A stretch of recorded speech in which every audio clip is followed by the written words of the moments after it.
Wuthering Heights by Emily Brontë, Chapter 16.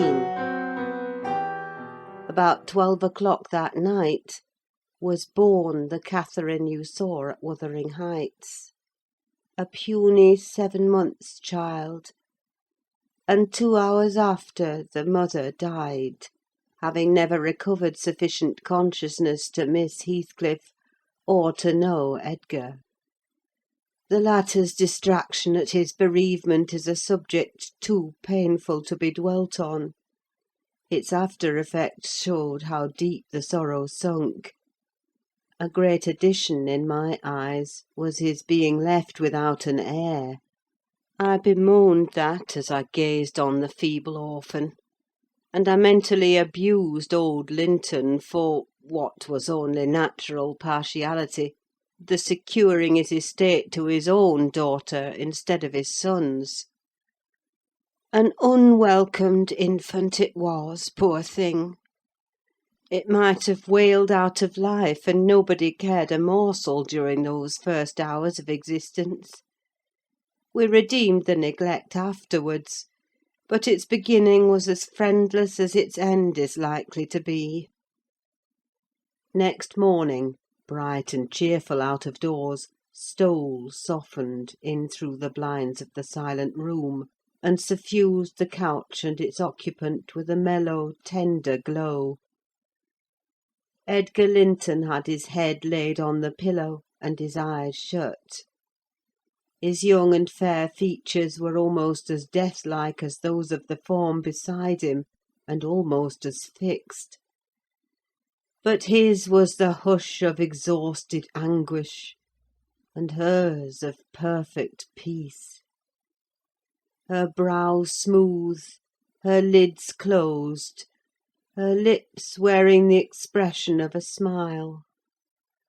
No angel in heaven could be more beautiful than she appeared, and I partook of the infinite calm in which she lay. My mind was never in a holier frame than while I gazed on that untroubled image of divine rest. I instinctively echoed the words she had uttered a few hours before: incomparably beyond and above us all. Whether still on earth or now in heaven, her spirit is at home with God. I don't know if it be a peculiarity in me, but I am seldom otherwise than happy while watching in the chamber of death, should no frenzied or despairing mourner share the duty with me. I see a repose that neither earth nor hell can break, and I feel an assurance of the endless and shadowless hereafter, the eternity they have entered, where life is boundless in its duration, and love in its sympathy, and joy in its fullness. I noticed on that occasion how much selfishness there is even in a love like Mr. Linton's, when he so regretted Catherine's blessed release. To be sure, one might have doubted, after the wayward and impatient existence she had led, whether she merited a haven of peace at last. One might doubt in seasons of cold reflection, but not then, in the presence of her corpse.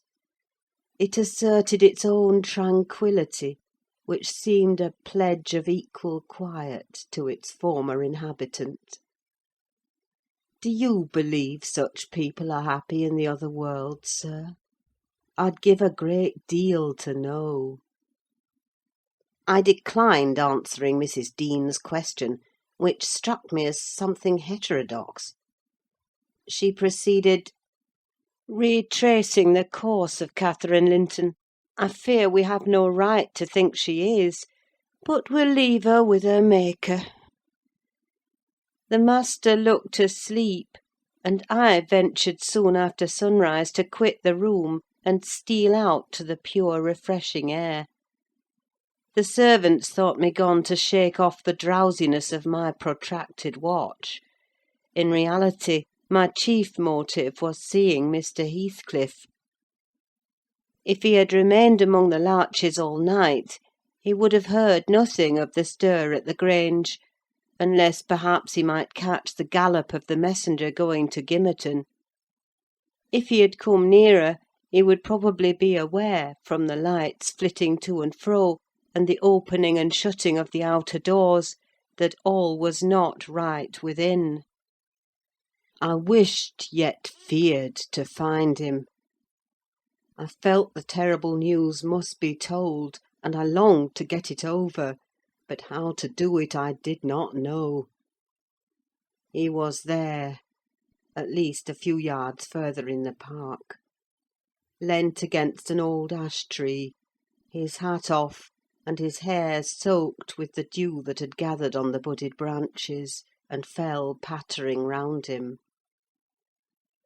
He had been standing a long time in that position, for I saw a pair of ouzels passing and repassing scarcely 3 feet from him, busy in building their nest, and regarding his proximity no more than that of a piece of timber.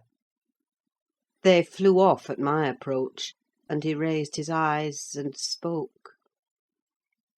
"She's dead," He said.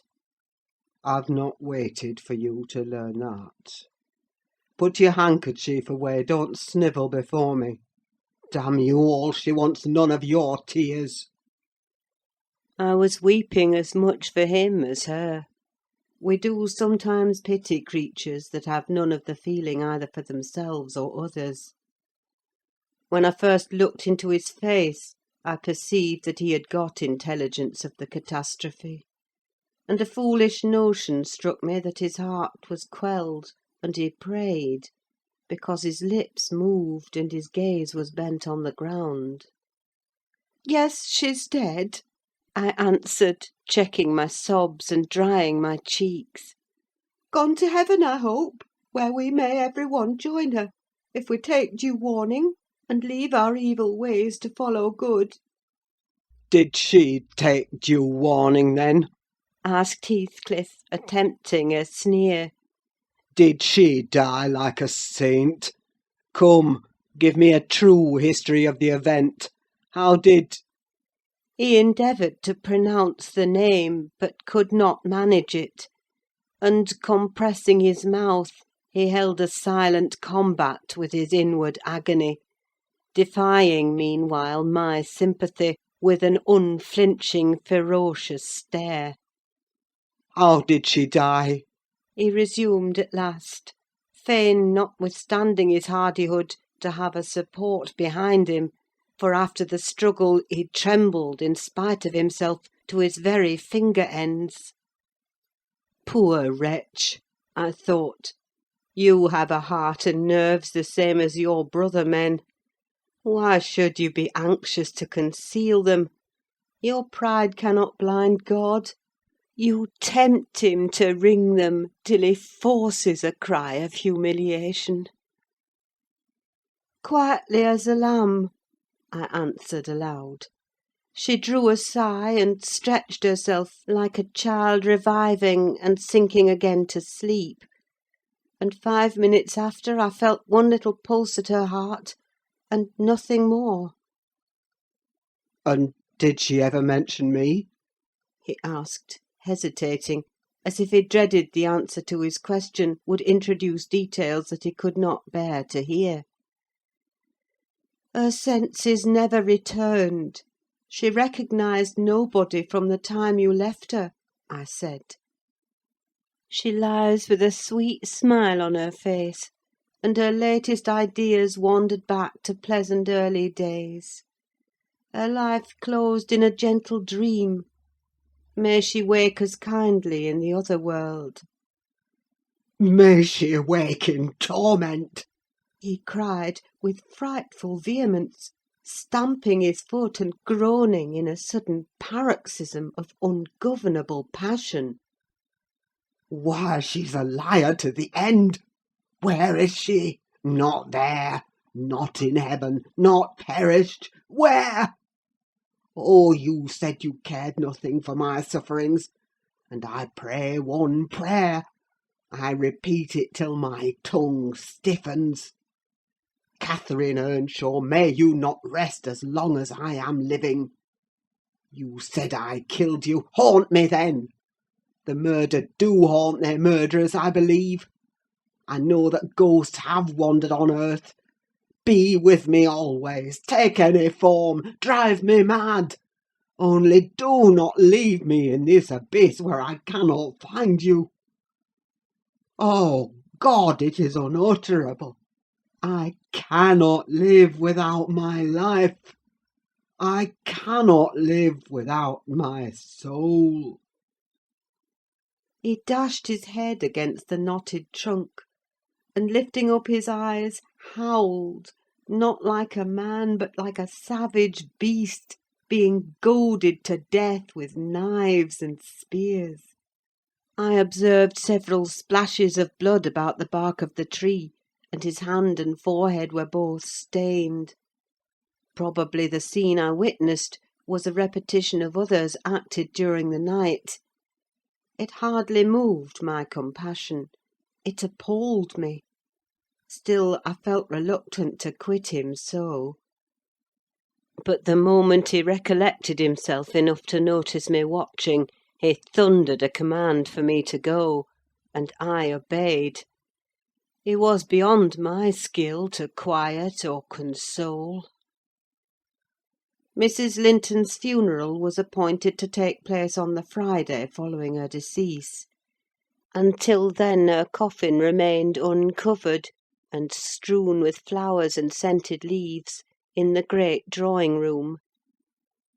Linton spent his days and nights there, a sleepless guardian, and, a circumstance concealed from all but me, Heathcliff spent his nights, at least, outside, equally a stranger to repose.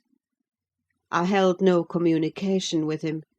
Still I was conscious of his design to enter if he could, and on the Tuesday, a little after dark, when my master, from sheer fatigue, had been compelled to retire a couple of hours, I went and opened one of the windows, moved by his perseverance to give him a chance of bestowing on the faded image of his idol one final adieu. He did not omit to avail himself of the opportunity, cautiously and briefly; too cautiously to betray his presence by the slightest noise. Indeed, I shouldn't have discovered that he had been there, except for the disarrangement of the drapery about the corpse's face, and for observing on the floor a curl of light hair, fastened with a silver thread, which, on examination, I ascertained to have been taken from a locket hung round Catherine's neck.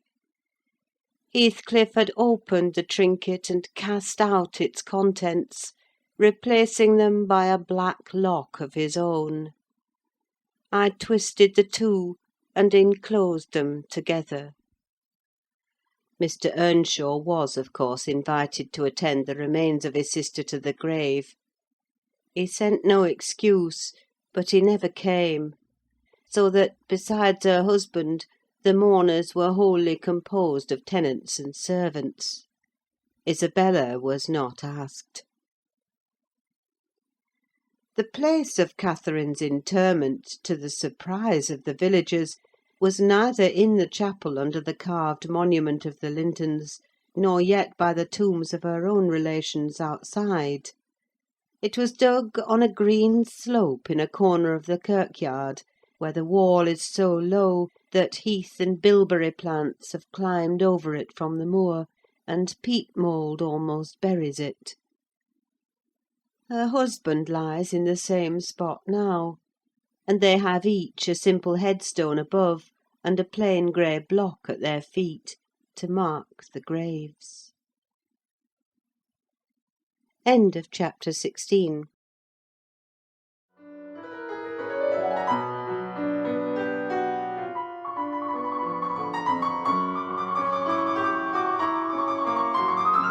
Wuthering Heights by Emily Brontë.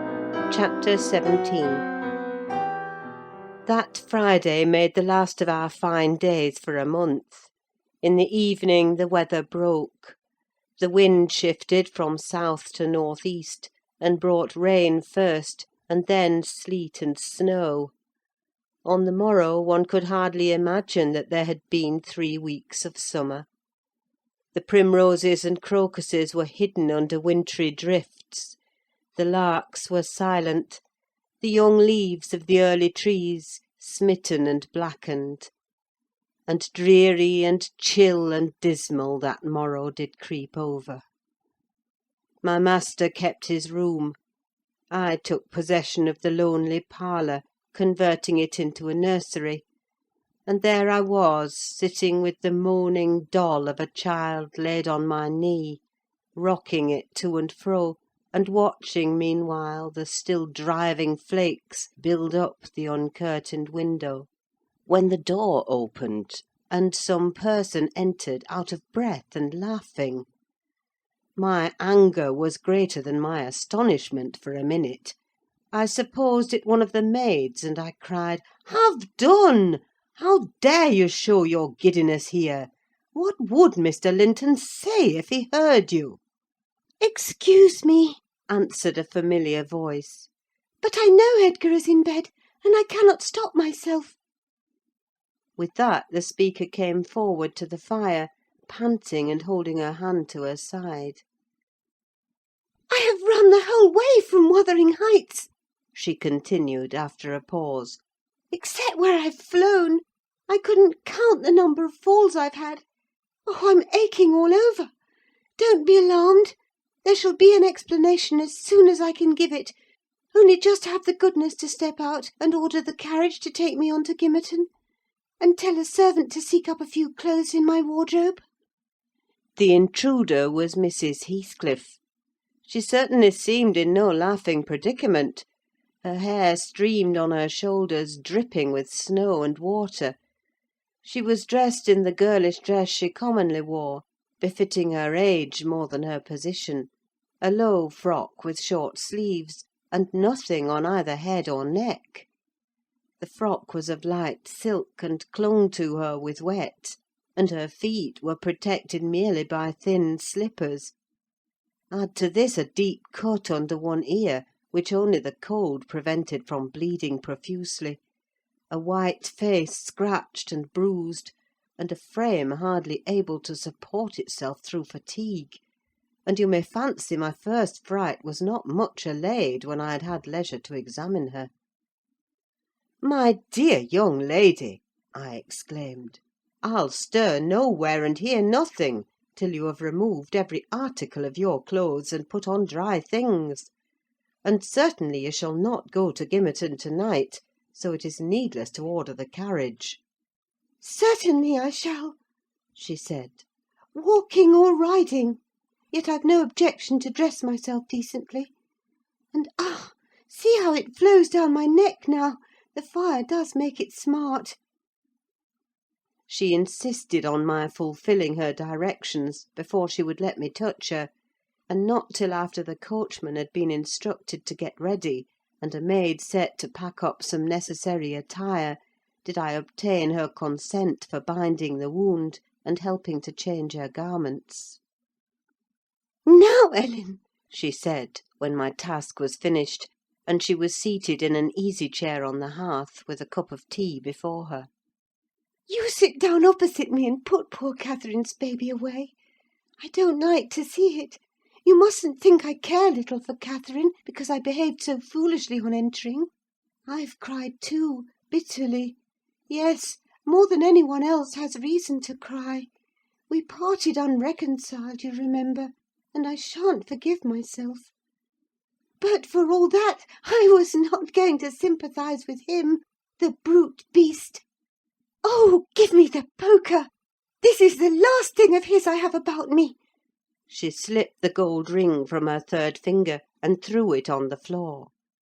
"I'll smash it," she continued, striking it with childish spite. "and then I'll burn it." And she took and dropped the misused article among the coals. "There! He shall buy another if he gets me back again. He'd be capable of coming to seek me, to tease Edgar. I dare not stay, lest that notion should possess his wicked head. And besides, Edgar has not been kind, has he? And I won't come suing for his assistance, nor will I bring him into more trouble. Necessity compelled me to seek shelter here; though, if I had not learned he was out of the way, I'd have halted at the kitchen, washed my face, warmed myself, got you to bring what I wanted, and departed again to anywhere out of the reach of my of that incarnate goblin. Ah! He was in such a fury! If he had caught me, it's a pity Earnshaw is not his match in strength. I wouldn't have run till I'd seen him all but demolished, had Hindley been able to do it." "Well, don't talk so fast, miss," I interrupted. "You'll disorder the handkerchief I've tied round your face, and make the cut bleed again. Drink your tea, and take breath, and give over laughing. Laughter is sadly out of place under this roof, and in your condition." "An undeniable truth," she replied. "Listen to that child! It maintains a constant wail. Send it out of my hearing for an hour. I shan't stay any longer."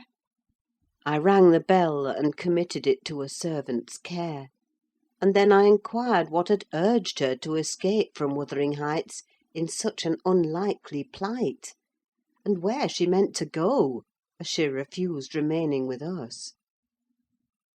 "I ought, and I wished to remain," answered she. "to cheer Edgar and take care of the baby, for two things, and because the Grange is my right home. But I tell you he wouldn't let me. Do you think he could bear to see me grow fat and merry? Could bear to think that we were tranquil, and not resolve on poisoning our comfort? Now I have the satisfaction of being sure that he detests me, to the point of its annoying him seriously to have me within earshot or eyesight. I notice, when I enter his presence, the muscles of his countenance are involuntarily distorted into an expression of hatred, partly arising from his knowledge of the good causes I have to feel that sentiment for him, and partly from original aversion. It is strong enough to make me feel pretty certain that he would not chase me over England, supposing I contrived a clear escape, and therefore I must get quite away. I've recovered from my first desire to be killed by him. I'd rather he killed himself. He has extinguished my love effectually, and so I'm at my ease. I can recollect yet how I loved him, and can dimly imagine that I could still be loving him if... No, no! Even if he had doted on me, the devilish nature would have revealed its existence somehow. Catherine had an awfully perverted taste to esteem him so dearly, knowing him so well. Monster! Would that he could be blotted out of creation and out of my memory." "Hush, hush! He's a human being," I said. "Be more charitable. There are worse men than he is yet." "He's not a human being," she retorted, "and he has no claim on my charity. I gave him my heart, and he took and pinched it to death, and flung it back to me. People feel with their hearts, Ellen; and since he has destroyed mine, I have not power to feel for him, and I would not, though he groaned from this to his dying day, and wept tears of blood for Catherine. No, indeed, indeed, I wouldn't." And here Isabella began to cry, but immediately dashing the water from her lashes, she recommenced.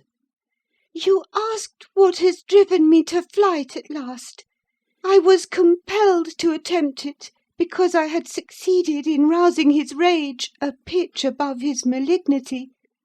Pulling out the nerves with red-hot pincers requires more coolness than knocking on the head. He was worked up to forget the fiendish prudence he boasted of, and proceeded to murderous violence. I experienced pleasure in being able to exasperate him. The sense of pleasure woke my instinct of self-preservation, so I fairly broke free. And if ever I come into his hands again, he is welcome to a signal revenge. Yesterday, you know, Mr. Earnshaw should have been at the funeral. He kept himself sober for the purpose, tolerably sober, not going to bed mad at 6 o'clock and getting up drunk at 12. Consequently, he rose in suicidal low spirits, as fit for the church as for a dance, and instead he sat down by the fire and swallowed gin or brandy by tumblerfuls. Heathcliff, I shudder to name him, has been a stranger in the house from last Sunday till to-day. Whether the angels have fed him or his kin beneath, I cannot tell, but he has not eaten a meal with us for nearly a week. He has just come home at dawn and gone upstairs to his chamber, locking himself in, as if anybody dreamt of coveting his company. There he has continued, praying like a Methodist, only the deity he implored is senseless dust and ashes, and God, when addressed, was curiously confounded with his own black father. After concluding these precious orisons, and they lasted generally till he grew hoarse, and his voice was strangled in his throat, he would be off again, always straight down to the Grange. I wonder Edgar did not send for a constable and give him into custody. For me, grieved as I was about Catherine, it was impossible to avoid regarding this season of deliverance from degrading oppression as a holiday. I recovered spirits sufficient to bear Joseph's eternal lectures without weeping, and to move up and down the house less with the foot of a frightened thief than formerly. You wouldn't think that I should cry at anything Joseph could say, but he and Hareton are detestable companions. I'd rather sit with Hindley and hear his awful talk than with t' little Maister and his staunch supporter, that odious old man. When Heathcliff is in, I'm often obliged to seek the kitchen and their society, or starve among the damp uninhabited chambers. When he is not, as was the case this week, I establish a table and chair at one corner of the house fire, and never mind how Mr. Earnshaw may occupy himself, and he does not interfere with my arrangements. He is quieter now than he used to be, if no one provokes him; more sullen and depressed, and less furious. Joseph affirms he's sure he's an altered man, that the Lord has touched his heart, and he is saved so as by fire. I'm puzzled to detect signs of the favourable change, but it is not my business.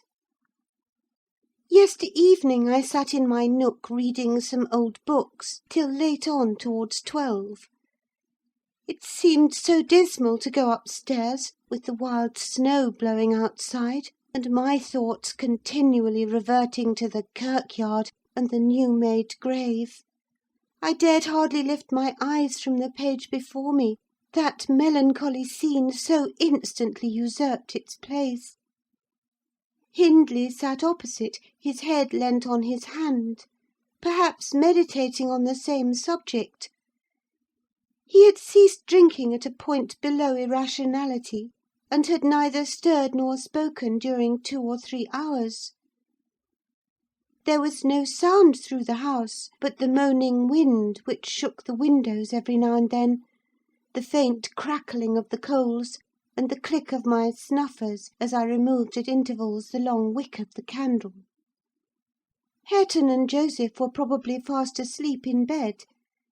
It was very, very sad; and while I read I sighed, for it seemed as if all joy had vanished from the world, never to be restored. The doleful silence was broken at length by the sound of the kitchen latch. Heathcliff had returned from his watch earlier than usual, owing, I suppose, to the sudden storm. That entrance was fastened, and we heard him coming round to get in by the other. I rose with an irrepressible expression of what I felt on my lips, which induced my companion, who had been staring towards the door, to turn and look at me.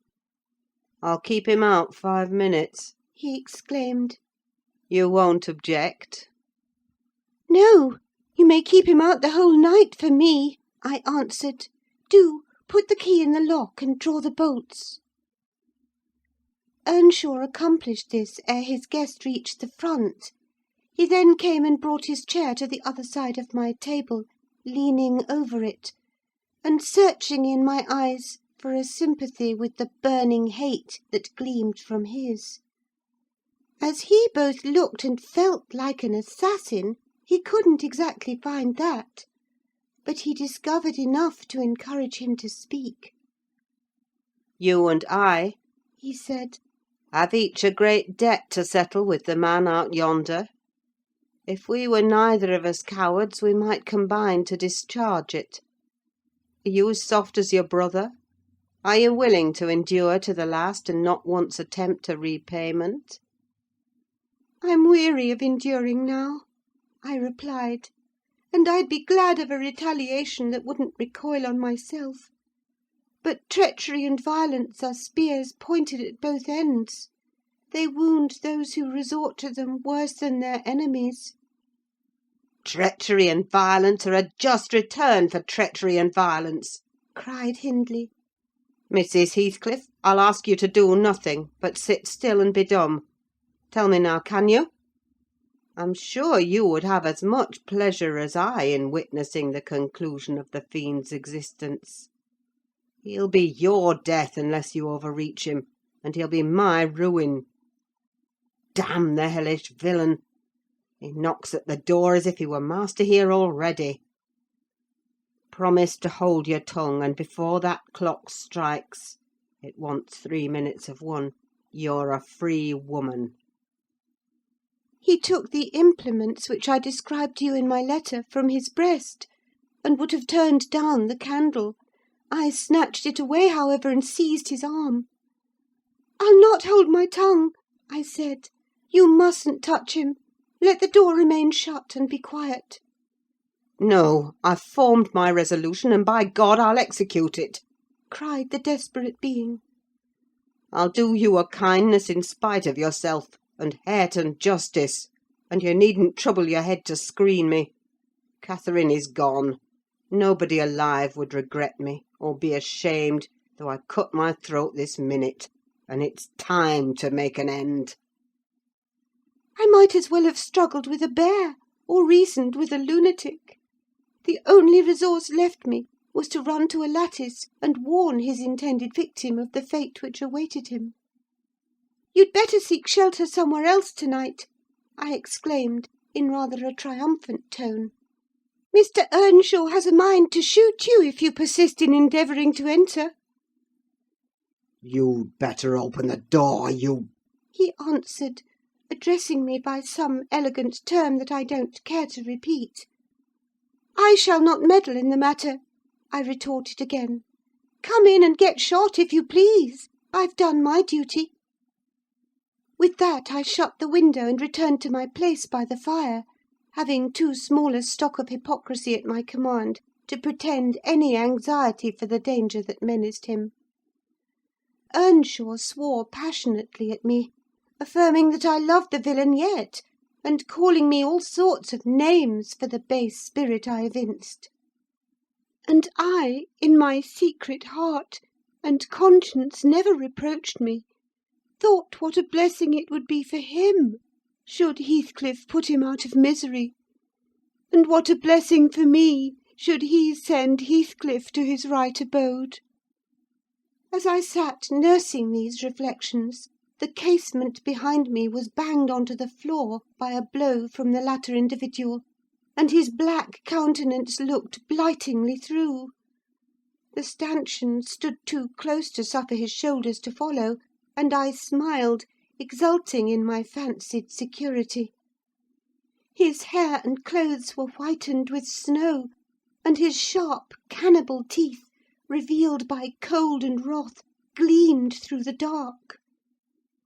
"Isabella, let me in, or I'll make you repent!" He gurned, as Joseph calls it. "I cannot commit murder," I replied. Mr. Hindley stands sentinel with a knife and loaded pistol," "Let me in by the kitchen door," he said. "Hindley will be there before me," I answered, "and that's a poor love of yours that cannot bear a shower of snow. We were left at peace in our beds as long as the summer moon shone, but the moment a blast of winter returns, you must run for shelter. Heathcliff, if I were you, I'd go stretch myself over her grave, and die like a faithful dog. The world is surely not worth living in now, is it? You had distinctly impressed on me the idea that Catherine was the whole joy of your life. I can't imagine how you think of surviving her loss." "He's there, is he?" exclaimed my companion, rushing to the gap. "If I can get my arm out, I can hit him." "I'm afraid, Ellen, you'll set me down as really wicked, but you don't know all, so don't judge. I wouldn't have aided or abetted an attempt on even his life for anything. Wish that he were dead, I must, and therefore I was fearfully disappointed and unnerved by terror for the consequences of my taunting speech, when he flung himself on Earnshaw's weapon and wrenched it from his grasp. The charge exploded, and the knife, in springing back, closed into its owner's wrist. Heathcliff pulled it away by main force, slitting up the flesh as it passed on, and thrust it, dripping, into his pocket. He then took a stone, struck down the division between two windows, and sprang in. His adversary had fallen senseless with excessive pain, and the flow of blood that gushed from an artery or a large vein. The ruffian kicked and trampled on him, and dashed his head repeatedly against the flags, holding me with one hand meantime to prevent me summoning Joseph. He exerted preterhuman self-denial in abstaining from finishing him completely, but getting out of breath, he finally desisted, and dragged the apparently inanimate body onto the settle. There he tore off the sleeve of Earnshaw's coat, and bound up the wound with brutal roughness, spitting and cursing during the operation as energetically as he had kicked before. Being at liberty, I lost no time in seeking the old servant, who, having gathered by degrees the purport of my hasty tale, hurried below, gasping as he descended the steps two at once. "What is there to do now? What is there to do now?" "There's this to do," thundered Heathcliff. "that your master's mad, and should he last another month, I'll have him to an asylum. And how the devil did you come to fasten me out, you toothless hound? Don't stand muttering and mumbling there. Come, I'm not going to nurse him. Wash that stuff away, and mind the sparks of your candle, it's more than half brandy." "And so you've been murdering on him!" exclaimed Joseph, lifting his hands and eyes in horror. "If ever I seed a sight like this, may the Lord—" Heathcliff gave him a push on to his knees in the middle of the blood, and flung a towel to him; but instead of proceeding to dry it up, he joined his hands and began a prayer, which excited my laughter from its odd phraseology. I was in the condition of mind to be shocked at nothing. In fact, I was as reckless as some malefactors show themselves at the foot of the gallows. "Oh, I forgot you," said the tyrant. "You shall do that. Down with you! And you conspire with him against me, do you, viper? There, that is work fit for you." He shook me till my teeth rattled, and pitched me beside Joseph, who steadily concluded his supplications, and then rose, vowing he would set off for the Grange directly. Mr. Linton was a magistrate, and though he had 50 wives dead, he should inquire into this. He was so obstinate in his resolution that Heathcliff deemed it expedient to compel from my lips a recapitulation of what had taken place, standing over me, heaving with malevolence, as I reluctantly delivered the account in answer to his questions. It required a great deal of labour to satisfy the old man that Heathcliff was not the aggressor, especially with my hardly wrung replies. However, Mr. Earnshaw soon convinced him that he was alive still. Joseph hastened to administer a dose of spirits, and by their succour his master presently regained motion and consciousness.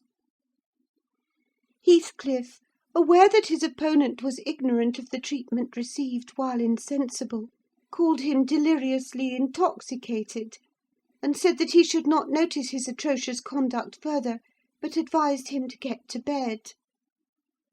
To my joy he left us, after giving this judicious counsel, and Hindley stretched himself on the hearthstone. I departed to my own room, marvelling that I had escaped so easily. This morning, when I came down, about half an hour before noon, Mr. Earnshaw was sitting by the fire, deadly sick. His evil genius, almost as gaunt and ghastly, leant against the chimney. Neither appeared inclined to dine, and having waited till all was cold on the table, I commenced alone. Nothing hindered me from eating heartily, and I experienced a certain sense of satisfaction and superiority, as, at intervals, I cast a look towards my silent companions, and felt the comfort of a quiet conscience within me. After I had done, I ventured on the unusual liberty of drawing near the fire, going round Earnshaw's seat, and kneeling in the corner beside him. Heathcliff did not glance my way, and I gazed up and contemplated his features almost as confidently as if they had been turned to stone. His forehead, that I once thought so manly, and that I now think so diabolical, was shaded with a heavy cloud. His basilisk eyes were nearly quenched by sleeplessness, and weeping, perhaps, for the lashes were wet then. His lips devoid of their ferocious sneer, and sealed in an expression of unspeakable sadness. Had it been another, I would have covered my face in the presence of such grief. In his case, I was gratified, and, ignoble as it seems to insult a fallen enemy, I couldn't miss this chance of sticking in a dart. His weakness was the only time when I could taste the delight of paying wrong for wrong. "Fie, fie, miss!" I interrupted. "One might suppose you had never opened a Bible in your life. If God afflict your enemies, surely that ought to suffice you. It is both mean and presumptuous to add your torture to his." "In general, I'll allow that it would be, Ellen," she continued. "But what misery laid on Heathcliff could content me, unless I have a hand in it? I'd rather he suffered less, if I might cause his sufferings, and he might know that I was the cause. Oh, I owe him so much! On only one condition can I hope to forgive him. It is if I may take an eye for an eye, a tooth for a tooth; for every wrench of agony return a wrench. Reduce him to my level. As he was the first to injure, make him the first to implore pardon. And then, why then, Ellen, I might show you some generosity. But it is utterly impossible I can ever be revenged, and therefore I cannot forgive him." Hindley wanted some water, and I handed him a glass, and asked him how he was. "Not as ill as I wish," he replied. "But leaving out my arm, every inch of me is as sore as if I had been fighting with a legion of imps." "Yes, no wonder," was my next remark. "Catherine used to boast that she stood between you and bodily harm. She meant that certain persons would not hurt you for fear of offending her. It's well people don't really rise from their grave, or last night she might have witnessed a repulsive scene. Are not you bruised and cut over your chest and shoulders?" "I can't say," he answered. "but what do you mean? Did he dare to strike me when I was down?" "He trampled on and kicked you, and dashed you on the ground," I whispered.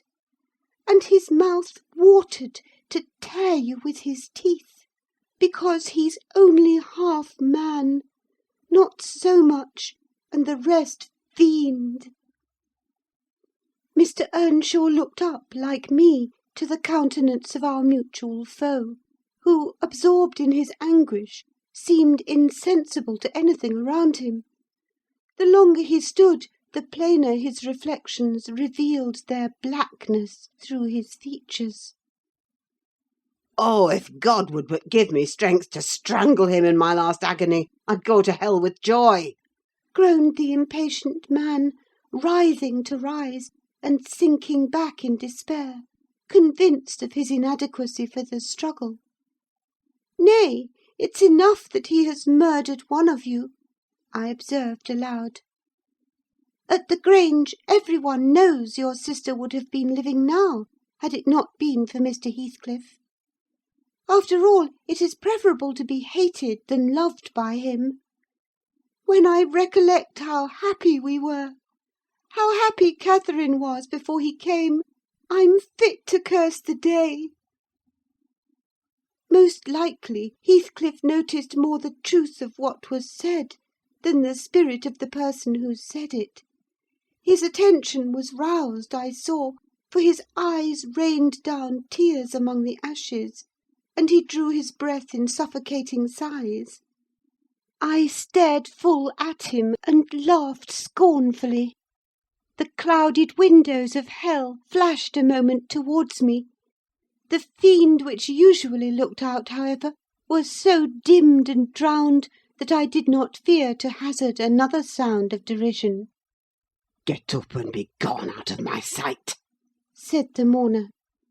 I guessed he uttered those words at least, though his voice was hardly intelligible.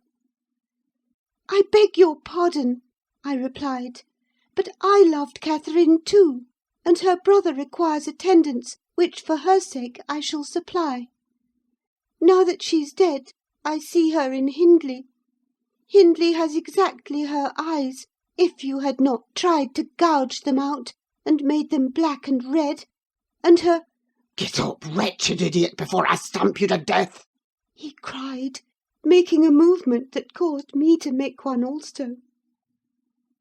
"But then," I continued, holding myself ready to flee, "if poor Catherine had trusted you, and assumed the ridiculous, contemptible, degrading title of Mrs. Heathcliff, she would soon have presented a similar picture. She wouldn't have borne your abominable behaviour quietly. Her detestation and disgust must have found voice." The back of the settle and Earnshaw's person interposed between me and him; so, instead of endeavouring to reach me, he snatched a dinner knife from the table and flung it at my head. It struck beneath my ear, and stopped the sentence I was uttering; but, pulling it out, I sprang to the door and delivered another, which I hope went a little deeper than his missile. The last glimpse I caught of him was a furious rush on his part, checked by the embrace of his host, and both fell locked together on the hearth. In my flight through the kitchen, I bid Joseph speed to his master. I knocked over Hareton, who was hanging a litter of puppies from a chair-back in the doorway, and, blessed as a soul escaped from purgatory, I bounded, leaped, and flew down the steep road, then, quitting its windings, shot direct across the moor, rolling over banks and wading through marshes, precipitating myself, in fact, towards the beacon light of the Grange. And far rather would I be condemned to a perpetual dwelling in the infernal regions than, even for one night, abide beneath the roof of Wuthering Heights again. Isabella ceased speaking, and took a drink of tea. Then she rose, and bidding me put on her bonnet and a great shawl I had brought, and turning a deaf ear to my entreaties for her to remain another hour, she stepped on to a chair, kissed Edgar's and Catherine's portraits, bestowed a similar salute on me, and descended to the carriage, accompanied by Fanny, who yelped wild with joy at recovering her mistress. She was driven away, never to revisit this neighbourhood; but a regular correspondence was established between her and my master, when things were more settled. I believe her new abode was in the south, near London. There she had a son born a few months subsequent to her escape. He was christened Linton, and from the first she reported him to be an ailing, peevish creature. Mr. Heathcliff, meeting me one day in the village, inquired where she lived. I refused to tell. He remarked that it was not of any moment, only she must beware of coming to her brother. She should not be with him, if he had to keep her himself. Though I would give no information, he discovered, through some of the other servants, both her place of residence and the existence of the child.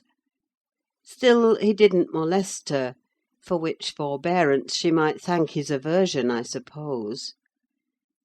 He often asked about the infant when he saw me, and on hearing its name, smiled grimly, and observed, They wish me to hate it too, do they? "I don't think they wish you to know anything about it," I answered. But I'll have it, He said. when I want it. They may reckon on that. Fortunately, its mother died before the time arrived, some 13 years after the decease of Catherine, when Linton was 12 or a little more. On the day succeeding Isabella's unexpected visit, I had no opportunity of speaking to my master. He shunned conversation, and was fit for discussing nothing. When I could get him to listen, I saw it pleased him that his sister had left her husband, whom he abhorred with an intensity which the mildness of his nature would scarcely seem to allow. So deep and sensitive was his aversion, that he refrained from going anywhere where he was likely to see or hear of Heathcliff. Grief, and that together, transformed him into a complete hermit.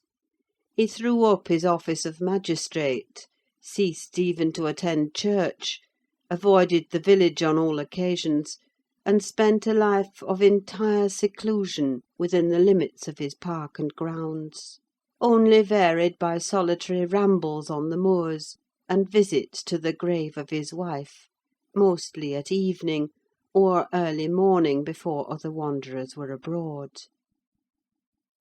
But he was too good to be thoroughly unhappy long. He didn't pray for Catherine's soul to haunt him. Time brought resignation, and a melancholy sweeter than common joy. He recalled her memory with ardent, tender love, and hopeful aspiring to the better world, where he doubted not she was gone.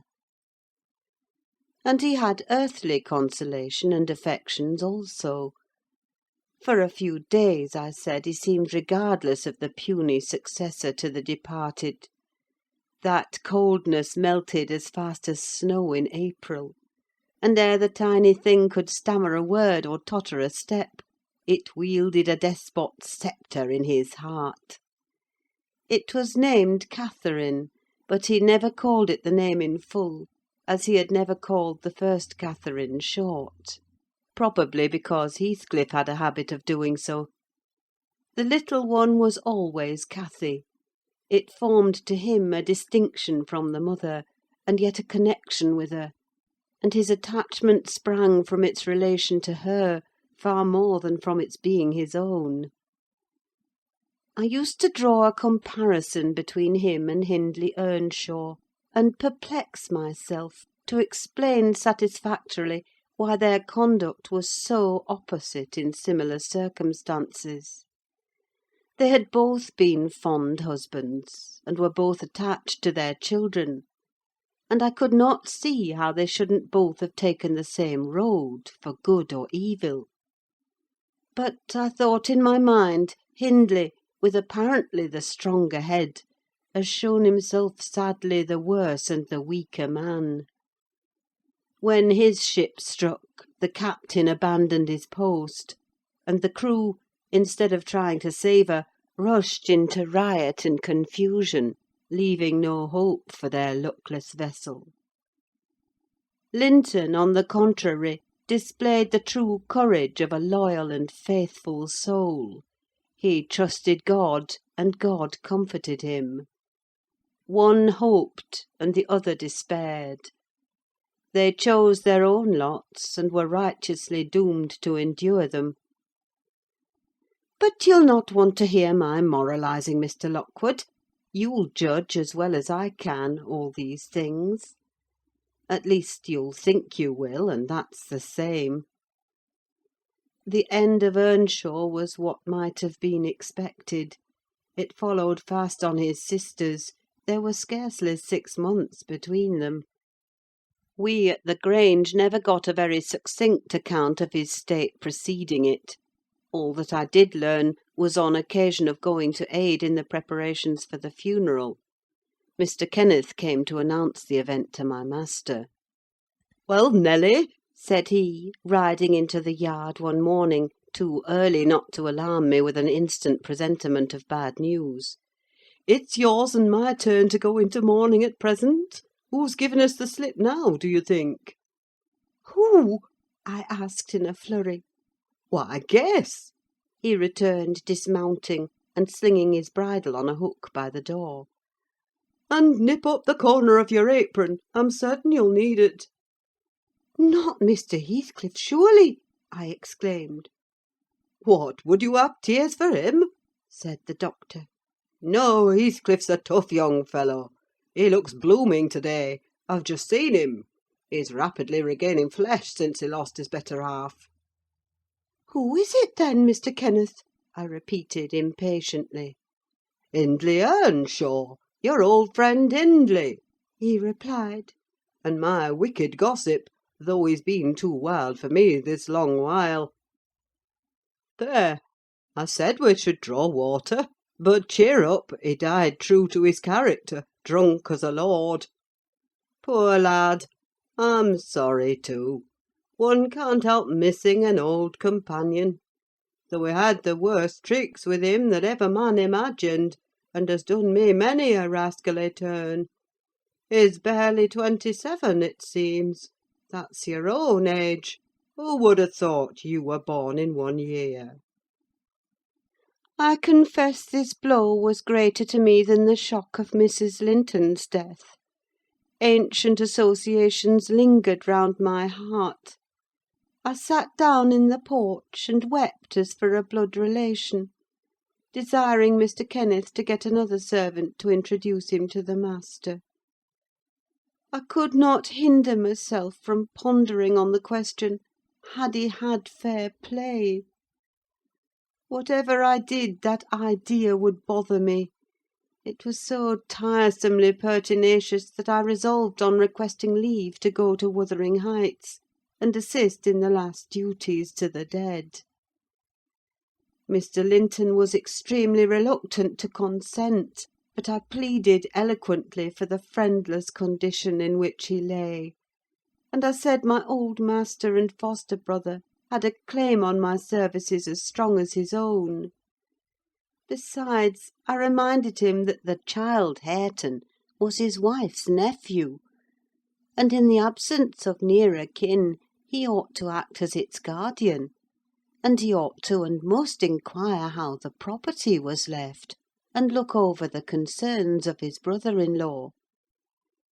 He was unfit for attending to such matters then, but he bid me speak to his lawyer, and at length permitted me to go. His lawyer had been Earnshaw's also. I called at the village and asked him to accompany me. He shook his head, and advised that Heathcliff should be let alone, affirming, if the truth were known, Hareton would be found little else than a beggar. "His father died in debt," he said. "The whole property is mortgaged, and the sole chance for the natural heir is to allow him an opportunity of creating some interest in the creditor's heart, that he may be inclined to deal leniently towards him." When I reached the Heights, I explained that I had come to see everything carried on decently, and Joseph, who appeared in sufficient distress, expressed satisfaction at my presence. Mr. Heathcliff said he did not perceive that I was wanted, but I might stay and order the arrangements for the funeral, if I chose. "Correctly," He remarked. "That fool's body should be buried at the cross-roads without ceremony of any kind. I happened to leave him 10 minutes yesterday afternoon, and in that interval he fastened the 2 doors of the house against me, and he has spent the night in drinking himself to death deliberately. We broke in this morning, for we heard him sporting like a horse, and there he was, laid over the settle. Flaying and scalping would not have wakened him. I sent for Kenneth, and he came, but not till the beast had changed into carrion. He was both dead and cold and stark, and so you'll allow it was useless making more stir about him." The old servant confirmed this statement, but muttered, "I'd rayther he'd gone himself at doctor. I sud ha' ta'en tent up t' maister better nor him, and he warn't dead when I left, nought o' t' sort." I insisted on the funeral being respectable. Mr. Heathcliff said I might have my own way there too, only he desired me to remember that the money for the whole affair came out of his pocket. He maintained a hard, careless deportment, indicative of neither joy nor sorrow. If anything, it expressed a flinty gratification at a piece of difficult work successfully executed. I observed once, indeed, something like exultation in his aspect. It was just when the people were bearing the coffin from the house. He had the hypocrisy to represent a mourner, and previous to following with Hareton, he lifted the unfortunate child onto the table, and muttered with peculiar gusto, "Now, my bonny lad, you are mine, and we'll see if one tree won't grow as crooked as another, with the same wind to twist it." The unsuspecting thing was pleased at this speech. He played with Heathcliff's whiskers and stroked his cheek, but I divined its meaning, and observed tartly, "That boy must go back with me to Thrushcross Grange, sir. There is nothing in the world less yours than he is." "Does Linton say so?" he demanded. "Of course, he has ordered me to take him," I replied. "Well," said the scoundrel, "we'll not argue the subject now, but I have a fancy to try my hand at rearing a young one; so intimate to your master that I must supply the place of this with my own, if he attempt to remove it. I don't engage to let Hareton go undisputed, but I'll be pretty sure to make the other come. Remember to tell him." This hint was enough to bind our hands. I repeated its substance on my return, and Edgar Linton, little interested at the commencement, spoke no more of interfering. I'm not aware that he could have done it to any purpose, had he been ever so willing. The guest was now the master of Wuthering Heights. He held firm possession, and proved to the attorney, who in his turn proved it to Mr. Linton, that Earnshaw had mortgaged every yard of land he owned for cash to supply his mania for gaming, and he, Heathcliff, was the mortgagee. In that manner, Hareton, who should now be the first gentleman in the neighbourhood, was reduced to a state of complete dependence on his father's inveterate enemy, and lives in his own house as a servant, deprived of the advantage of wages, quite unable to right himself because of his friendlessness and his ignorance that he has been wronged. End of chapter 17.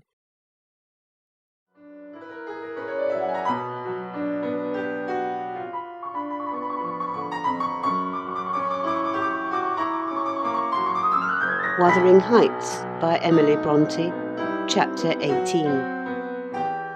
The 12 years, continued Mrs. Dean, following that dismal period, were the happiest of my life.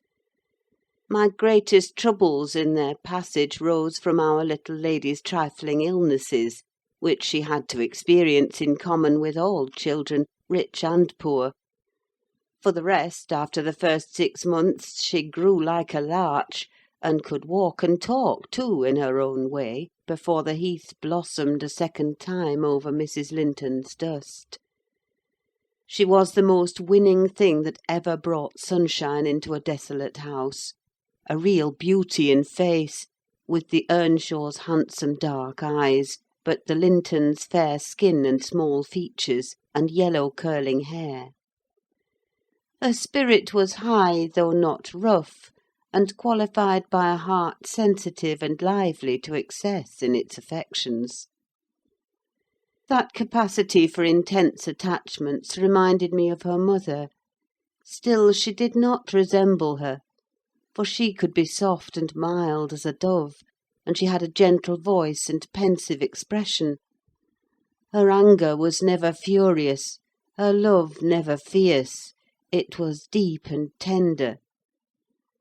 However, it must be acknowledged she had faults to foil her gifts. A propensity to be saucy was one, and a perverse will that indulged children invariably acquire, whether they be good-tempered or cross. If a servant chanced to vex her, it was always, "I shall tell papa," and if he reproved her even by a look, you would have thought it a heart-breaking business. I don't believe he ever did speak a harsh word to her. He took her education entirely on himself, and made it an amusement. Fortunately, curiosity and a quick intellect made her an apt scholar. She learned rapidly and eagerly, and did honour to his teaching. Till she reached the age of 13, she had not once been beyond the range of the park by herself. Mr. Linton would take her with him a mile or so outside on rare occasions, but he trusted her to no one else. Gimmerton was an unsubstantial name in her ears, the chapel the only building she had approached or entered, except her own home. Wuthering Heights and Mr. Heathcliff did not exist for her. She was a perfect recluse, and apparently perfectly contented. Sometimes, indeed, while surveying the country from her nursery window, she would observe, "Ellen, how long will it be before I can walk to the top of those hills? I wonder what lies on the other side. Is it the sea?" "No, Miss Cathy," I would answer. "It is hills again, just like these." "And what are those golden rocks like when you stand under them?" she once asked.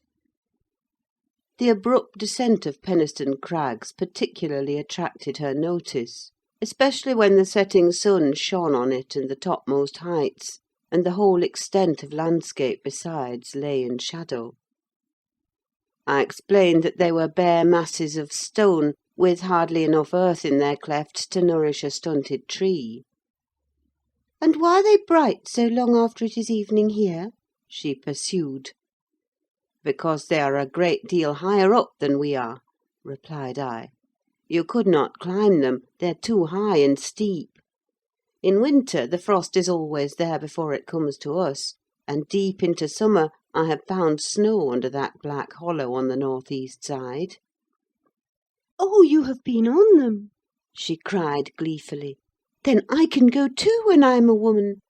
Has papa been, Ellen?"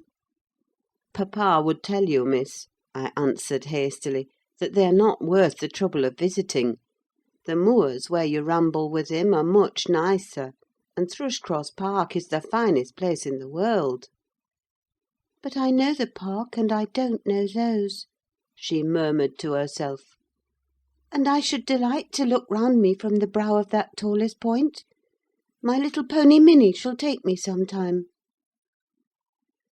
One of the maids mentioning the fairy cave quite turned her head with a desire to fulfil this project. She teased Mr. Linton about it, and he promised she should have the journey when she got older. But Miss Catherine measured her age by months, and "Now am I old enough to go to Penistone Crags?" was the constant question in her mouth. The road thither wound close by Wuthering Heights. Edgar had not the heart to pass it, so she received as constantly the answer, "Not yet, love, not yet." I said Mrs. Heathcliff lived above a dozen years after quitting her husband. Her family were of a delicate constitution. She and Edgar both lacked the ruddy health that you will generally meet in these parts. What her last illness was, I am not certain. I conjecture they died of the same thing, a kind of fever, slow at its commencement, but incurable, and rapidly consuming life towards the close. She wrote to inform her brother of the probable conclusion of a 4 months' indisposition under which she had suffered, and entreated him to come to her if possible, for she had much to settle, and she wished to bid him adieu, and deliver Linton safely into his hands. Her hope was that Linton might be left with him as he had been with her. His father, she would fain convince herself, had no desire to assume the burden of his maintenance or education. My master hesitated not a moment in complying with her request. Reluctant as he was to leave home at ordinary calls, he flew to answer this, commanding Catherine to my peculiar vigilance in his absence, with reiterated orders that she must not wander out of the park, even under my escort. He did not calculate on her going unaccompanied. He was away 3 weeks. The first day or two my charge sat in a corner of the library, too sad for either reading or playing. In that quiet state she caused me little trouble, but it was succeeded by an interval of impatient, fretful weariness, and being too busy, and too old then, to run up and down amusing her, I hit on a method by which she might entertain herself. I used to send her on her travels round the grounds, now on foot, and now on a pony, indulging her with a patient audience of all her real and imaginary adventures when she returned. The summer shone in full prime, and she took such a taste for this solitary rambling that she often contrived to remain out from breakfast till tea, and then the evenings were spent in recounting her fanciful tales. I did not fear her breaking bounds, because the gates were generally locked, and I thought she would scarcely venture forth alone if they had stood wide open. Unluckily, my confidence proved misplaced. Catherine came to me one morning at 8 o'clock, and said she was that day an Arabian merchant, going to cross the desert with his caravan, and I must give her plenty of provision for herself and beasts, a horse and 3 camels, personated by a large hound and a couple of pointers. I got together good store of dainties, and slung them in a basket on one side of the saddle, and she sprang up as gay as a fairy, sheltered by her wide-brimmed hat and gauze veil from the July sun, and trotted off with a merry laugh, mocking my cautious counsel to avoid galloping, and come back early.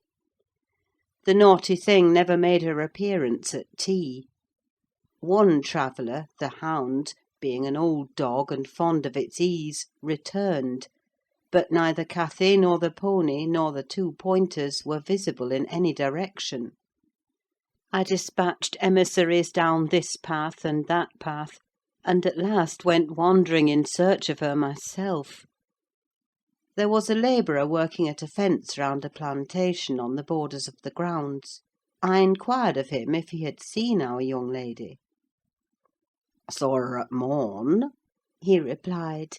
"She would have me to cut her a hazel switch, and then she leapt her galloway over the hedge yonder, where it is lowest, and galloped out of sight." You may guess how I felt at hearing this news. It struck me directly she must have started for Penistone Crags. "What will become of her?" I ejaculated, pushing through a gap which the man was repairing, and making straight to the high road. I walked as if for a wager, mile after mile, till a turn brought me in view of the Heights; but no Catherine could I detect, far or near. The Crags lie about 1.5 miles beyond Mr. Heathcliff's place, and that is 4 from the Grange, so I began to fear night would fall ere I could reach them. And what if she should have slipped in clambering among them, I reflected, and been killed, or broken some of her bones? My suspense was truly painful, and at first it gave me delightful relief to observe, in hurrying by the farmhouse, Charlie, the fiercest of the pointers, lying under a window, with swelled head and bleeding ear. I opened the wicket and ran to the door, knocking vehemently for admittance. A woman whom I knew, and who formerly lived at Gimmerton, answered. She had been servant there since the death of Mr. Earnshaw. "Ah!" said she, "you're coming a-seeking your little mistress. Don't be frightened, she's here safe, but I'm glad it isn't the master." "He's not at home, then, is he?" I panted, quite breathless with quick walking and alarm. "No, no," she replied. "Both he and Joseph are off, and I think they won't return this hour or more. Step in and rest you a bit." I entered, and beheld my stray lamb seated on the hearth, rocking herself in a little chair that had been her mother's when a child. Her hat was hung against the wall, and she seemed perfectly at home, laughing and chattering, in the best spirits imaginable, to Hareton, now a great strong lad of 18, who stared at her with considerable curiosity and astonishment, comprehending precious little of the fluent succession of remarks and questions which her tongue never ceased pouring forth. "Very well, miss," I exclaimed, concealing my joy under an angry countenance. "This is your last ride till papa comes back. I'll not trust you over the threshold again, you naughty, naughty girl." "Aha, Ellen!" she cried gaily, jumping up and running to my side. "I shall have a pretty story to tell to-night, and so you found me out. Have you ever been here in your life before?" "Put that hat on, and home at once," said I. "I'm dreadfully grieved at you, Miss Cathy. You've done extremely wrong. It's no use pouting and crying: that won't repay the trouble I've had scouring the country after you. To think how Mr. Linton charged me to keep you in, and you stealing off so! It shows you are a cunning little fox, and nobody will put faith in you any more." "What have I done?" sobbed she, instantly checked. "Papa charged me nothing. He'll not scold me, Ellen. He's never cross like you." "Come, come," I repeated. "I'll tie the riband. Now, let us have no petulance. Oh, for shame! You 13 years old, and such a baby!" This exclamation was caused by her pushing the hat from her head, and retreating to the chimney out of my reach. "Nay," said the servant, "don't be hard on the bonny lass, Mrs. Dean. We made her stop. She'd fain have ridden forwards, afeard you should be uneasy. Hareton offered to go with her, and I thought he should. It's a wild road over the hills." Hareton, during the discussion, stood with his hands in his pockets, too awkward to speak, though he looked as if he did not relish my intrusion. "How long am I to wait?" I continued, disregarding the woman's interference. "It will be dark in 10 minutes. Where is the pony, Miss Cathy? And where is Phoenix? I shall leave you unless you be quick, so please yourself." "The pony is in the yard," she replied, "and Phoenix is shut in there. He's bitten, and so is Charlie. I was going to tell you all about it, but you are in a bad temper, and don't deserve to hear." I picked up her hat and approached to reinstate it; but, perceiving that the people of the house took her part, she commenced capering round the room, and on my giving chase, ran like a mouse over and under and behind the furniture, rendering it ridiculous for me to pursue. Hareton and the woman laughed, and she joined them, and waxed more impertinent still, till I cried in great irritation, "Well, Miss Cathy, if you were aware whose house this is, you'd be glad enough to get out." "It's your father's, isn't it?" said she, turning to Hareton. "Nay," he replied, looking down and blushing bashfully.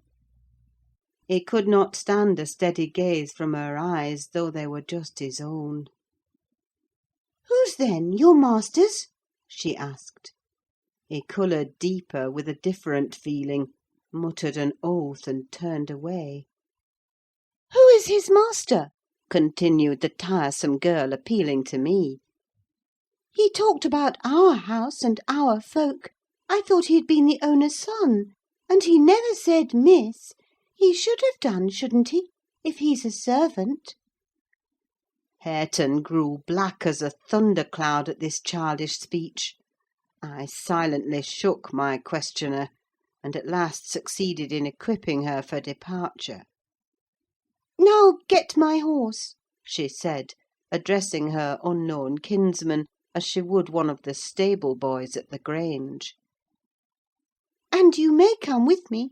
I want to see where the goblin hunter rises in the marsh, and to hear about the fairishes, as you call them. But make haste. What's the matter? Get my horse, I say." "I'll see thee damned before I be thy servant," growled the lad. "You'll see me what?" asked Catherine in surprise. "Damned, thou saucy witch!" he replied. "There, Miss Cathy, you see you have got into pretty company," I interposed. "Nice words to be used to a young lady. Pray don't begin to dispute with him. Come, let us seek for Minnie ourselves, and be gone." "But, Ellen," cried she, staring fixed in astonishment. "how dare he speak so to me? Mustn't he be made to do as I ask him? You wicked creature, I shall tell papa what you said. Now then!"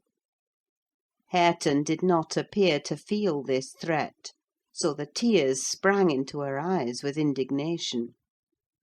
"You bring the pony," she exclaimed, turning to the woman, "and let my dog free this moment." "Softly, miss," answered she addressed. "You'll lose nothing by being civil. Though Mr. Hareton there be not the master's son, he's your cousin, and I was never hired to serve you." "He my cousin!" cried Cathy, with a scornful laugh. "Yes, indeed," responded her reprover. "Oh, Ellen, don't let them say such things," she pursued in great trouble.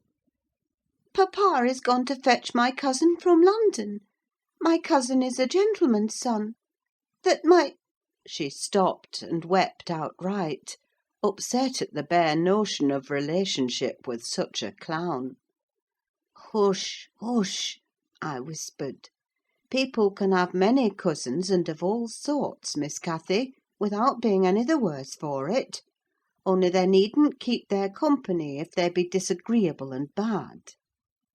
He's not my cousin, Ellen," she went on, gathering fresh grief from reflection, and flinging herself into my arms for refuge from the idea.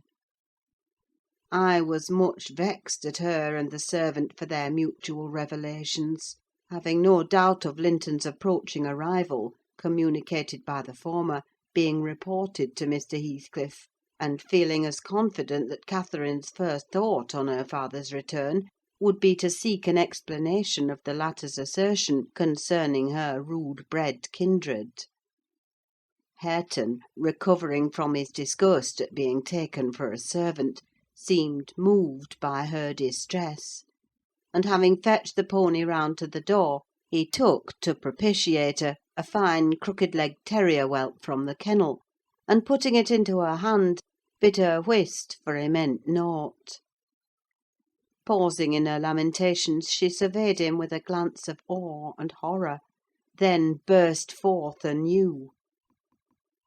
I could scarcely refrain from smiling at this antipathy to the poor fellow, who was a well-made, athletic youth, good-looking in features, and stout and healthy, but attired in garments befitting his daily occupations of working on the farm, and lounging among the moors after rabbits and game.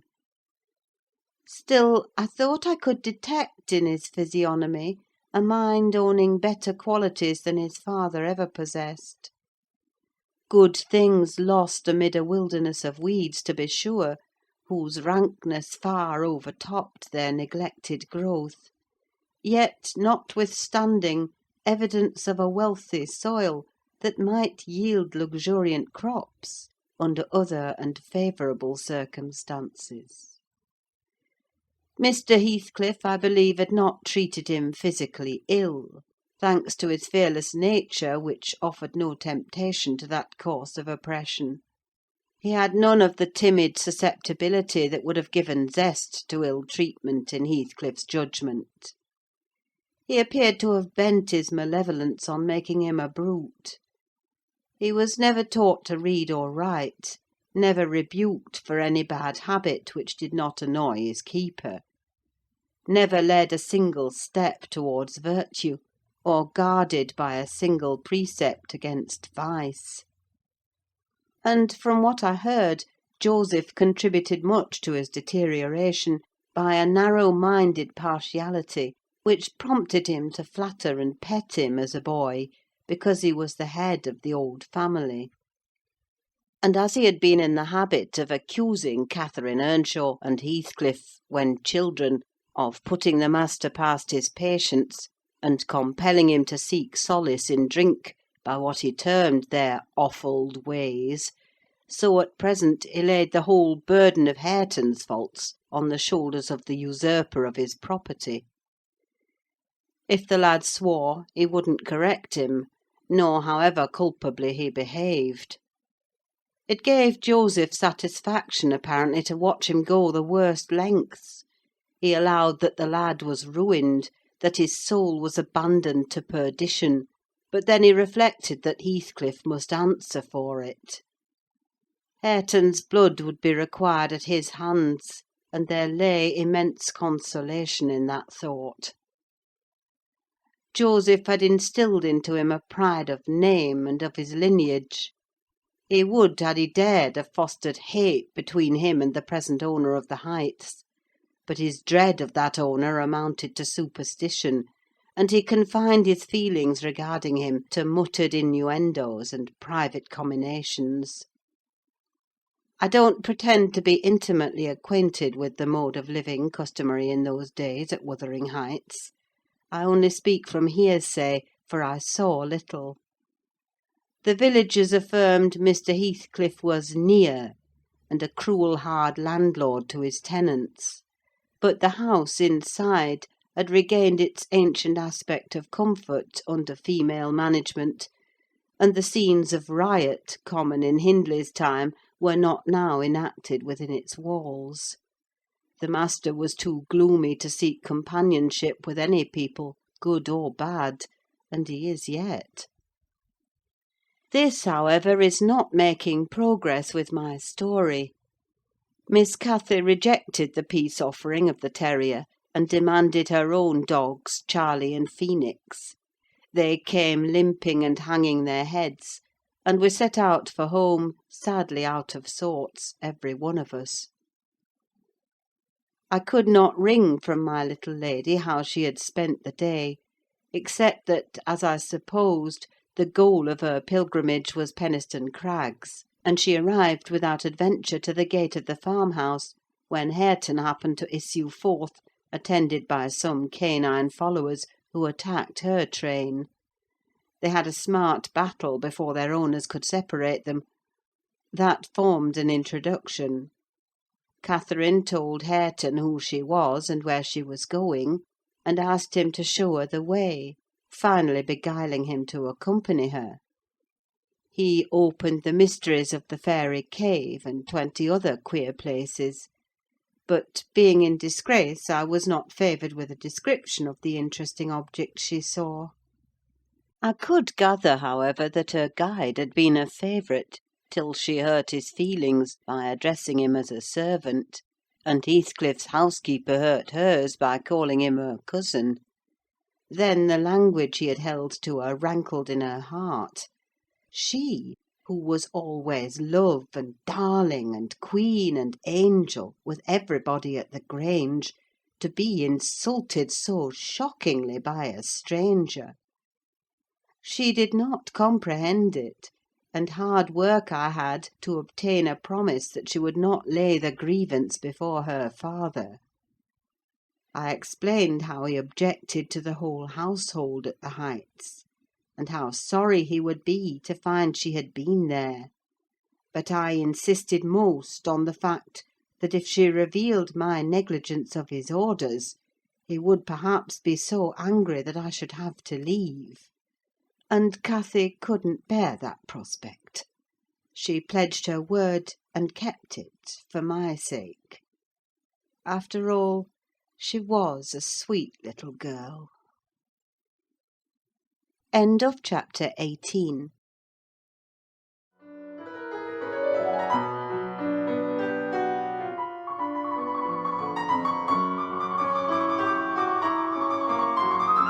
Wuthering Heights by Emily Brontë. Chapter 19. A letter edged with black announced the day of my master's return. Isabella was dead, and he wrote to bid me get mourning for his daughter, and arrange a room and other accommodations for his youthful nephew. Catherine ran wild with joy at the idea of welcoming her father back, and indulged most sanguine anticipations of the innumerable excellencies of her real cousin. The evening of their expected arrival came. Since early morning she had been busy ordering her own small affairs, and now, attired in her new black frock, poor thing, her aunt's death impressed her with no definite sorrow, she obliged me by constant worrying to walk with her down through the grounds to meet them. "Linton is just 6 months younger than I am," she chattered, as we strolled leisurely over the swells and hollows of mossy turf under shadow of the trees. "How delightful it will be to have him for a playfellow! Aunt Isabella sent papa a beautiful lock of his hair. It was lighter than mine, more flaxen and quite as fine. I have it carefully preserved in a little glass box, and I've often thought what a pleasure it would be to see its owner. Oh, I am happy! And papa, dear, dear papa! Come, Ellen, let us run! Come, run!"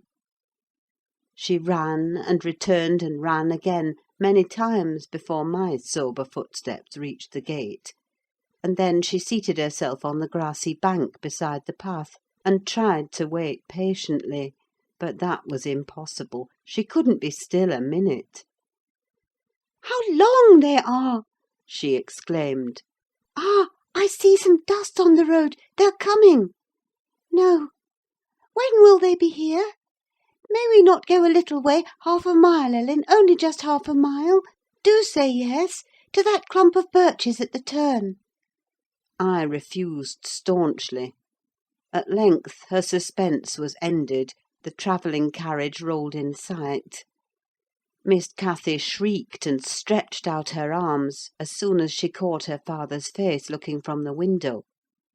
He descended, nearly as eager as herself, and a considerable interval elapsed ere they had a thought to spare for any but themselves. While they exchanged caresses, I took a peep in to see after Linton. He was asleep in a corner, wrapped in a warm fur-lined cloak, as if it had been winter. A pale, delicate, effeminate boy, who might have been taken for my master's younger brother, so strong was the resemblance. But there was a sickly peevishness in his aspect that Edgar Linton never had. The latter saw me looking, and having shaken hands, advised me to close the door and leave him undisturbed, for the journey had fatigued him. Cathy would fain have taken one glance, but her father told her to come, and they walked together up the park, while I hastened before to prepare the servants. "Now, darling," said Mr. Linton, addressing his daughter, as they halted at the bottom of the front steps, "your cousin is not so strong or so merry as you are, and he has lost his mother, remember, a very short time since. Therefore don't expect him to play and run about with you directly, and don't harass him much by talking. Let him be quiet this evening at least, will you?" Yes, yes, papa, answered Catherine. But I do want to see him, and he hasn't once looked out. The carriage stopped, and the sleeper being roused was lifted to the ground by his uncle. "This is your cousin Cathy, Linton," he said, putting their little hands together. "She's fond of you already, and mind you don't grieve her by crying to-night. Try to be cheerful now. The travelling is at an end, and you have nothing to do but rest and amuse yourself as you please." "Let me go to bed, then," answered the boy, shrinking from Catherine's salute, and he put his fingers to remove incipient tears. "Come, come, there's a good child," I whispered, leading him in. "You'll make her weep too: see how sorry she is for you." I do not know whether it was sorrow for him, but his cousin put on as sad a countenance as himself, and returned to her father. All three entered and mounted to the library, where tea was laid ready. I proceeded to remove Linton's cap and mantle, and placed him on a chair by the table. But he was no sooner seated than he began to cry afresh. My master inquired what was the matter. I can't sit on a chair," sobbed the boy. "Go to the sofa, then, and Ellen shall bring you some tea," answered his uncle patiently. He had been greatly tried during the journey, I felt convinced, by his fretful, ailing charge. Linton slowly trailed himself off and lay down. Cathy carried a footstool and her cup to his side. At first she sat silent, but that could not last. She had resolved to make a pet of her little cousin, as she would have him to be, and she commenced stroking his curls and kissing his cheek, and offering him tea in her saucer like a baby. This pleased him, for he was not much better. He dried his eyes and lightened into a faint smile. "Oh, he'll do very well," said the master to me, after watching them a minute. "Very well, if we can keep him, Ellen. The company of a child of his own age will instil new spirit into him soon, and by wishing for strength he'll gain it." "Ay, if we can keep him," I mused to myself, and sore misgivings came over me that there was slight hope of that. And then I thought, however will that weakling live at Wuthering Heights? Between his father and Hareton, what playmates and instructors they'll be! Our doubts were presently decided, even earlier than I expected. I had just taken the children upstairs, after tea was finished, and seen Linton asleep. He would not suffer me to leave him till that was the case.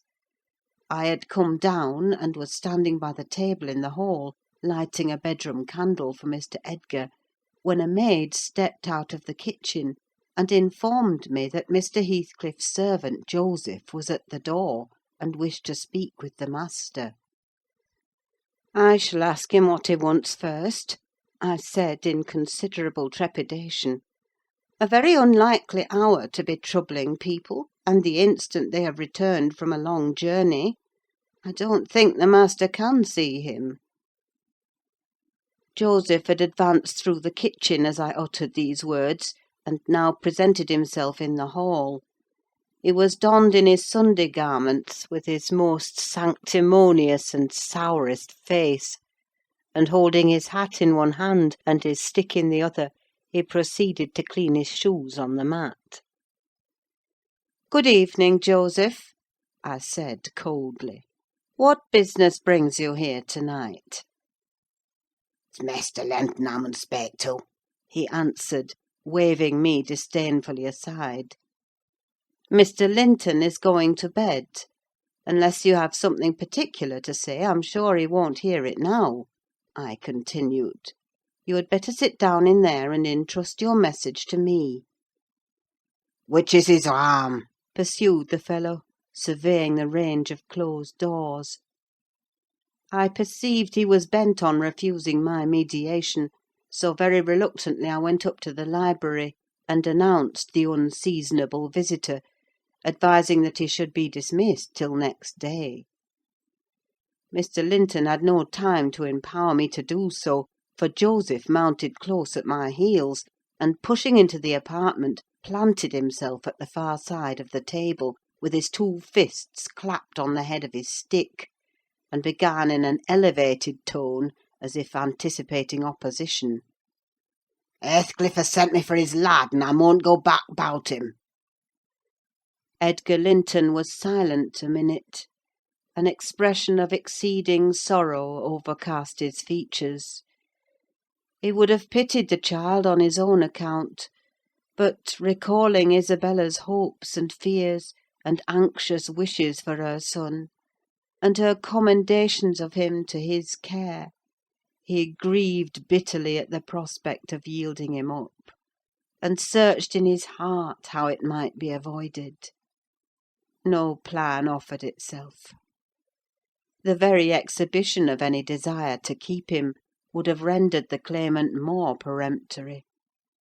There was nothing left but to resign him. However, he was not going to rouse him from his sleep.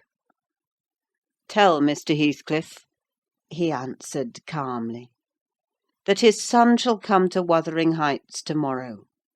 He is in bed, and too tired to go the distance now.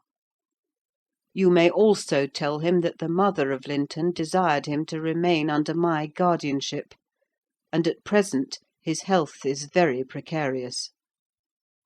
"No," said Joseph, giving a thud with his prop on the floor, and assuming an authoritative air.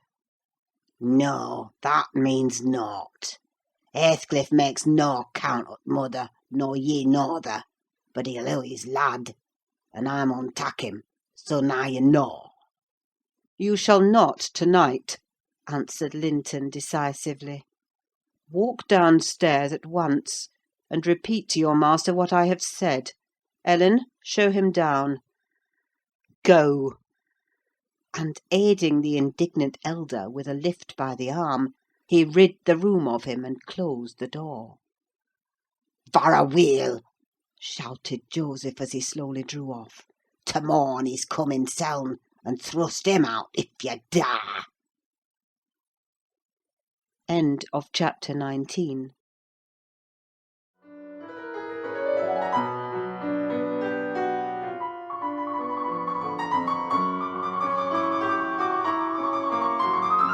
Wuthering Heights by Emily Brontë. Chapter 20. To obviate the danger of this threat being fulfilled, Mr. Linton commissioned me to take the boy home early on Catherine's pony, and, said he, "As we shall now have no influence over his destiny, good or bad, you must say nothing of where he has gone to my daughter. She cannot associate with him hereafter, and it is better for her to remain in ignorance of his proximity, lest she should be restless and anxious to visit the Heights. Merely tell her his father sent for him suddenly, and he has been obliged to leave us." Linton was very reluctant to be roused from his bed at 5 o'clock, and astonished to be informed that he must prepare for further travelling; but I softened off the matter by stating that he was going to spend some time with his father, Mr. Heathcliff, who wished to see him so much he did not like to defer the pleasure till he should recover from his late journey. My father! He cried in strange perplexity. Mamma never told me I had a father. Where does he live? I'd rather stay with uncle. He lives a little distance from the Grange, I replied, just beyond those hills.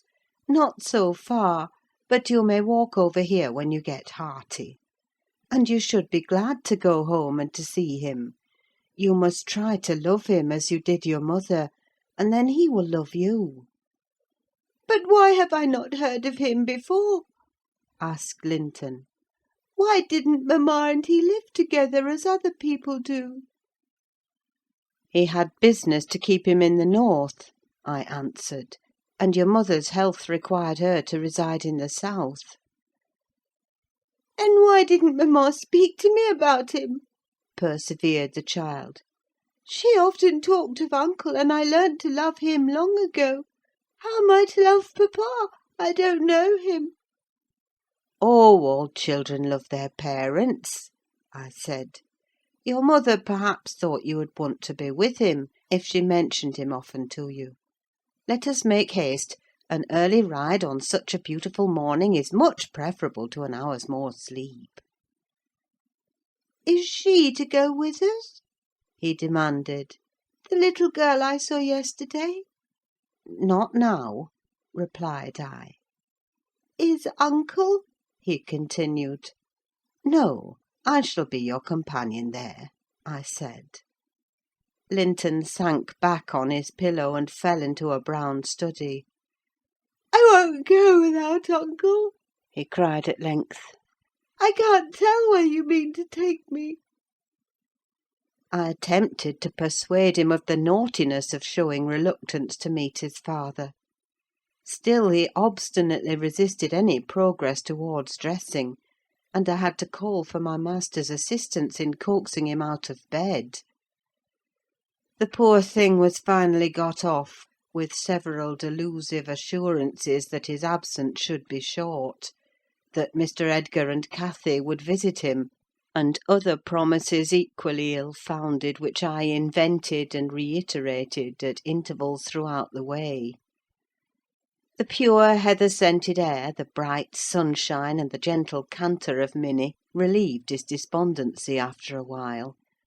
He began to put questions concerning his new home and its inhabitants with greater interest and liveliness. Is Wuthering Heights as pleasant a place as Thrushcross Grange? He inquired, turning to take a last glance into the valley, whence a light mist mounted and formed a fleecy cloud on the skirts of the blue. It is not so buried in trees, I replied, and it is not quite so large, but you can see the country beautifully all round, and the air is healthier for you, fresher and drier. You will perhaps think the building old and dark at first, though it is a respectable house, the next best in the neighbourhood. And you will have such nice rambles on the moors. Hareton Earnshaw, that is Miss Cathy's other cousin, and so yours in a manner, will show you all the sweetest spots, and you can bring a book in fine weather, and make a green hollow your study. And now and then your uncle may join you in a walk. He does frequently walk out on the hills. And what is my father like? He asked. Is he as young and handsome as uncle? He's as young, said I, but he has black hair and eyes, and looks sterner, and he is taller and bigger altogether. He'll not seem to you so gentle and kind at first, perhaps, because it is not his way.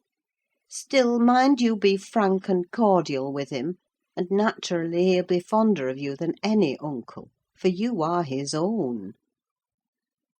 Black hair and eyes, mused Linton.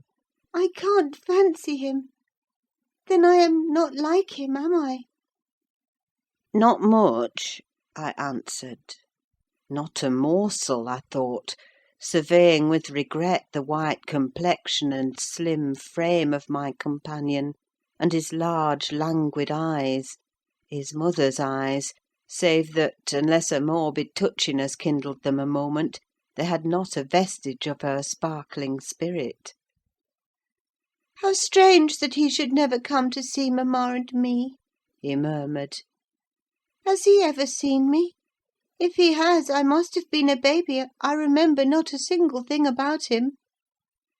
Why, Master Linton, said I, 300 miles is a great distance, and 10 years seem very different in length to a grown-up person, compared with what they do to you. It is probable Mr. Heathcliff proposed going from summer to summer, but never found a convenient opportunity, and now it is too late. Don't trouble him with questions on the subject.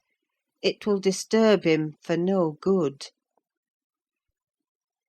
The boy was fully occupied with his own cogitations for the remainder of the ride, till we halted before the farmhouse garden gate. I watched to catch his impressions in his countenance. He surveyed the carved front and low-browed lattices, the straggling gooseberry bushes and crooked firs, with solemn intentness, and then shook his head. His private feelings entirely disapproved of the exterior of his new abode. But he had sense to postpone complaining: there might be compensation within. Before he dismounted, I went and opened the door. It was 6:30. The family had just finished breakfast. The servant was clearing and wiping down the table. Joseph stood by his master's chair, telling some tale concerning a lame horse, and Hareton was preparing for the hayfield. "Hello, Nelly," said Mr. Heathcliff when he saw me. "I feared I should have to come down and fetch my property myself. You've brought it, have you? Let us see what we can make of it." He got up and strode to the door. Hareton and Joseph followed in gaping curiosity. Poor Linton ran a frightened eye over the faces of the three. "Surely," said Joseph, after a grave inspection, "he's swapped with ye, maister, and yon's his lass." Heathcliff, having stared his son into an ague of confusion, uttered a scornful laugh. "God, what a beauty! What a lovely, charming thing!" he exclaimed. "Haven't they reared it on snails and sour milk, Nelly? Oh, damn my soul, but that's worse than I expected; and the devil knows I was not sanguine." I bid the trembling and bewildered child get down and enter. He did not thoroughly comprehend the meaning of his father's speech, or whether it were intended for him. Indeed, he was not yet certain that the grim, sneering stranger was his father. But he clung to me with growing trepidation, and on Mr. Heathcliff's taking a seat and bidding him come hither, he hid his face on my shoulder and wept. "Tut, tut!" said Heathcliff, stretching out a hand and dragging him roughly between his knees, and then holding up his head by the chin. "None of that nonsense! We're not going to hurt thee, Linton. Isn't that thy name? Thou art thy mother's child entirely. Where's my share in thee, puling chicken?" He took off the boy's cap and pushed back his thick flaxen curls, felt his slender arms and his small fingers; during which examination Linton ceased crying, and lifted his great blue eyes to inspect the inspector. "Do you know me?" asked Heathcliff, having satisfied himself that the limbs were all equally frail and feeble. No, said Linton, with a gaze of vacant fear. "You've heard of me, I daresay?" no, he replied again. "No? What a shame of your mother, never to waken your filial regard for me! You are my son, then, I'll tell you. And your mother was a wicked slut to leave you in ignorance of the sort of father you possessed. Now don't wince and colour up, though it is something to see you have not white blood. Be a good lad, and I'll do for you. Nelly, if you be tired, you may sit down. If not, get home again. I guess you'll report what you hear and see to the cipher at the Grange, and this thing won't be settled while you linger about it. Well, replied I hope you'll be kind to the boy, Mr. Heathcliff, or you'll not keep him long. And he's all you have a kin in the wide world that you will ever know, remember. I'll be very kind to him, you needn't fear, he said, laughing. Only nobody else must be kind to him. I'm jealous of monopolising his affection. And to begin my kindness, Joseph, bring the lad some breakfast. Hareton, you infernal calf, begone to your work. Yes, Nell, he added, when they had departed. My son is prospective owner of your place, and I should not wish him to die till I was certain of being his successor. Besides, he's mine, and I want the triumph of seeing my descendant fairly lord of their estates, my child hiring their children to till their father's lands for wages. That is the sole consideration which can make me endure the whelp. I despise him for himself, and hate him for the memories he revives; but that consideration is sufficient. He's as safe with me, and shall be tended as carefully as your master tends his own. I have a room upstairs furnished for him in handsome style. I've engaged a tutor, also, to come 3 times a week, from 20 miles distance, to teach him what he pleases to learn. I've ordered Hareton to obey him, and in fact I've arranged everything with a view to preserve the superior and the gentleman in him above his associates. I do regret, however, that he so little deserves the trouble. If I wished any blessing in the world, it was to find him a worthy object of pride, and I'm bitterly disappointed with the way-faced, whining wretch. While he was speaking, Joseph returned bearing a basin of milk porridge, and placed it before Linton, who stirred round the homely mess with a look of aversion, and affirmed he could not eat it.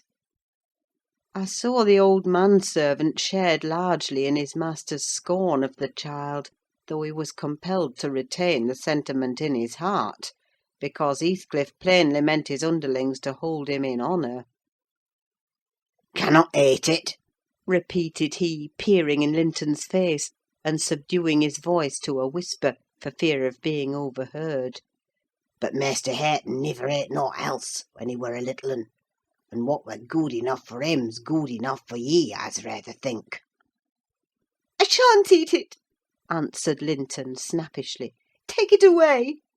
Joseph snatched up the food indignantly and brought it to us. "Is there aught ails the victuals?" he asked, thrusting the tray under Heathcliff's nose. What should ail them? He said. "Why," answered Joseph, "yon dainty chap says he cannot eat them, but I guess it's right. His mother were just so. We were almost too muckit soaked corn for macking her bread." Don't mention his mother to me, said the master angrily. Get him something he can eat, that's all. What is his usual food, Nelly? I suggested boiled milk or tea, and the housekeeper received instructions to prepare some. Come, I reflected, his father's selfishness may contribute to his comfort. He perceives his delicate constitution and the necessity of treating him tolerably. I'll console Mr. Edgar by acquainting him with the turn Heathcliff's humour has taken. Having no excuse for lingering longer, I slipped out, while Linton was engaged in timidly rebuffing the advances of a friendly sheep-dog. But he was too much on the alert to be cheated. As I closed the door, I heard a cry, and a frantic repetition of the words, Don't leave me! I'll not stay here! I'll not stay here!" Then the latch was raised and fell. They did not suffer him to come forth. I mounted Minnie, and urged her to a trot. And so my brief guardianship ended. End of chapter 20.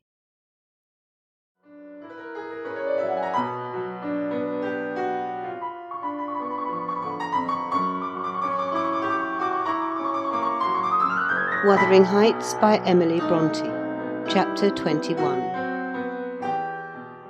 We had sad work with little Cathy that day. She rose in high glee, eager to join her cousin, and such passionate tears and lamentations followed the news of his departure, that Edgar himself was obliged to soothe her by affirming he should come back soon. He added, however, "if I can get him," and there were no hopes of that. This promise poorly pacified her, but time was more potent, and though still at intervals she inquired of her father when Linton would return, before she did see him again his features had waxed so dim in her memory that she did not recognise him. When I chanced to encounter the housekeeper of Wuthering Heights in paying business visits to Gimmerton, I used to ask how the young master got on, for he lived almost as secluded as Catherine herself, and was never to be seen. I could gather from her that he continued in weak health, and was a tiresome inmate. She said Mr. Heathcliff seemed to dislike him ever longer and worse, though he took some trouble to conceal it. He had an antipathy to the sound of his voice, and could not do at all with his sitting in the same room with him many minutes together. There seldom passed much talk between them. Linton learnt his lessons and spent his evenings in a small apartment they called the parlour, or else lay in bed all day, for he was constantly getting coughs and colds and aches and pains of some sort. "And I never know such a faint-hearted creature," added the woman. "No one so careful of hisseln. He will go on if I leave the window open a bit late in the evening. Oh, it's killing a breath of night air! And he must have a fire in the middle of summer, and Joseph's bacca pipe is poison, and he must always have sweets and dainties, and always milk, milk for ever, heeding naught how the rest of us are pinched in winter. And there he'll sit, wrapped in his furred cloak, in his chair by the fire, with some toast and water or other slop on the hob to sip at. And if Hareton, for pity, comes to amuse him, Hareton is not bad-natured, though he's rough. They're sure to part, one swearing and the other crying. I believe the master would relish Earnshaw's thrashing him to a mummy, if he were not his son; and I'm certain he would be fit to turn him out of doors if he knew half the nursing he gives hisseln. But then he won't go into danger of temptation: he never enters the parlour; and should Linton show those ways in the house where he is, he sends him upstairs directly." I divined from this account that utter lack of sympathy had rendered young Heathcliff selfish and disagreeable, if he were not so originally, and my interest in him, consequently, decayed; though still I was moved with a sense of grief at his lot, and a wish that he had been left with us. Mr. Edgar encouraged me to gain information: he thought a great deal about him, I fancy, and would have run some risk to see him; and he told me once to ask the housekeeper whether he ever came into the village. She said he had only been twice, on horseback, accompanying his father, and both times he pretended to be quite knocked up for 3 or 4 days afterwards. That housekeeper left, if I recollect rightly, 2 years after he came, and another, whom I did not know, was her successor. She lives there still. Time wore on at the Grange in its former pleasant way till Miss Cathy reached 16. On the anniversary of her birth we never manifested any signs of rejoicing, because it was also the anniversary of my late mistress's death. Her father invariably spent that day alone in the library, and walked at dusk as far as Gimmerton kirkyard, where he would frequently prolong his stay beyond midnight. Therefore Catherine was thrown on her own resources for amusement.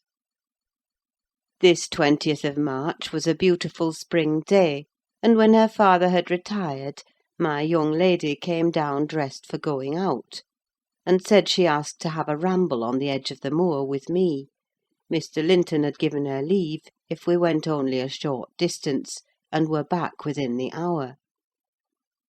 "So make haste, Ellen," she cried.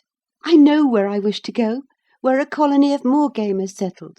I want to see whether they have made their nests yet." "That must be a good distance up," I answered. "They don't breed on the edge of the moor." "No, it's not," she said. "I've gone very near with papa." I put on my bonnet and sallied out, thinking nothing more of the matter. She bounded before me and returned to my side, and was off again like a young greyhound. And at first I found plenty of entertainment in listening to the larks singing far and near, and enjoying the sweet warm sunshine, and watching her, my pet and my delight, with her golden ringlets flying loose behind, and her bright cheek as soft and pure in its bloom as a wild rose, and her eyes radiant with cloudless pleasure. She was a happy creature, and an angel in those days. It's a pity she could not be content. "Well," said I, "where are your moor game, Miss Cathy?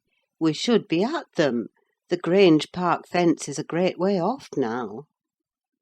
"Oh, a little further, only a little further, Ellen," was her answer continually.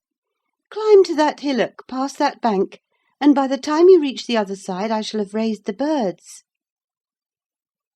But there were so many hillocks and banks to climb and pass that at length I began to be weary, and told her we must halt and retrace our steps. I shouted to her, as she had outstripped me a long way. She either did not hear or did not regard, for she still sprang on, and I was compelled to follow. Finally she dived into a hollow, and before I came in sight of her again, she was 2 miles nearer Wuthering Heights than her own home, and I beheld a couple of persons arrest her, one of whom I felt convinced was Mr. Heathcliff himself. Cathy had been caught in the fact of plundering, or at least hunting out the nests of the grouse. The Heights were Heathcliff's land, and he was reproving the poacher. "I've neither taken any nor found any," she said, as I toiled to them, expanding her hands in corroboration of the statement. "I didn't mean to take them, but papa told me there were quantities up here, and I wished to see the eggs." Heathcliff glanced at me with an ill-meaning smile, expressing his acquaintance with the party, and consequently his malevolence towards it, and demanded who papa was. "Mr. Linton of Thrushcross Grange," she replied. "I thought you did not know me, or you wouldn't have spoken in that way." You suppose papa is highly esteemed and respected, then?" he said sarcastically. "And what are you?" inquired Catherine, gazing curiously on the speaker. "That man I've seen before. Is he your son?"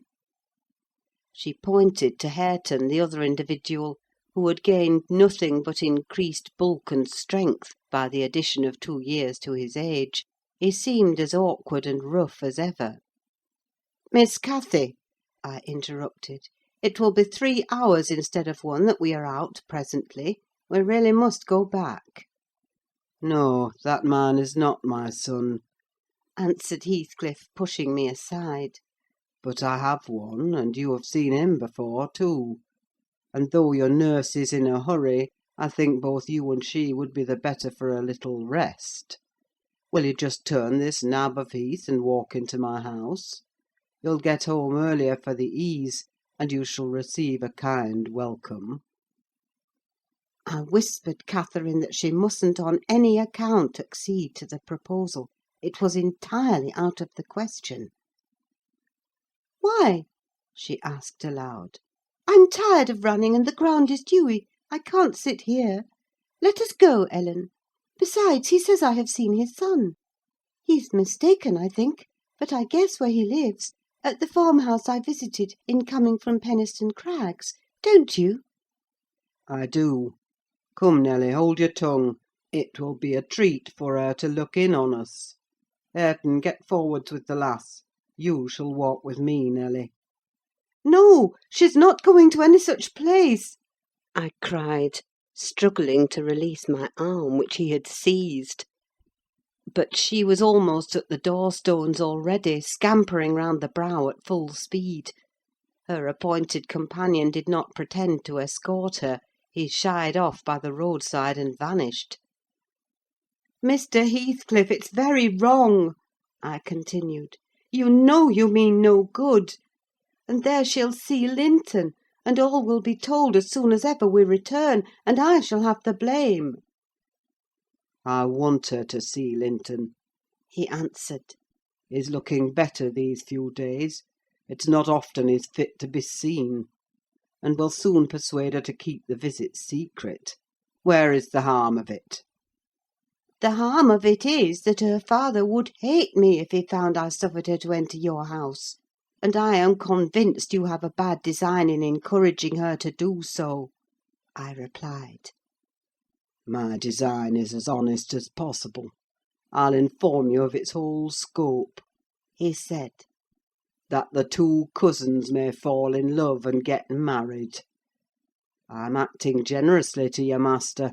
His young chit has no expectations; and should she second my wishes, she'll be provided for at once as joint successor with Linton." "If Linton died," I answered, "and his life is quite uncertain, Catherine would be the heir." "No, she would not," he said. "There is no clause in the will to secure it so. His property would go to me; but to prevent disputes, I desire their union, and am resolved to bring it about." "And I'm resolved she shall never approach your house with me again," I returned, as we reached the gate where Miss Cathy waited our coming. Heathcliff bade me be quiet, and, preceding us up the path, hastened to open the door. My young lady gave him several looks, as if she could not exactly make up her mind what to think of him; but now he smiled when he met her eye, and softened his voice in addressing her, and I was foolish enough to imagine the memory of her mother might disarm him from desiring her injury. Linton stood on the hearth. He had been out walking in the fields, for his cap was on, and he was calling to Joseph to bring him dry shoes. He had grown tall of his age, still wanting some months of 16. His features were pretty yet, and his eye and complexion brighter than I remembered them, though with merely temporary lustre borrowed from the salubrious air and genial sun. "Now, who is that?" asked Mr. Heathcliff, turning to Cathy. "Can you tell?" "Your son," she said, having doubtfully surveyed first one and then the other. "Yes, yes," answered he. "But is this the only time you have beheld him? Think. Ah, you have a short memory. Linton, don't you recall your cousin that you used to tease us so with wishing to see?" "What, Linton?" cried Cathy, kindling into joyful surprise at the name. "Is that little Linton? He's taller than I am. Are you Linton?" The youth stepped forward and acknowledged himself. She kissed him fervently, and they gazed with wonder at the change time had wrought in the appearance of each. Catherine had reached her full height; her figure was both plump and slender, elastic as steel, and her whole aspect sparkling with health and spirits. Linton's looks and movements were very languid, and his form extremely slight, but there was a grace in his manner that mitigated these defects, and rendered them not unpleasing. After exchanging numerous marks of fondness with him, his cousin went to Mr. Heathcliff, who lingered by the door, dividing his attention between the objects inside and those that lay without; pretending, that is, to observe the latter, and really noting the former alone. "And you are my uncle, then?" she cried, reaching up to salute him. "I thought I liked you, though you were cross at first. Why don't you visit at the Grange with Linton?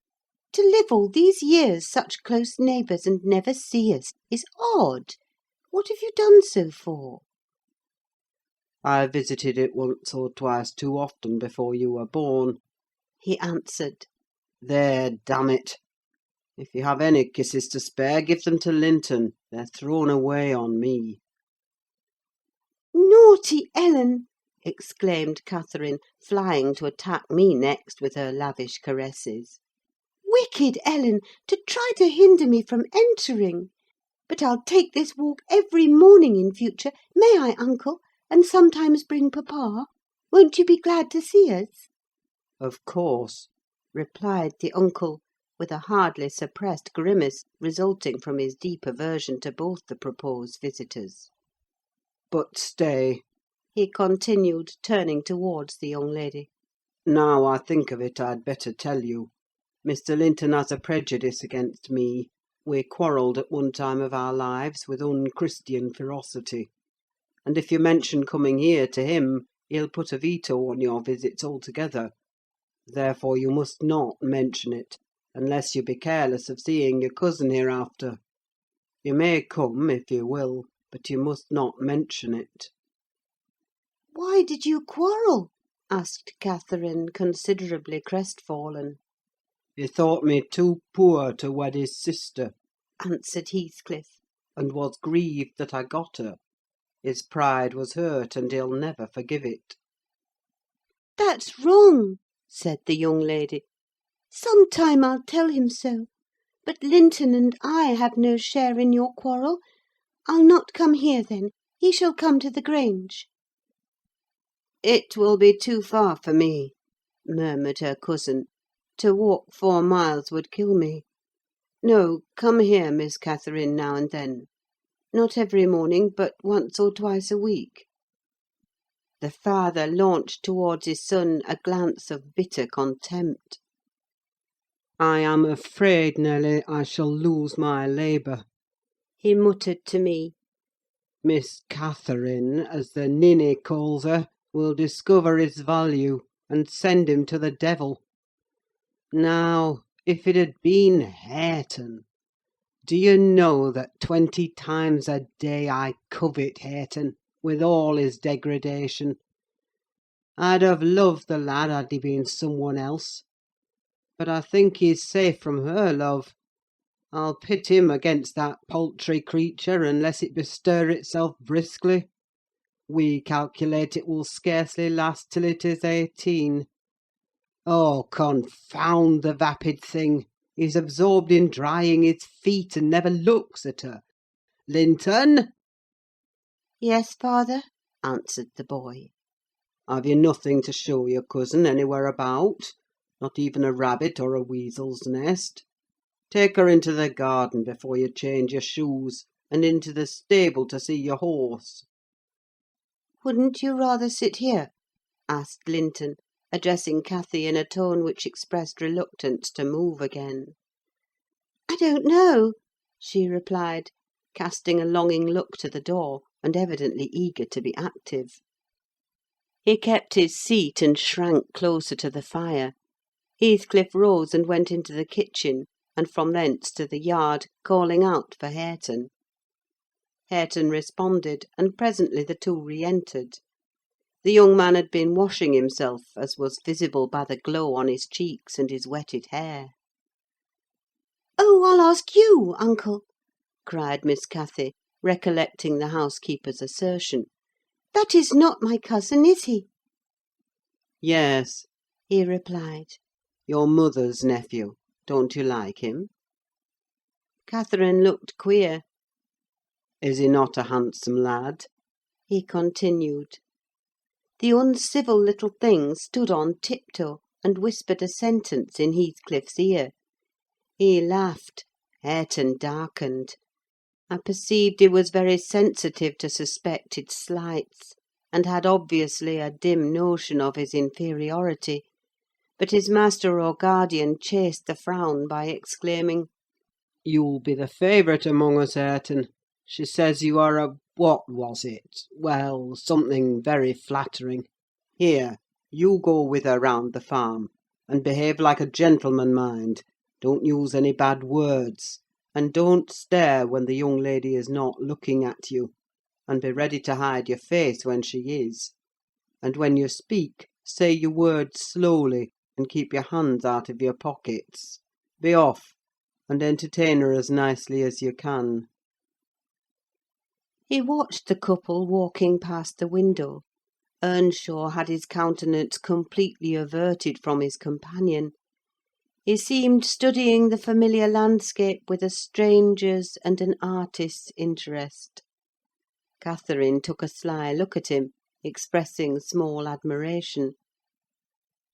She then turned her attention to seeking out objects of amusement for herself, and tripped merrily on, lilting a tune to supply the lack of conversation.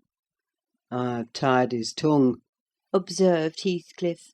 "He'll not venture a single syllable all the time. Nelly, you recollect me at his age, nay, some years younger. Did I ever look so stupid, so gormless, as Joseph calls it?" "Worse," I replied, "because more sullen with it." "I've a pleasure in him," he continued, reflecting aloud. "He has satisfied my expectations. If he were a born fool, I should not enjoy it half so much. But he's no fool, and I can sympathise with all his feelings, having felt them myself.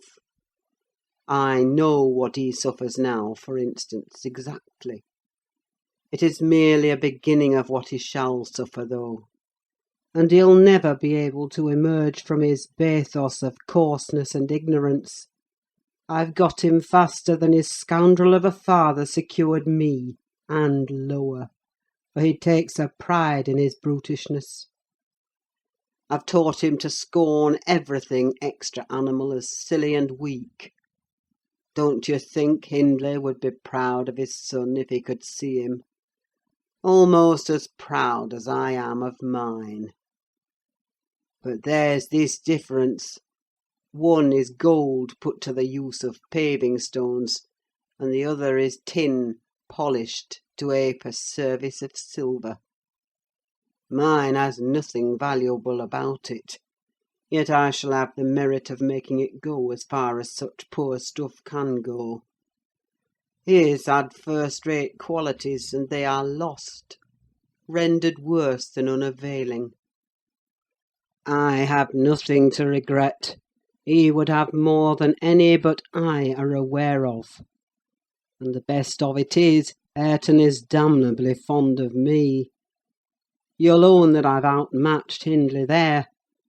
If the dead villain could rise from his grave to abuse me for his offspring's wrongs, I should have the fun of seeing the said offspring fight him back again, indignant that he should dare to rail at the one friend he has in the world. Heathcliff chuckled a fiendish laugh at the idea. I made no reply, because I saw that he expected none. Meantime, our young companion, who sat too removed from us to hear what was said, began to evince symptoms of uneasiness, probably repenting that he had denied himself the treat of Catherine's society for fear of a little fatigue. His father remarked the restless glances wandering to the window, and the hand irresolutely extended towards his cap. "Get up, you idle boy!" he exclaimed with assumed heartiness. "Away after them! They're just at the corner by the stand of hives." Linton gathered his energies and left the hearth. The lattice was open, and as he stepped out, I heard Cathy inquiring of her unsociable attendant what was that inscription over the door. Hareton stared up and scratched his head like a true clown. "It's some damnable writing," he answered. "I cannot read it." "Can't read it?" cried Catherine. "I can read it. It's English. But I want to know why it is there." Linton giggled, the first appearance of mirth he had exhibited. "He does not know his letters," he said to his cousin. "Could you believe in the existence of such a colossal dunce?" "Is he all he should be?" asked Miss Cathy, seriously. "Or is he simple, not right? I've questioned him twice now, and each time he looked so stupid I think he does not understand me. I can hardly understand him, I'm sure." Linton repeated his laugh, and glanced at Hareton tauntingly, who certainly did not seem quite clear of comprehension at that moment. "There's nothing the matter but laziness, is there, Earnshaw?" he said. "My cousin fancies you are an idiot. There you experience the consequence of scorning book-larning, as you would say. Have you noticed, Catherine, his frightful Yorkshire pronunciation?" "Why, where the devil is the use on't?" growled Hareton, more ready in answering his daily companion. He was about to enlarge further, but the two youngsters broke into a noisy fit of merriment, my giddy miss being delighted to discover that she might turn his strange talk to matter of amusement. "Where is the use of the devil in that sentence?" tittered Linton. "Papa told you not to say any bad words, and you can't open your mouth without one. Do try to behave like a gentleman, now do." If thou weren't more a lass than a lad, I'd fell thee this minute, I would, pitiful lath of a cratur!" retorted the angry boor, retreating, while his face burnt with mingled rage and mortification, for he was conscious of being insulted, and embarrassed how to resent it. Mr. Heathcliff, having overheard the conversation as well as I, smiled when he saw him go, but immediately afterwards cast a look of singular aversion on the flippant pair, who remained chattering in the doorway, the boy finding animation enough while discussing Hareton's faults and deficiencies, and relating anecdotes of his goings-on, and the girl relishing his pert and spiteful sayings, without considering the ill nature they evinced. I began to dislike more than to compassionate Linton, and to excuse his father in some measure for holding him cheap. We stayed till afternoon. I could not tear Miss Cathy away sooner, but happily my master had not quitted his apartment, and remained ignorant of our prolonged absence. As we walked home, I would fain have enlightened my charge on the characters of the people we had quitted, but she got it into her head that I was prejudiced against them. "Aha!" she cried. "You take papa's side, Ellen. You are partial, I know, or else you wouldn't have cheated me so many years into the notion that Linton lived a long way from here. I'm really extremely angry, only I'm so pleased I can't show it. But you must hold your tongue about my uncle. He's my uncle, remember, and I'll scold papa for quarrelling with him." And so she ran on, till I relinquished the endeavour to convince her of her mistake. She did not mention the visit that night, because she did not see Mr. Linton. Next day it all came out, sadly to my chagrin. And still I was not altogether sorry. I thought the burden of directing and warning would be more efficiently borne by him than me. But he was too timid in giving satisfactory reasons for his wish that she should shun connection with the household of the Heights; and Catherine liked good reasons for every restraint that harassed her petted will. "Papa!" she exclaimed after the morning salutations, "guess whom I saw yesterday in my walk on the moors?" "Ah, papa, you started! You've not done right, have you now? I saw... But listen, and you shall hear how I found you out. And Ellen, who is in league with you, and yet pretended to pity me so, when I kept hoping, and was always disappointed, about Linton's coming back." She gave a faithful account of her excursion and its consequences; and my master, though he cast more than one reproachful look at me, said nothing till she had concluded. Then he drew her to him, and asked if she knew why he had concealed Linton's near neighbourhood from her. Could she think it was to deny her a pleasure that she might harmlessly enjoy? "It was because you disliked Mr. Heathcliff," she answered. "Then you believe I care more for my own feelings than yours, Cathy?" he said.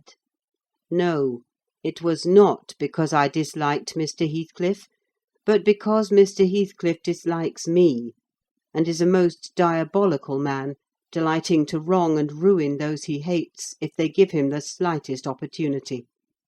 I knew that you could not keep up an acquaintance with your cousin without being brought into contact with him, and I knew he would detest you on my account. So, for your own good, and nothing else, I took precautions that you should not see Linton again. I meant to explain this some time as you grew older, and I am sorry I delayed it." "But Mr. Heathcliff was quite cordial, papa," observed Catherine, not at all convinced. "And he didn't object to our seeing each other. He said I might come to his house when I pleased, only I must not tell you, because you had quarrelled with him, and would not forgive him for marrying Aunt Isabella. And you won't. You are the one to be blamed. He is willing to let us be friends at least, Linton and I, and you are not." My master, perceiving that she would not take his word for her uncle-in-law's evil disposition, gave a hasty sketch of his conduct to Isabella, and the manner in which Wuthering Heights became his property. He could not bear to discourse long upon the topic, for though he spoke little of it, he still felt the same horror and detestation of his ancient enemy that had occupied his heart ever since Mrs. Linton's death. "She might have been living yet, if it had not been for him," was his constant bitter reflection. And in his eyes Heathcliff seemed a murderer. Miss Cathy, conversant with no bad deeds except her own slight acts of disobedience, injustice, and passion, arising from hot temper and thoughtlessness, and repented of on the day they were committed, was amazed at the blackness of spirit that could brood on and cover revenge for years, and deliberately prosecute its plans without a visitation of remorse.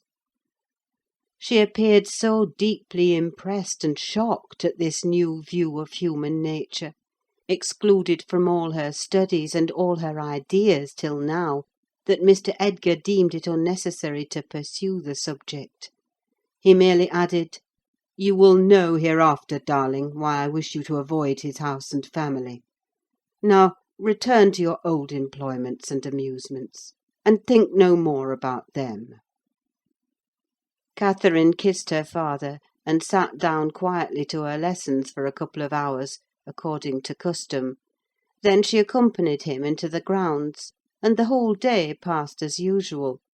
But in the evening, when she had retired to her room, and I went to help her to undress, I found her crying on her knees by the bedside. "Oh, fie, silly child!" I exclaimed. "If you had any real griefs, you'd be ashamed to waste a tear on this little contrariety. You never had one shadow of substantial sorrow, Miss Catherine. Suppose for a minute that master and I were dead, and you were by yourself in the world, how would you feel then?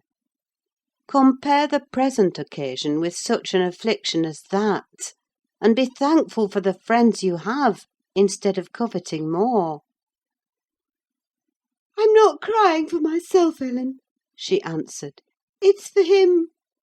He expected to see me again to-morrow, and there he'll be so disappointed, and he'll wait for me, and I shan't come.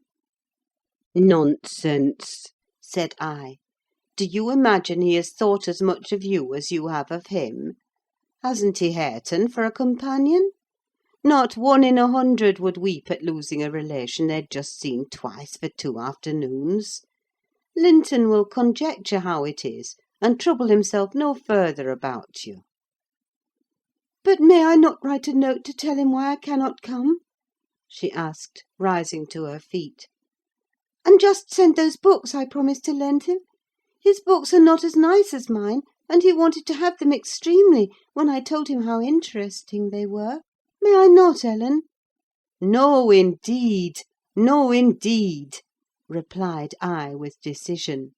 "Then he would write to you, and there'd never be an end of it. No, Miss Catherine, the acquaintance must be dropped entirely. So papa expects, and I shall see that it is done."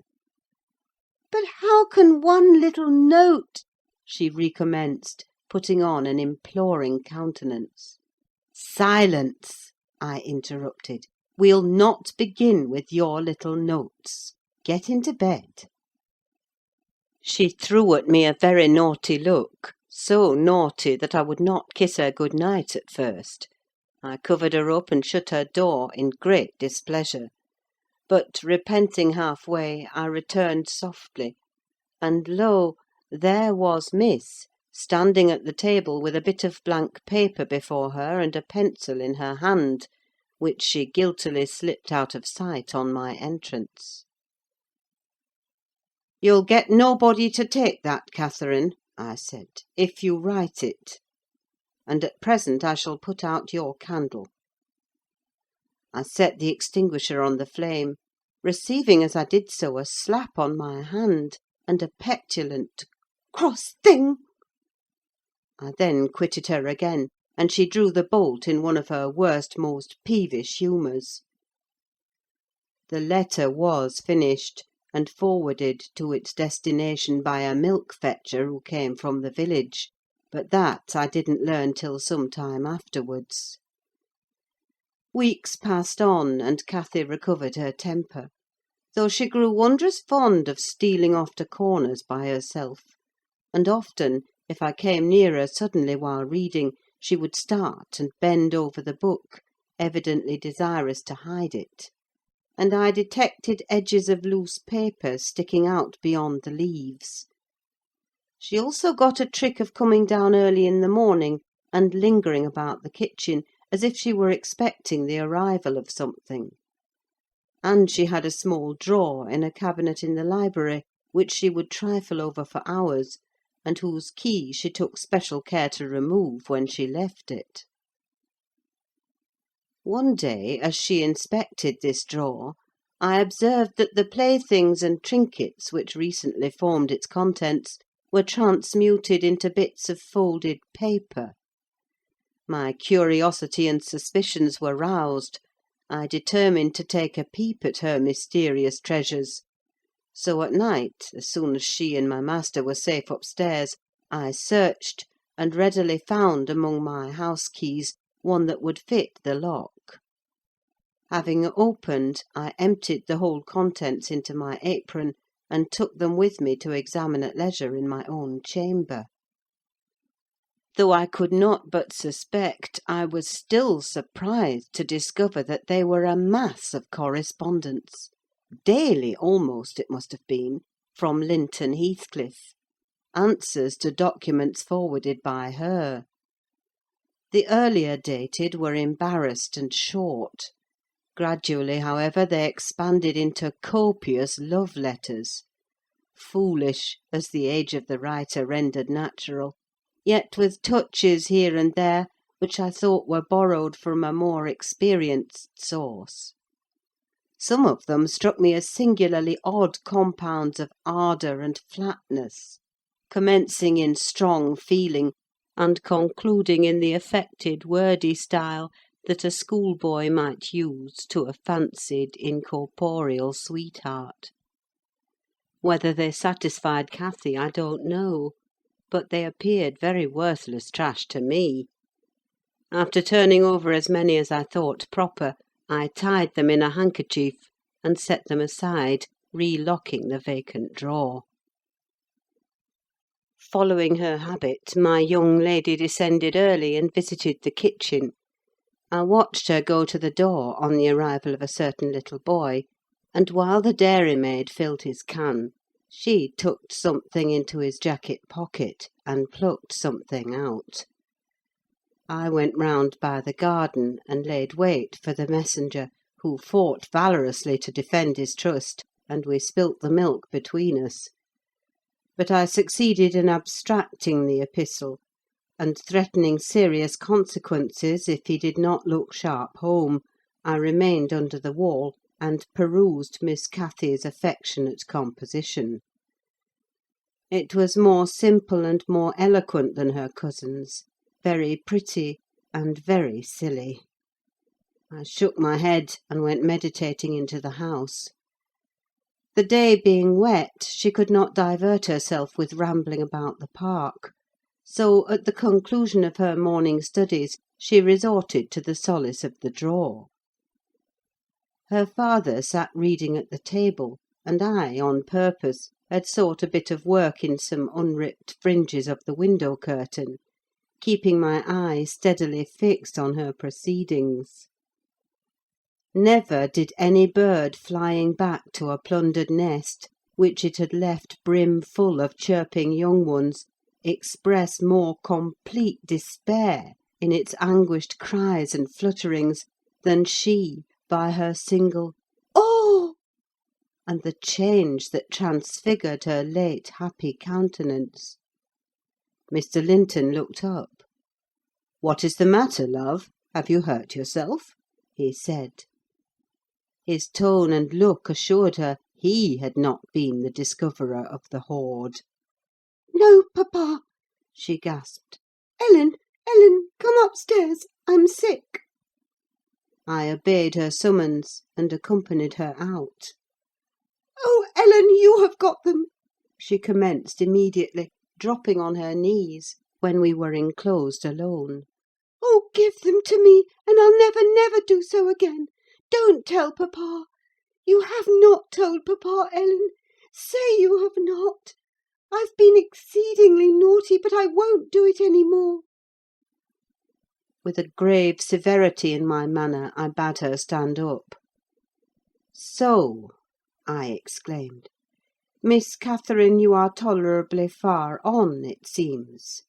You may well be ashamed of them. A fine bundle of trash you study in your leisure hours, to be sure. Why, it's good enough to be printed. And what do you suppose the master will think when I display it before him? I haven't shown it yet, but you needn't imagine I shall keep your ridiculous secrets. For shame! And you must have led the way in writing such absurdities. He would not have thought of beginning, I'm certain." I didn't," sobbed Cathy, fit to break her heart. "I didn't once think of loving him till—" "Loving!" cried I, as scornfully as I could utter the word. "Loving! Did anybody ever hear the like? I might just as well talk of loving the miller who comes once a year to buy our corn. Pretty loving, indeed! And both times together you have seen Linton hardly 4 hours in your life. Now, here is the babyish trash. I'm going with it to the library, and we'll see what your father says to such loving." She sprang at her precious epistles, but I held them above my head, and then she poured out further frantic entreaties that I would burn them, do anything rather than show them.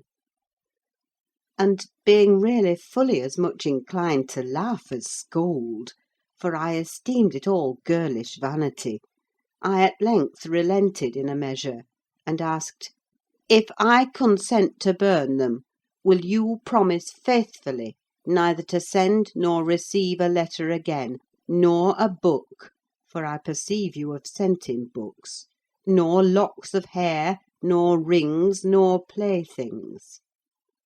"We don't send playthings," cried Catherine, her pride overcoming her shame. "Nor anything at all, then, my lady," I said. "Unless you will, here I go." "I promise, Ellen!" she cried, catching my dress. "Oh, put them in the fire, do, do!" But when I proceeded to open a place with the poker, the sacrifice was too painful to be borne. She earnestly supplicated that I would spare her one or two. "1 or 2, Ellen, to keep for Linton's sake." I unknotted the handkerchief, and commenced dropping them in from an angle, and the flame curled up the chimney. "I will have 1, you cruel wretch!" she screamed, darting her hand into the fire, and drawing forth some half-consumed fragments at the expense of her fingers. "Very well, and I will have some to exhibit to papa," I answered, shaking back the rest into the bundle, and turning anew to the door. She emptied her blackened pieces into the flames, and motioned me to finish the immolation. It was done. I stirred up the ashes, and interred them under a shovelful of coals; and she, mutely, and with a sense of intense injury, retired to her private apartment. I descended to tell my master that the young lady's qualm of sickness was almost gone, but I judged it best for her to lie down a while. She wouldn't dine, but she appeared at tea, pale and red about the eyes, and marvellously subdued in outward aspect. Next morning I answered the letter by a slip of paper, inscribed, "Master Heathcliff is requested to send no more notes to Miss Linton, as she will not receive them." And henceforth the little boy came with vacant pockets. End of chapter 21.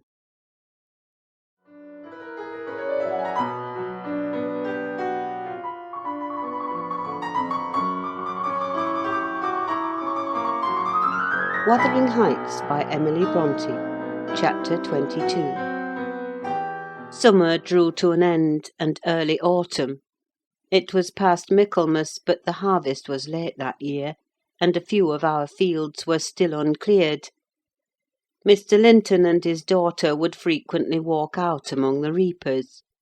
At the carrying of the last sheaves they stayed till dusk, and the evening happening to be chill and damp, my master caught a bad cold that settled obstinately on his lungs, and confined him indoors throughout the whole of the winter, nearly without intermission. Poor Cathy, frightened from her little romance, had been considerably sadder and duller since its abandonment, and her father insisted on her reading less and taking more exercise. She had his companionship no longer. I esteemed it a duty to supply its lack, as much as possible, with mine: an inefficient substitute, for I could only spare 2 or 3 hours from my numerous diurnal occupations to follow her footsteps, and then my society was obviously less desirable than his. On an afternoon in October, or the beginning of November, a fresh, watery afternoon, when the turf and paths were rustling with moist, withered leaves, and the cold blue sky was half hidden by clouds, dark grey streamers rapidly mounting from the west and boding abundant rain, I requested my young lady to forego her ramble, because I was certain of showers. She refused, and I unwillingly donned a cloak and took my umbrella to accompany her on a stroll to the bottom of the park: a formal walk which she generally affected if low-spirited, and that she invariably was when Mr. Edgar had been worse than ordinary; a thing never known from his confession, but guessed both by her and me from his increased silence and the melancholy of his countenance. She went sadly on. There was no running or bounding now, though the chill wind might well have tempted her to race; and often, from the side of my eye, I could detect her raising a hand and brushing something off her cheek. I gazed round for a means of diverting her thoughts. On one side of the road rose a high, rough bank, where hazels and stunted oaks, with their roots half exposed, held uncertain tenure. The soil was too loose for the latter, and strong winds had blown some nearly horizontal. In summer, Miss Catherine delighted to climb along these trunks, and sit in the branches swinging 20 feet above the ground; and I, pleased with her agility and her light childish heart, still considered it proper to scold every time I caught her at such an elevation, but so that she knew there was no necessity for descending. From dinner to tea she would lie in her breeze-rocked cradle, doing nothing except singing old songs, my nursery lore, to herself, or watching the birds, joint tenants, feed and entice their young ones to fly, or nestling with closed lids, half thinking, half dreaming, happier than words can express. "Look, miss!" I exclaimed, pointing to a nook under the roots of one twisted tree. "Winter is not here yet. There's a little flower up yonder, the last bud from the multitude of bluebells that clouded those turf steps in July with a lilac mist. Will you clamber up and pluck it to show to papa?" Cathy stared a long time at the lonely blossom trembling in its earthy shelter, and replied at length, "No, I'll not touch it. But it looks melancholy, does it not, Ellen?" "Yes," I observed, "about as starved and suckless as you. Your cheeks are bloodless. Let us take hold of hands and run. You're so low, I daresay I shall keep up with you." "No," she repeated, and continued sauntering on, pausing at intervals to muse over a bit of moss, or a tuft of blanched grass, or a fungus spreading its bright orange among the heaps of brown foliage; and ever and anon her hand was lifted to her averted face. "Catherine, why are you crying, love?" I asked, approaching and putting my arm over her shoulder. "You mustn't cry because papa has a cold. Be thankful it is nothing worse." She now put no further restraint on her tears; her breath was stifled by sobs. "Oh, it will be something worse," she said. "And what shall I do when papa and you leave me, and I am by myself? I can't forget your words, Ellen: they are always in my ear. How life will be changed, how dreary the world will be, when papa and you are dead!" "None can tell whether you won't die before us," I replied. "It's wrong to anticipate evil. We'll hope there are years and years to come before any of us go. Master is young, and I am strong and hardly 45. My mother lived till 80, a canty dame to the last. And suppose Mr. Linton was spared till he saw 60, that would be more years than you have counted, miss. And would it not be foolish to mourn a calamity above 20 years beforehand?" "But Aunt Isabella was younger than papa," she remarked, gazing up with timid hope to seek further consolation. "Aunt Isabella had not you and me to nurse her," I replied. "She wasn't as happy as master. She hadn't as much to live for. All you need do is to wait well on your father, and cheer him by letting him see you cheerful. And avoid giving him anxiety on any subject. Mind that, Cathy. I'll not disguise but you might kill him if you were wild and reckless, and cherished a foolish, fanciful affection for the son of a person who would be glad to have him in his grave, and allowed him to discover that you fretted over the separation he has judged it expedient to make." "I fret about nothing on earth except papa's illness," answered my companion. "I care for nothing in comparison with papa; and I'll never, never, Oh, never, while I have my senses, do an act or say a word to vex him. I love him better than myself, Ellen, and I know it by this: I pray every night that I may live after him, because I would rather be miserable than that he should be. That proves I love him better than myself. Good words, I replied, but deeds must prove it also, and after he is well, remember you don't forget resolutions formed in the hour of fear. As we talked, we neared a door that opened on the road, and my young lady, lightening into sunshine again, climbed up and seated herself on the top of the wall, reaching over to gather some hips that bloomed scarlet on the summit branches of the wild rose trees shadowing the highway side. The lower fruit had disappeared, but only birds could touch the upper, except from Cathy's present station. In stretching to pull them, her hat fell off, and as the door was locked, she proposed scrambling down to recover it. I bid her be cautious lest she got a fall, and she nimbly disappeared. But the return was no such easy matter. The stones were smooth and neatly cemented, and the rose bushes and blackberry stragglers could yield no assistance in reascending.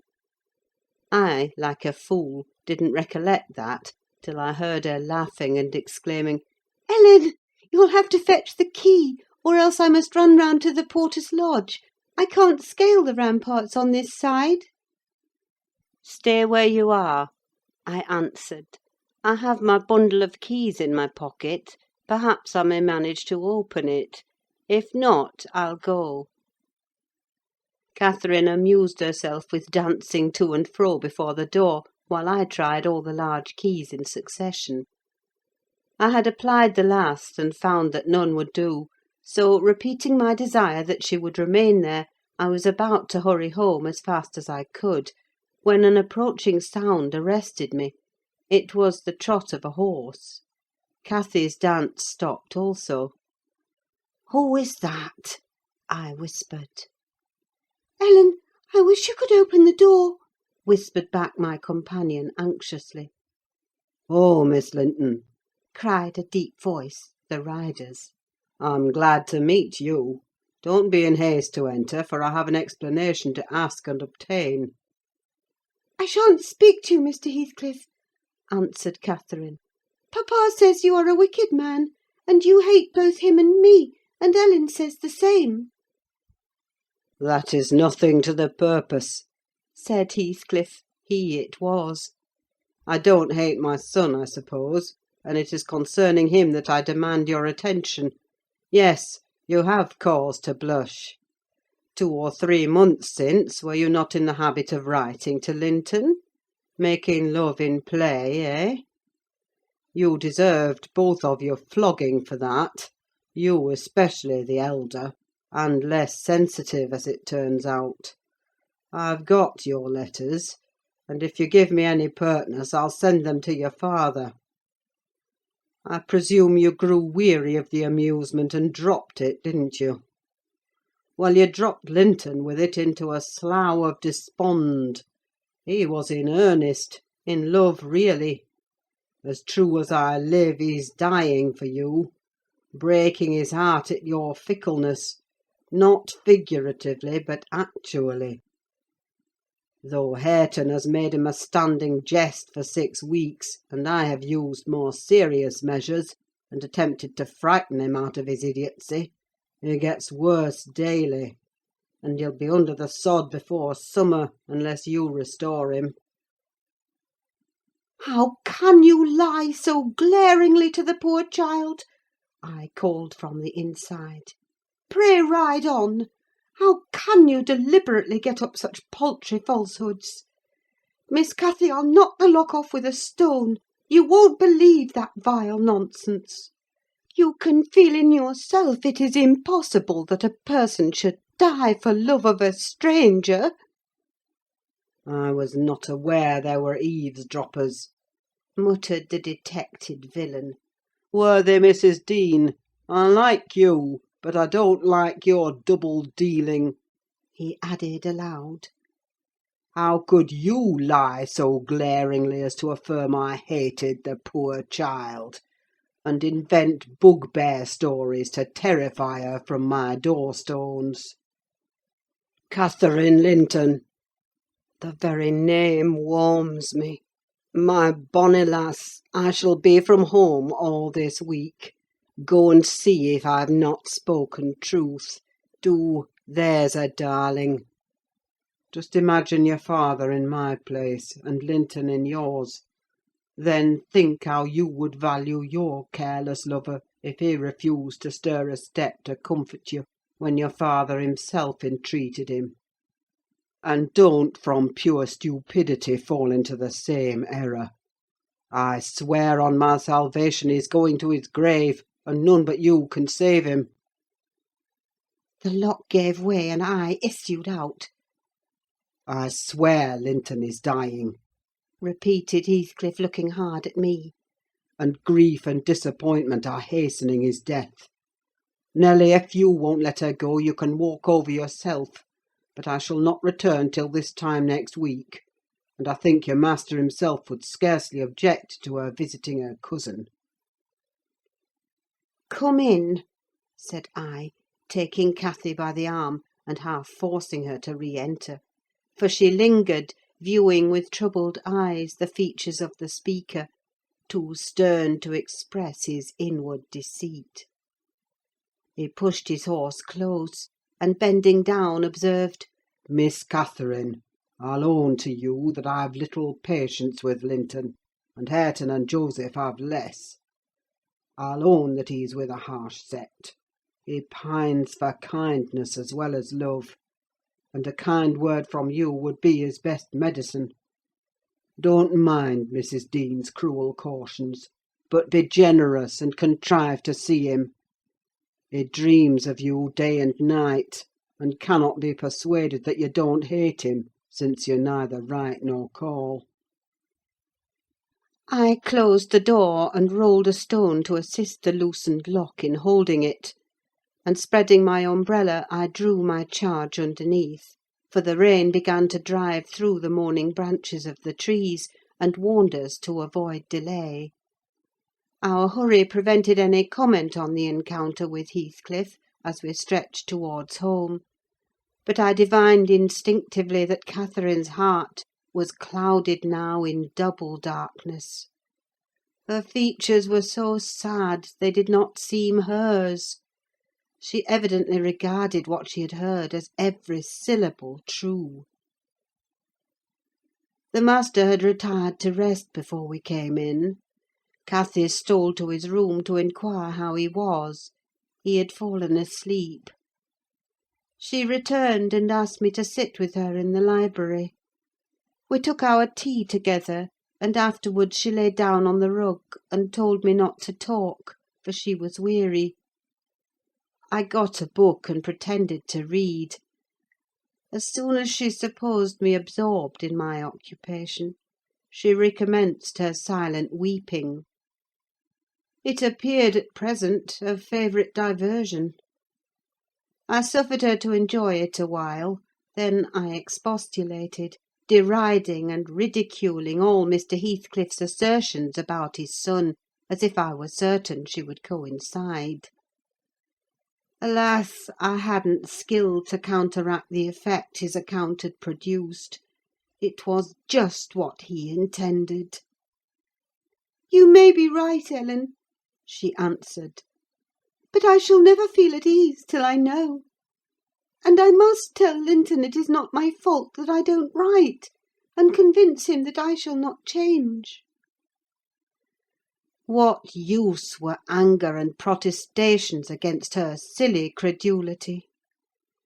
We parted that night hostile, but next day beheld me on the road to Wuthering Heights, by the side of my wilful young mistress's pony.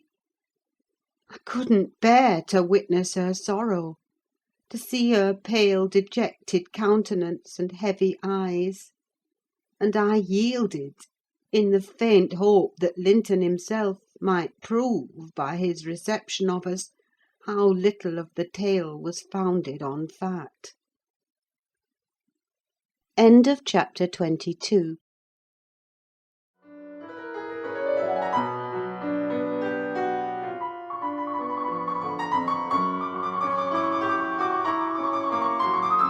Wuthering Heights by Emily Brontë. Chapter 23. The rainy night had ushered in a misty morning, half frost, half drizzle, and temporary brooks crossed our path, gurgling from the uplands. My feet were thoroughly wetted, I was cross and low, exactly the humour suited for making the most of these disagreeable things. We entered the farmhouse by the kitchen way, to ascertain whether Mr. Heathcliff were really absent, because I put slight faith in his own affirmation. Joseph seemed sitting in a sort of Elysium, alone, beside a roaring fire, a quart of ale on the table near him, bristling with large pieces of toasted oatcake, and his black short pipe in his mouth. Catherine ran to the hearth to warm herself. I asked if the master was in. My question remained so long unanswered that I thought the old man had grown deaf, and repeated it louder. Nay, He snarled, or rather screamed through his nose. nay, you mo go back where you come from. "Joseph!" cried a peevish voice, simultaneously with me, from the inner room. "How often am I to call you? There are only a few red ashes now. Joseph, come this moment." Vigorous puffs and a resolute stare into the grate declared he had no ear for this appeal. The housekeeper and Hareton were invisible, one gone on an errand, and the other at his work, probably. We knew Linton's tones, and entered. "Oh, I hope you'll die in a garret, starved to death," said the boy, mistaking our approach for that of his negligent attendant. He stopped on observing his error. His cousin flew to him. "Is that you, Miss Linton?" he said, raising his head from the arm of the great chair in which he reclined. "No, don't kiss me, it takes my breath. Dear me! Papa said you would call," continued he, after recovering a little from Catherine's embrace, while she stood by looking very contrite. "Will you shut the door, if you please? You left it open. And those detestable creatures won't bring coals to the fire. It's so cold." I stirred up the cinders and fetched a scuttleful myself. The invalid complained of being covered with ashes, but he had a tiresome cough, and looked feverish and ill, so I did not rebuke his temper. "Well, Linton," murmured Catherine, when his corrugated brow relaxed, "are you glad to see me? Can I do you any good?" "Why didn't you come before?" he asked. "You should have come instead of writing. It tired me dreadfully writing those long letters. I'd far rather have talked to you. Now I can neither bear to talk nor anything else. I wonder where Zillah is. Will you," looking at me, "step into the kitchen and see?" I had received no thanks for my other service, and being unwilling to run to and fro at his behest, I replied, "Nobody is out there but Joseph." "I want to drink," he exclaimed fretfully, turning away. "Zillah is constantly gadding off to Gimmerton since papa went. It's miserable. And I'm obliged to come down here. They resolved never to hear me upstairs." "Is your father attentive to you, Master Heathcliff?" I asked, perceiving Catherine to be checked in her friendly advances. "Attentive? He makes them a little more attentive, at least," he cried. "The wretches! Do you know, Miss Linton, that brute Hareton laughs at me. I hate him. Indeed, I hate them all. They are odious beings." Cathy began searching for some water, She lighted on a pitcher in the dresser, filled a tumbler, and brought it. He bid her add a spoonful of wine from a bottle on the table, and having swallowed a small portion, appeared more tranquil, and said she was very kind. "And are you glad to see me?" asked she, reiterating her former question, and pleased to detect the faint dawn of a smile. "Yes, I am. It's something new to hear a voice like yours," he replied. "But I have been vexed because you wouldn't come, and papa swore it was owing to me. He called me a pitiful, shuffling, worthless thing, and said you despised me. And if he had been in my place, he would be more the master of the Grange than your father by this time. But you don't despise me, do you, Miss—" "I wish you would say Catherine or Cathy," interrupted my young lady. "Despise you? No! Next to papa and Ellen, I love you better than anybody living. I don't love Mr. Heathcliff, though, and I dare not come when he returns. Will he stay away many days?" "Not many," answered Linton; "but he goes on to the moors frequently since the shooting season commenced, and you might spend an hour or two with me in his absence. Do say you will. I think I should not be peevish with you. You'd not provoke me, and you'd always be ready to help me, wouldn't you?" "Yes," said Catherine, stroking his long soft hair. "if I could only get papa's consent, I'd spend half my time with you. Pretty Linton, I wish you were my brother." "And then you would like me as well as your father," observed he, more cheerfully. "But papa says you would love me better than him and all the world if you were my wife; so I'd rather you were that." "No, I should never love anybody better than papa," she returned gravely. "and people hate their wives sometimes, but not their sisters and brothers. And if you were the latter, you would live with us, and papa would be as fond of you as he is of me." Linton denied that people ever hated their wives, but Cathy affirmed they did, and in her wisdom instanced his own father's aversion to her aunt. I endeavoured to stop her thoughtless tongue. I couldn't succeed till everything she knew was out. Master Heathcliff, much irritated, asserted her relation was false. "Papa told me, and papa does not tell falsehoods," she answered pertly. "My papa scorns yours," cried Linton. "He calls him a sneaking fool." "Yours is a wicked man," retorted Catherine. "and you are very naughty to dare to repeat what he says. He must be wicked to have made Aunt Isabella leave him as she did." "She didn't leave him," said the boy. "You shan't contradict me." "She did!" cried my young lady. "Well, I'll tell you something," said Linton. "Your mother hated your father. Now then—" "Oh!" exclaimed Catherine, too enraged to continue. "And she loved mine," added he. "You little liar! I hate you now!" she panted, and her face grew red with passion. "She did! She did!" sang Linton, sinking into the recess of his chair, and leaning back his head to enjoy the agitation of the other disputant, who stood behind. "Hush, Master Heathcliff!" I said. "That's your father's tale too, I suppose." "It isn't. You hold your tongue," he answered. "She did, Catherine! She did, she did!"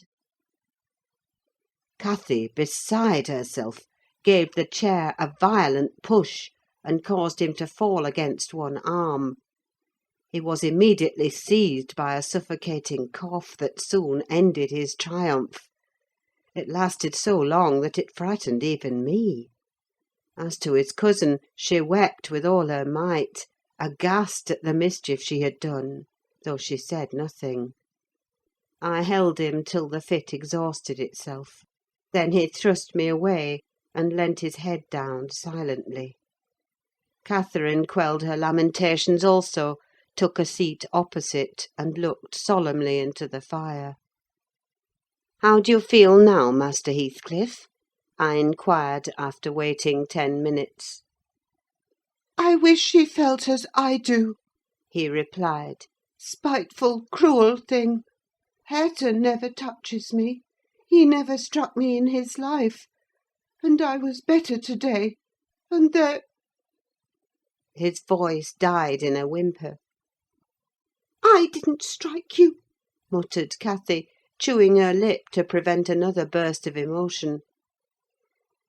He sighed and moaned like one under great suffering, and kept it up for 1/4 of an hour, on purpose to distress his cousin, apparently, for whenever he caught a stifled sob from her, he put renewed pain and pathos into the inflections of his voice. "I'm sorry I hurt you, Linton," she said at length, racked beyond endurance. "but I couldn't have been hurt by that little push, and I had no idea that you could either. You're not much, are you, Linton?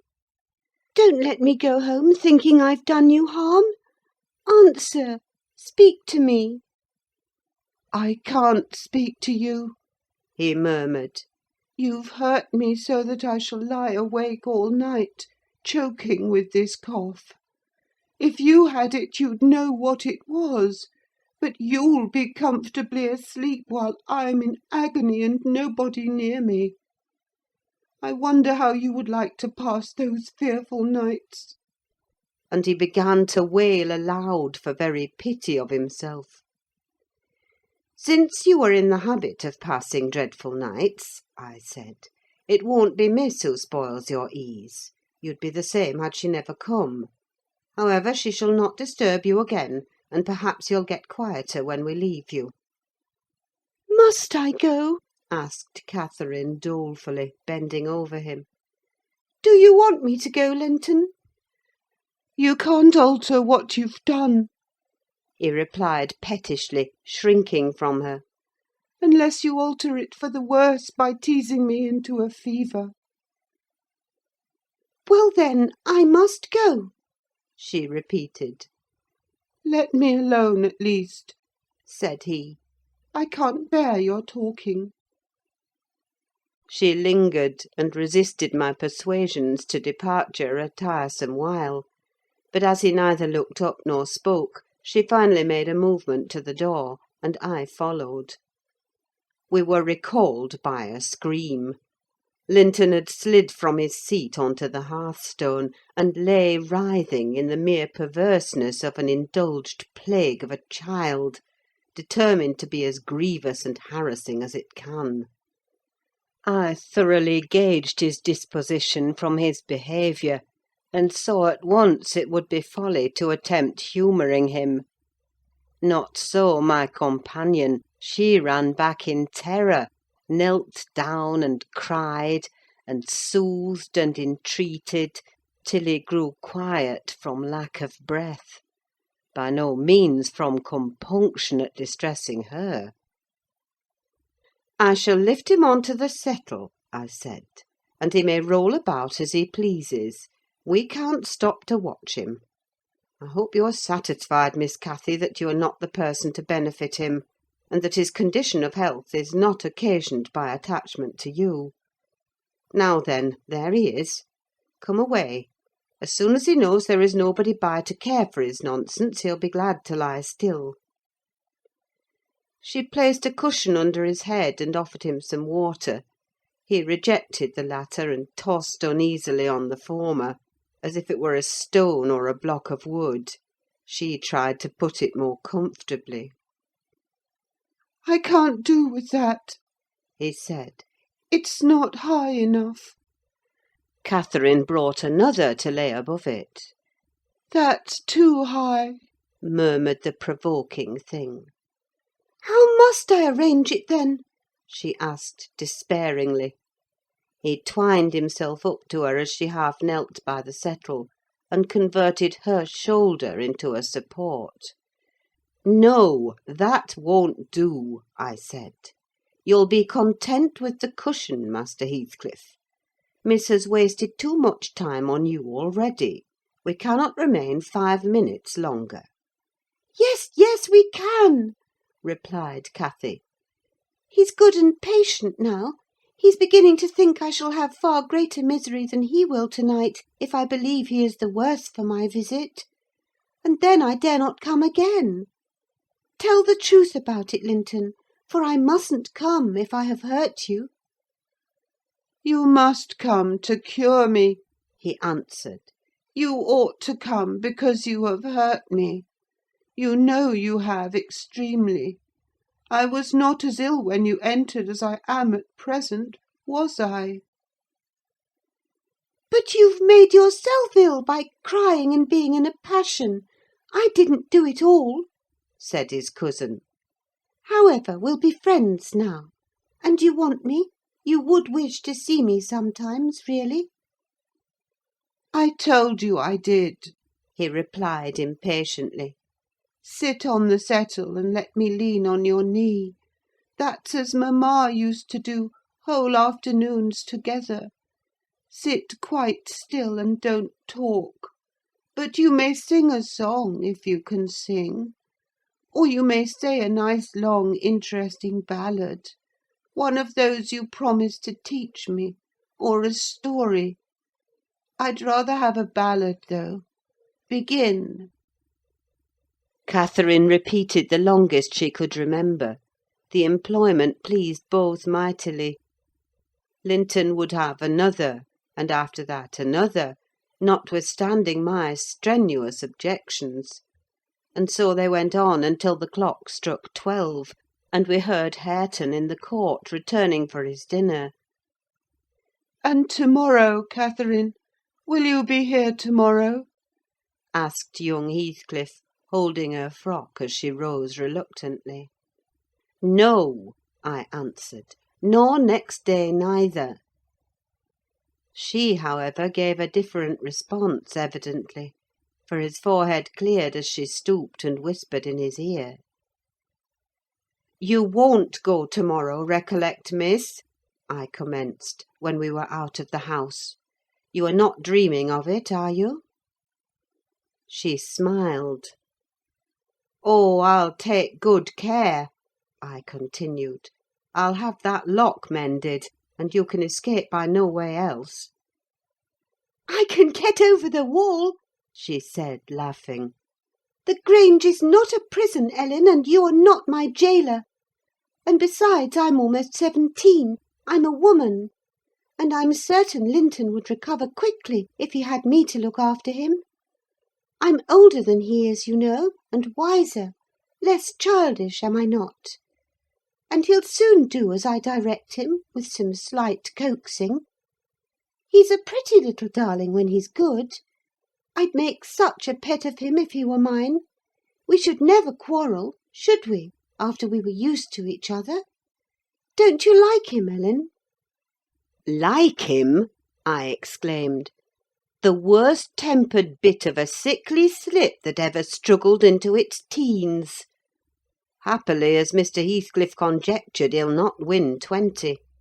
I doubt whether he'll see spring, indeed; and small loss to his family whenever he drops off. And lucky it is for us that his father took him: the kinder he was treated, the more tedious and selfish he'd be. I'm glad you have no chance of having him for a husband, Miss Catherine." My companion waxed serious at hearing this speech. To speak of his death so regardlessly wounded her feelings. "He's younger than I," she answered, after a protracted pause of meditation. "and he ought to live the longest. He will. He must live as long as I do. He's as strong now as when he first came into the north, I'm positive of that. It's only a cold that ails him, the same as papa has.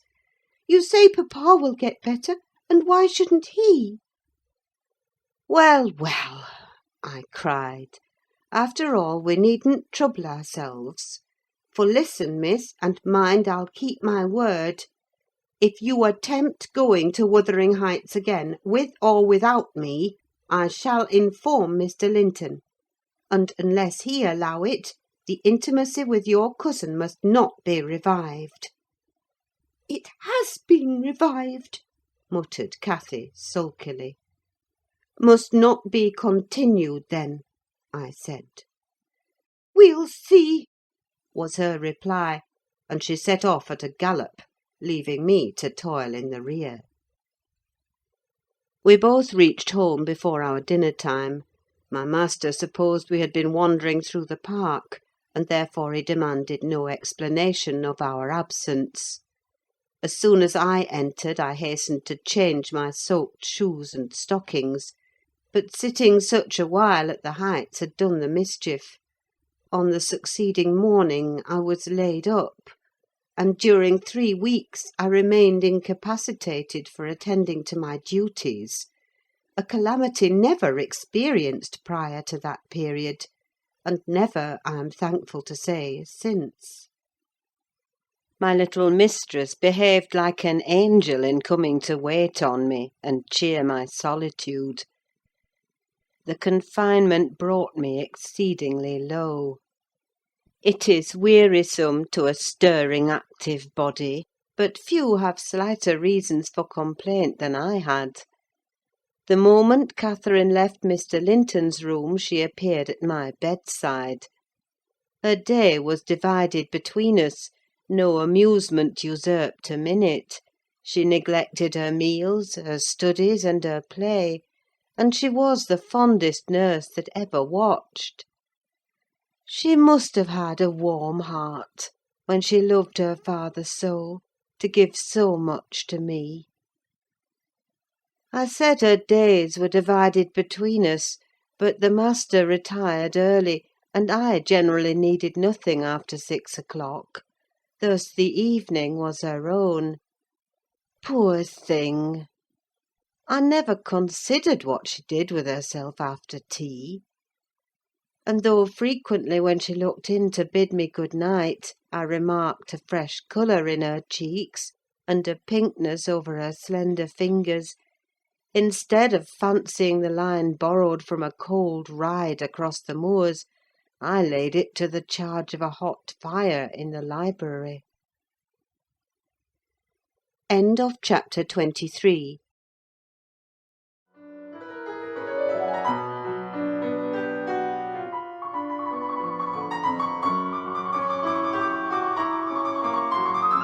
Wuthering Heights by Emily Brontë. Chapter 24. At the close of 3 weeks I was able to quit my chamber and move about the house; and on the first occasion of my sitting up in the evening I asked Catherine to read to me, because my eyes were weak. We were in the library, the master having gone to bed. She consented, rather unwillingly, I fancied; and imagining my sort of books did not suit her, I bid her please herself in the choice of what she perused. She selected one of her own favourites, and got forward steadily about an hour. Then came frequent questions. "Ellen, are not you tired? Hadn't you better lie down now? You'll be sick keeping up so long, Ellen." "No, no, dear, I'm not tired," I returned continually.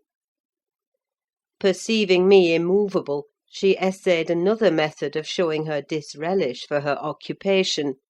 It changed to yawning and stretching, and— "Ellen, I'm tired." "Give over, then, and talk," I answered. That was worse: she fretted and sighed, and looked at her watch till 8, and finally went to her room completely overdone with sleep, judging by her peevish, heavy look, and the constant rubbing she inflicted on her eyes. The following night she seemed more impatient still, and on the 3rd from recovering my company she complained of a headache, and left me. I thought her conduct odd, and having remained alone a long while, I resolved on going and inquiring whether she were better, and asking her to come and lie on the sofa, instead of upstairs in the dark. No Catherine could I discover upstairs, and none below. The servants affirmed they had not seen her. I listened at Mr. Edgar's door. All was silence. I returned to her apartment, extinguished my candle, and seated myself in the window. The moon shone bright, a sprinkling of snow covered the ground, and I reflected that she might possibly have taken it into her head to walk about the garden for refreshment. I did detect a figure creeping along the inner fence of the park, but it was not my young mistress. On its emerging into the light, I recognised one of the grooms. He stood a considerable period, viewing the carriage road through the grounds, then started off at a brisk pace, as if he had detected something, and reappeared presently, leading Mrs. Pony. And there she was, just dismounted and walking by its side. The man took his charge stealthily across the grass towards the stable. Cathy entered by the casement window of the drawing-room, and glided noiselessly up to where I awaited her. She put the door gently to, slipped off her snowy shoes, untied her hat, and was proceeding, unconscious of my espionage, to lay aside her mantle, when I suddenly rose and revealed myself. The surprise petrified her an instant. She uttered an inarticulate exclamation, and stood fixed. "My dear Miss Catherine," I began, too vividly impressed by her recent kindness to break into a scold, "where have you been riding out at this hour? And why should you try to deceive me by telling a tale? Where have you been? Speak!" To the bottom of the park," she stammered. "I didn't tell a tale." "And nowhere else?" I demanded. "No," was the muttered reply. "Oh, Catherine!" I cried sorrowfully. "You know you have been doing wrong, or you wouldn't be driven to uttering an untruth to me. That does grieve me. I'd rather be 3 months ill than hear you frame a deliberate lie." She sprang forward, and bursting into tears, threw her arms round my neck. "Well, Ellen, I'm so afraid of you being angry," she said. "Promise not to be angry, and you shall know the very truth. I hate to hide it." We sat down in the window seat. I assured her I would not scold, whatever her secret might be, and I guessed it, of course. So she commenced— "I've been to Wuthering Heights, Ellen, and I've never missed going a day since you fell ill, except thrice before, and twice after you left your room. I gave Michael books and pictures to prepare Minnie every evening, and to put her back in the stable. You mustn't scold him either, mind. I was at the Heights by 6:30, and generally stayed till 8:30, and then galloped home. It was not to amuse myself that I went. I was often wretched all the time. Now and then I was happy, once in a week, perhaps. At first, I expected there would be sad work persuading you to let me keep my word to Linton, for I had engaged to call again next day when we quitted him; but, as you stayed upstairs on the morrow, I escaped that trouble. While Michael was refastening the lock of the park door in the afternoon, I got possession of the key, and told him how my cousin wished me to visit him, because he was sick and couldn't come to the Grange, and how papa would object to my going; and then I negotiated with him about the pony. He is fond of reading, and he thinks of leaving soon to get married, So he offered, if I would lend him books out of the library, to do what I wished. But I preferred giving him my own, and that satisfied him better. On my second visit, Linton seemed in lively spirits, and Zillah, that is their housekeeper, made us a clean room and a good fire, and told us that, as Joseph was out at a prayer meeting, and Hareton Earnshaw was off with his dogs, robbing our woods of pheasants, as I heard afterwards, we might do what we liked.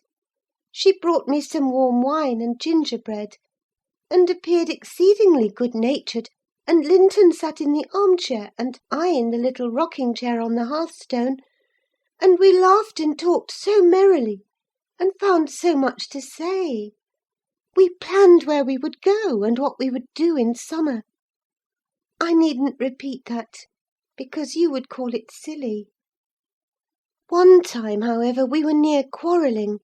He said the pleasantest manner of spending a hot July day was lying from morning till evening on a bank of heath in the middle of the moors, with the bees humming dreamily about among the bloom, and the lark singing high up overhead, and the blue sky and bright sun shining steadily and cloudlessly. That was his most perfect idea of heaven's happiness. Mine was rocking in a rustling green tree, with a west wind blowing, and bright white clouds flitting rapidly above; and not only larks, but throstles and blackbirds and linnets and cuckoos pouring out music on every side, and the moors seen at a distance, broken into cool dusky dells, but close by great swells of long grass undulating in waves to the breeze, and woods and sounding water, and the whole world awake and wild with joy. He wanted all to lie in an ecstasy of peace. I wanted all to sparkle and dance in a glorious jubilee. I said his heaven would be only half alive, and he said mine would be drunk. I said I should fall asleep in his, and he said he could not breathe in mine, and began to grow very snappish. At last we agreed to try both, as soon as the right weather came, and then we kissed each other and were friends. After sitting still an hour, I looked at the great room with its smooth, uncarpeted floor, and thought how nice it would be to play in if we removed the table; and I asked Linton to call Zillah in to help us, and we'd have a game at blind man's buff. She should try to catch us. You used to, you know, Ellen. He wouldn't. There was no pleasure in it, he said. But he consented to play at ball with me. We found two in a cupboard, among a heap of old toys, tops and hoops, and battledores and shuttlecocks. One was marked C, and the other H. I wished to have the C because that stood for Catherine, and the H might be for Heathcliff, his name. But the bran came out of H, and Linton didn't like it. I beat him constantly, and he got cross again, and coughed, and returned to his chair. That night, though, he easily recovered his good humour. He was charmed with 2 or 3 pretty songs, your songs, Ellen; and when I was obliged to go, he begged and entreated me to come the following evening, and I promised. Minnie and I went flying home as light as air, and I dreamt of Wuthering Heights and my sweet darling cousin till morning. On the morrow I was sad, partly because you were poorly, and partly that I wished my father knew and approved of my excursions. But it was beautiful moonlight after tea, and as I rode on the gloom cleared. I shall have another happy evening, I thought to myself; and what delights me more, my pretty Linton will. I trotted up their garden, and was turning round to the back, when that fellow Earnshaw met me, took my bridle, and bid me go in by the front entrance. He patted Minnie's neck, and said she was a bonny beast, and appeared as if he wanted me to speak to him. I only told him to leave my horse alone, or else it would kick him. He answered, in his vulgar accent, "It wouldn't do mitch hurt if it did." and surveyed its legs with a smile. I was half inclined to make it try. However, he moved off to open the door, and as he raised the latch, he looked up to the inscription above, and said, with a stupid mixture of awkwardness and elation, "Miss Catherine, I can read yon now." "Wonderful!" I exclaimed. "Pray let us hear you. You are grown clever." He spelt and drawled over by syllables the name Hareton Earnshaw. "And the figures?" I cried encouragingly, perceiving that he came to a dead halt. "I cannot tell them yet." He answered. "Oh, you dunce!" I said, laughing heartily at his failure. The fool stared, with a grin hovering about his lips, and a scowl gathering over his eyes, as if uncertain whether he might not join in my mirth, whether it were not pleasant familiarity, or, what it really was, contempt. I settled his doubts by suddenly retrieving my gravity, and desiring him to walk away, for I came to see Linton, not him. He reddened, I saw that by the moonlight, dropped his hand from the latch, and skulked off, a picture of mortified vanity. He imagined himself to be as accomplished as Linton, I suppose, because he could spell his own name, and was marvellously discomfited that I didn't think the same. "Stop, Miss Catherine, dear," I interrupted. "I shall not scold, but I don't like your conduct there. If you had remembered that Hareton was your cousin as much as Master Heathcliff, you would have felt how improper it was to behave in that way. At least it was praiseworthy ambition for him to desire to be as accomplished as Linton. And probably he did not learn merely to show off. You had made him ashamed of his ignorance before, I have no doubt, and he wished to remedy it and please you. To sneer at his imperfect attempt was very bad breeding. Had you been brought up in his circumstances, would you be less rude? He was as quick and as intelligent a child as ever you were, and I'm hurt that he should be despised now, because that base Heathcliff has treated him so unjustly." "Well, Ellen, you won't cry about it, will you?" she exclaimed, surprised at my earnestness. "But wait, and you shall hear if he conned his ABC to please me, and if it were worth while being civil to the brute." I entered. Linton was lying on the settle, and half got up to welcome me. "I'm ill to-night, Catherine, love," he said, "and you must have all the talk, and let me listen. Come and sit by me. I was sure you wouldn't break your word, and I'll make you promise again before you go." I knew now that I mustn't tease him as he was ill, and I spoke softly and put no questions, and avoided irritating him in any way. I had brought some of my nicest books for him.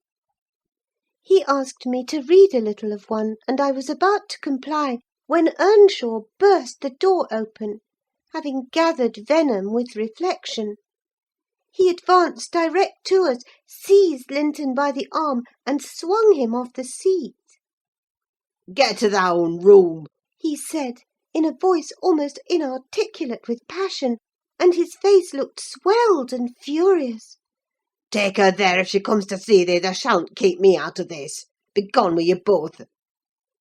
He swore at us, and left Linton no time to answer, nearly throwing him into the kitchen; and he clenched his fist as I followed, seemingly longing to knock me down. I was afraid for a moment, and I let one volume fall. He kicked it after me, and shut us out. I heard a malignant, crackly laugh by the fire, and turning, beheld that odious Joseph standing rubbing his bony hands and quivering. I was sure he'd sarve you out. He's a grand lad. He's getting a great spirit in him. He knows, he knows as well as I do. Who should beat maister yonder? Eh, eh, eh. He made ye skiff properly. Eh, eh, eh. Where must we go? I asked of my cousin, disregarding the old wretch's mockery. Linton was white and trembling. He was not pretty then, Ellen.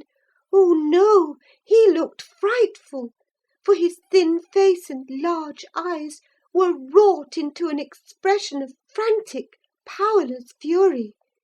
He grasped the handle of the door and shook it. It was fastened inside. If you don't let me in, I'll kill you! If you don't let me in, I'll kill you! He rather shrieked than said. Devil, devil, I'll kill you! I'll kill you! Joseph uttered his croaking laugh again. There, that's father, He cried. that's father, with allus summat o either side in us. And if he'd eaten lad, dunnot be feared he cannot get at thee. I took hold of Linton's hands and tried to pull him away, but he shrieked so shockingly that I dared not proceed. At last his cries were choked by a dreadful fit of coughing. Blood gushed from his mouth, and he fell on the ground. I ran into the yard, sick with terror, and called for Zillah as loud as I could. She soon heard me. She was milking the cows in a shed behind the barn, and hurrying from her work, she inquired what there was to do. I hadn't breath to explain. Dragging her in, I looked about for Linton. Earnshaw had come out to examine the mischief he had caused, and he was then conveying the poor thing upstairs. Zillah and I ascended after him, but he stopped me at the top of the steps and said I shouldn't go in, I must go home. I exclaimed that he had killed Linton, and I would enter. Joseph locked the door and declared I should do no sich stuff, and asked me whether I were bound to be as mad as him. I stood crying till the housekeeper reappeared.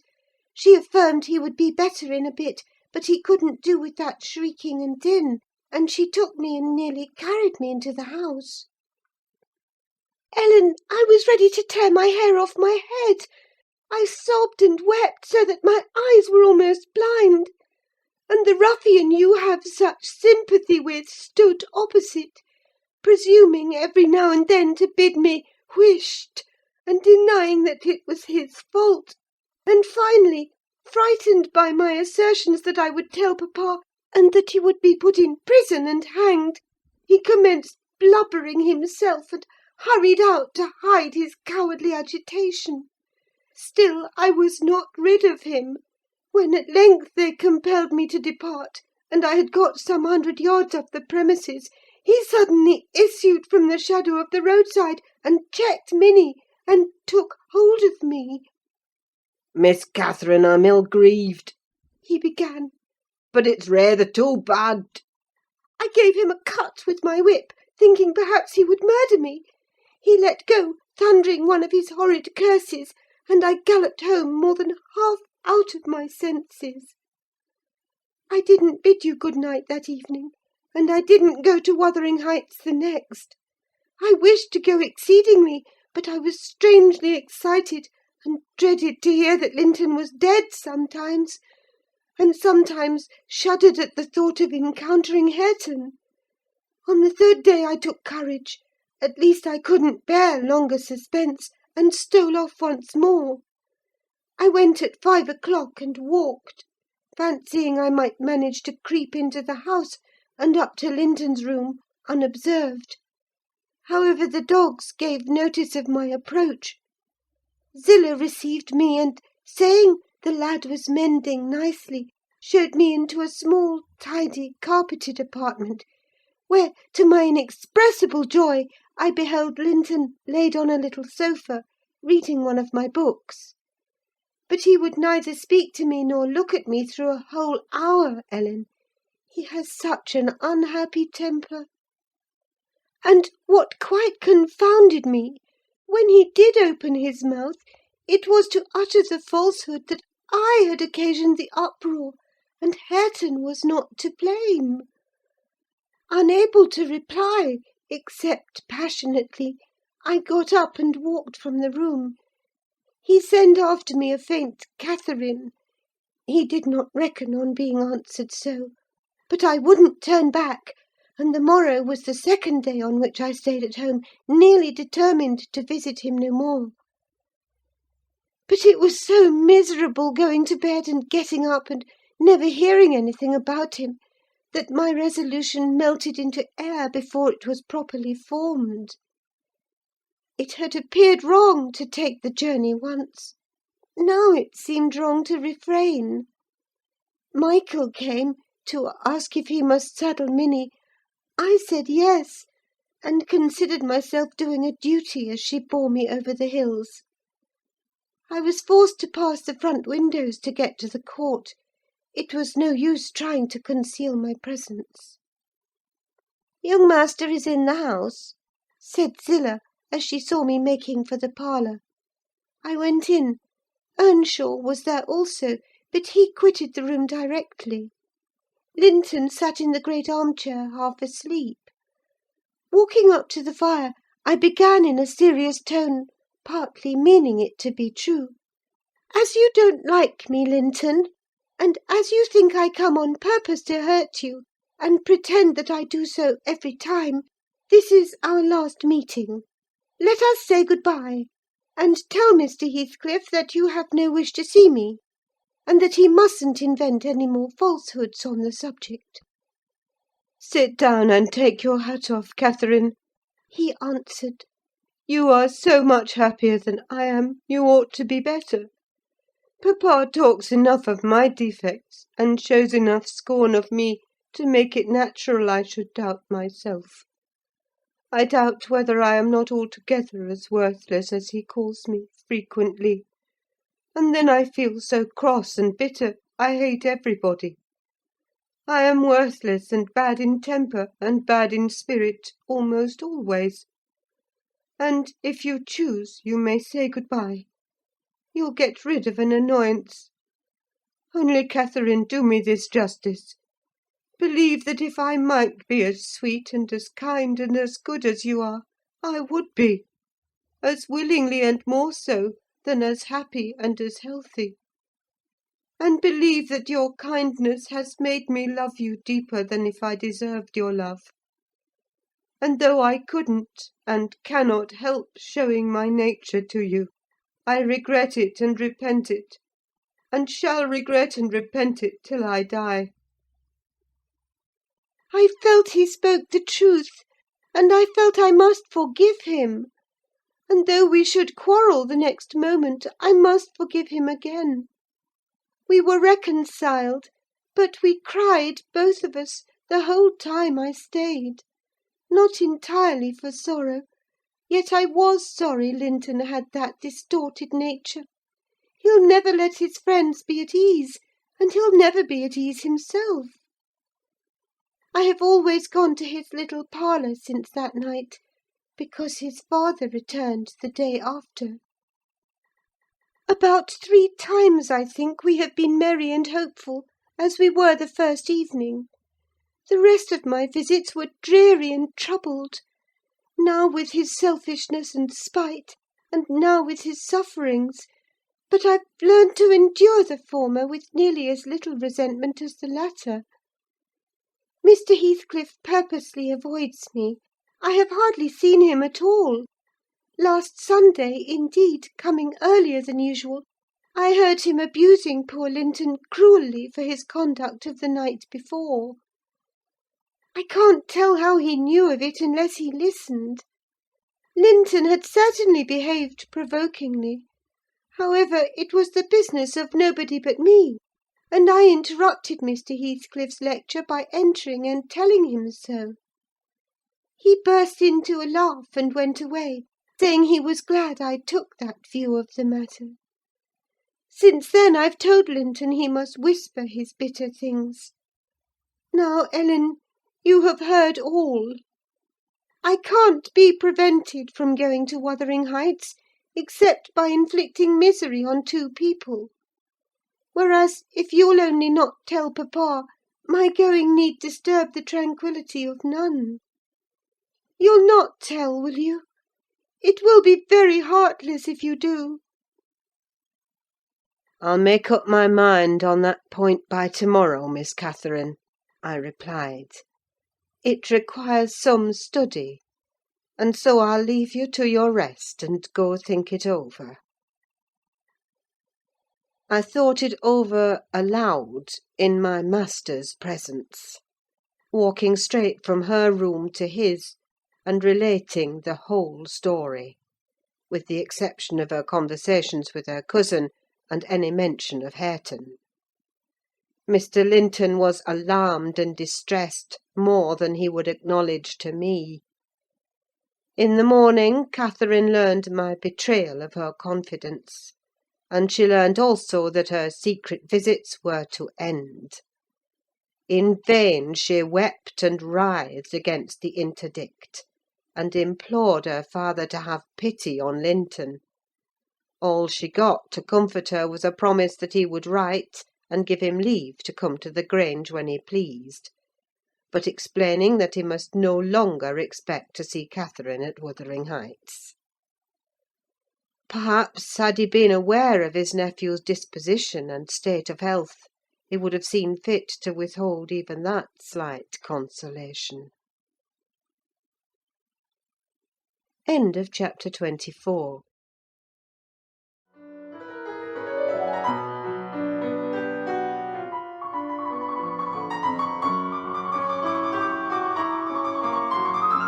Wuthering Heights by Emily Brontë, chapter 25. "These things happened last winter, sir," said Mrs. Dean.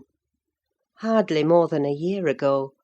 Last winter I did not think at another 12 months' end I should be amusing a stranger to the family with relating them. Yet who knows how long you'll be a stranger?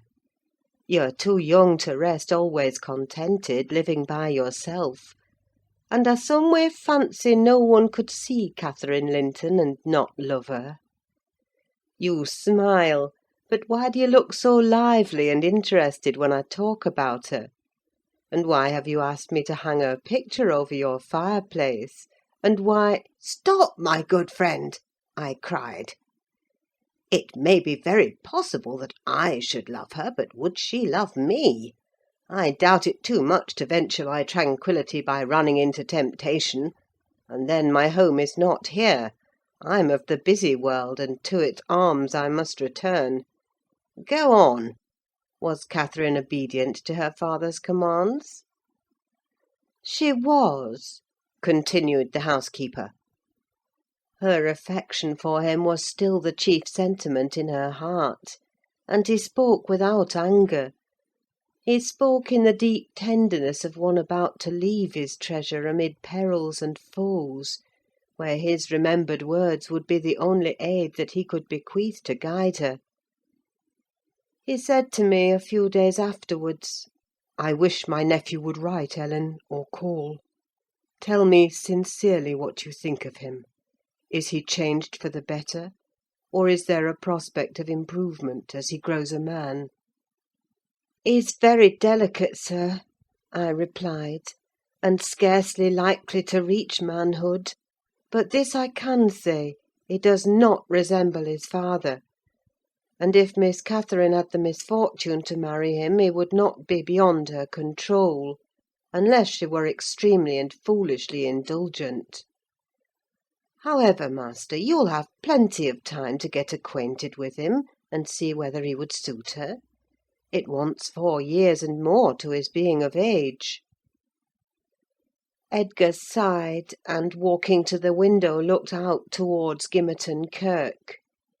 It was a misty afternoon, but the February sun shone dimly, and we could just distinguish the 2 fir trees in the yard, and the sparely scattered gravestones. "I've prayed often," he half soliloquised, "for the approach of what is coming; and now I begin to shrink and fear it. I thought the memory of the hour I came down that glen a bridegroom would be less sweet than the anticipation that I was soon, in a few months, or possibly weeks, to be carried up and laid in its lonely hollow. Ellen, I've been very happy with my little Cathy. Through winter nights and summer days she was a living hope at my side. But I've been as happy musing by myself among those stones under that old church, lying through the long June evenings on the green mound of her mother's grave, and wishing, yearning for the time when I might lie beneath it. What can I do for Cathy? How must I quit her? I'd not care one moment for Linton being Heathcliff's son, nor for his taking her from me, if he could console her for my loss. I'd not care that Heathcliff gained his ends, and triumphed in robbing me of my last blessing. But should Linton be unworthy, only a feeble tool to his father, I cannot abandon her to him. And, hard though it be to crush her buoyant spirit, I must persevere in making her sad while I live, and leaving her solitary when I die. Darling, I'd rather resign her to God, and lay her in the earth before me. "Resign her to God as it is, sir," I answered; "and if we should lose you, which may He forbid, under His providence I'll stand her friend and counsellor to the last. Miss Catherine is a good girl. I don't fear that she will go wilfully wrong, and people who do their duty are always finally rewarded." Spring advanced, yet my master gathered no real strength, though he resumed his walks in the grounds with his daughter. To her inexperienced notions this itself was a sign of convalescence; and then his cheek was often flushed, and his eyes were bright: she felt sure of his recovering.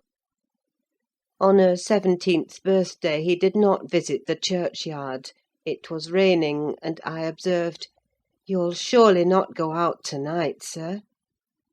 He answered, "No, I'll defer it this year a little longer."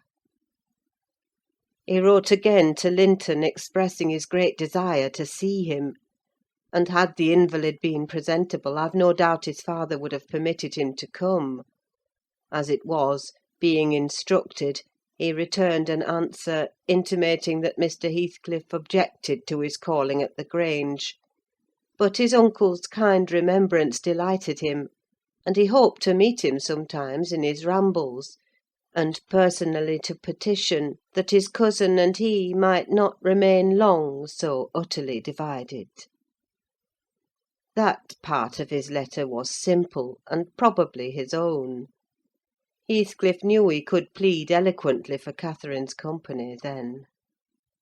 "I do not ask," he said, "that she may visit here; but am I never to see her, because my father forbids me to go to her home, and you forbid her to come to mine? Do now and then ride with her towards the Heights, and let us exchange a few words in your presence.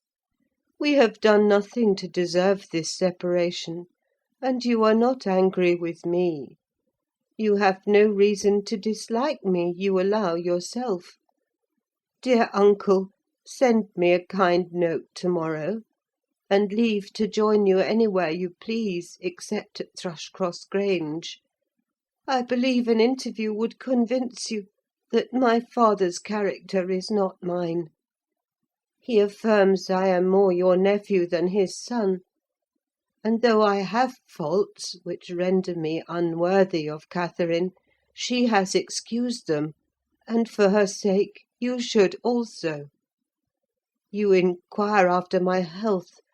It is better; but while I remain cut off from all hope, and doomed to solitude, or the society of those who never did and never will like me, how can I be cheerful and well?"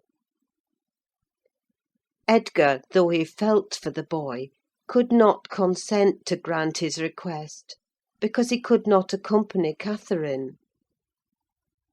He said in summer, perhaps, they might meet; Meantime, he wished him to continue writing at intervals, and engaged to give him what advice and comfort he was able by letter, being well aware of his hard position in his family. Linton complied, and had he been unrestrained, would probably have spoiled all by filling his epistles with complaints and lamentations; but his father kept a sharp watch over him, and of course insisted on every line that my master sent being shown. So, instead of penning his peculiar personal sufferings and distresses, the themes constantly uppermost in his thoughts, he harped on the cruel obligation of being held asunder from his friend and love, and gently intimated that Mr. Linton must allow an interview soon, or he should fear he was purposely deceiving him with empty promises. Cathy was a powerful ally at home, and between them they at length persuaded my master to acquiesce in their having a ride or a walk together, about once a week, under my guardianship, and on the moors nearest the Grange, for June found him still declining. Though he had set aside yearly a portion of his income for my young lady's fortune, he had a natural desire that she might retain, or at least return in a short time, to the house of her ancestors; and he considered her only prospect of doing that was by a union with his heir. He had no idea that the latter was failing almost as fast as himself, nor had any one, I believe. No doctor visited the Heights, and no one saw Master Heathcliff to make report of his condition among us. I, for my part, began to fancy my forebodings were false, and that he must be actually rallying when he mentioned riding and walking on the moors, and seemed so earnest in pursuing his object.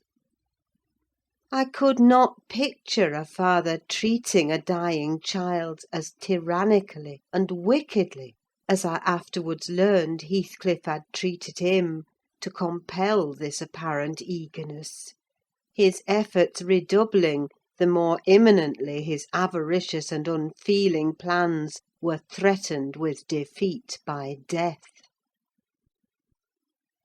End of chapter 25.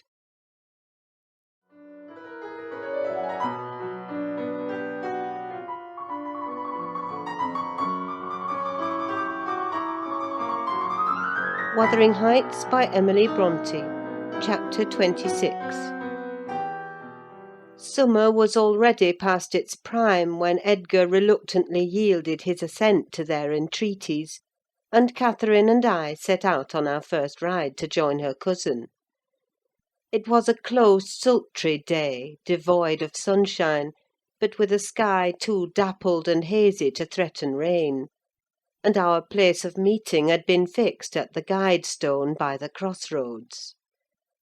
On arriving there, however, a little herd boy, dispatched as a messenger, told us that Mester Linton were just o' this side o' t' Heights, and he'd be mitch obleeged to us to gang on a bit further. "Then Master Linton has forgot the first injunction of his uncle," I observed. "He bid us keep on the Grange land, and here we are off at once."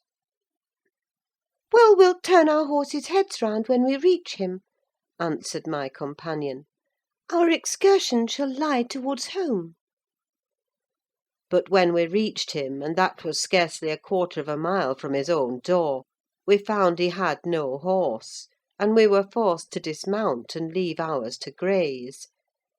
He lay on the heath, awaiting our approach, and did not rise till we came within a few yards. Then he walked so feebly, and looked so pale, that I immediately exclaimed, "Why, Master Heathcliff, you are not fit for enjoying a ramble this morning! How ill you do look!" Catherine surveyed him with grief and astonishment. She changed the ejaculation of joy on her lips to one of alarm, and the congratulation on their long-postponed meeting to an anxious inquiry whether he were worse than usual. No, better, better," he panted, trembling, and retaining her hand as if he needed its support, while his large blue eyes wandered timidly over her, the hollowness round them transforming to haggard wildness the languid expression they once possessed. "But you have been worse," persisted his cousin. "Worse than when I saw you last. You are thinner, and—" "I'm tired," he interrupted hurriedly. "It's too hot for walking. Let us rest here. And in the morning I often feel sick.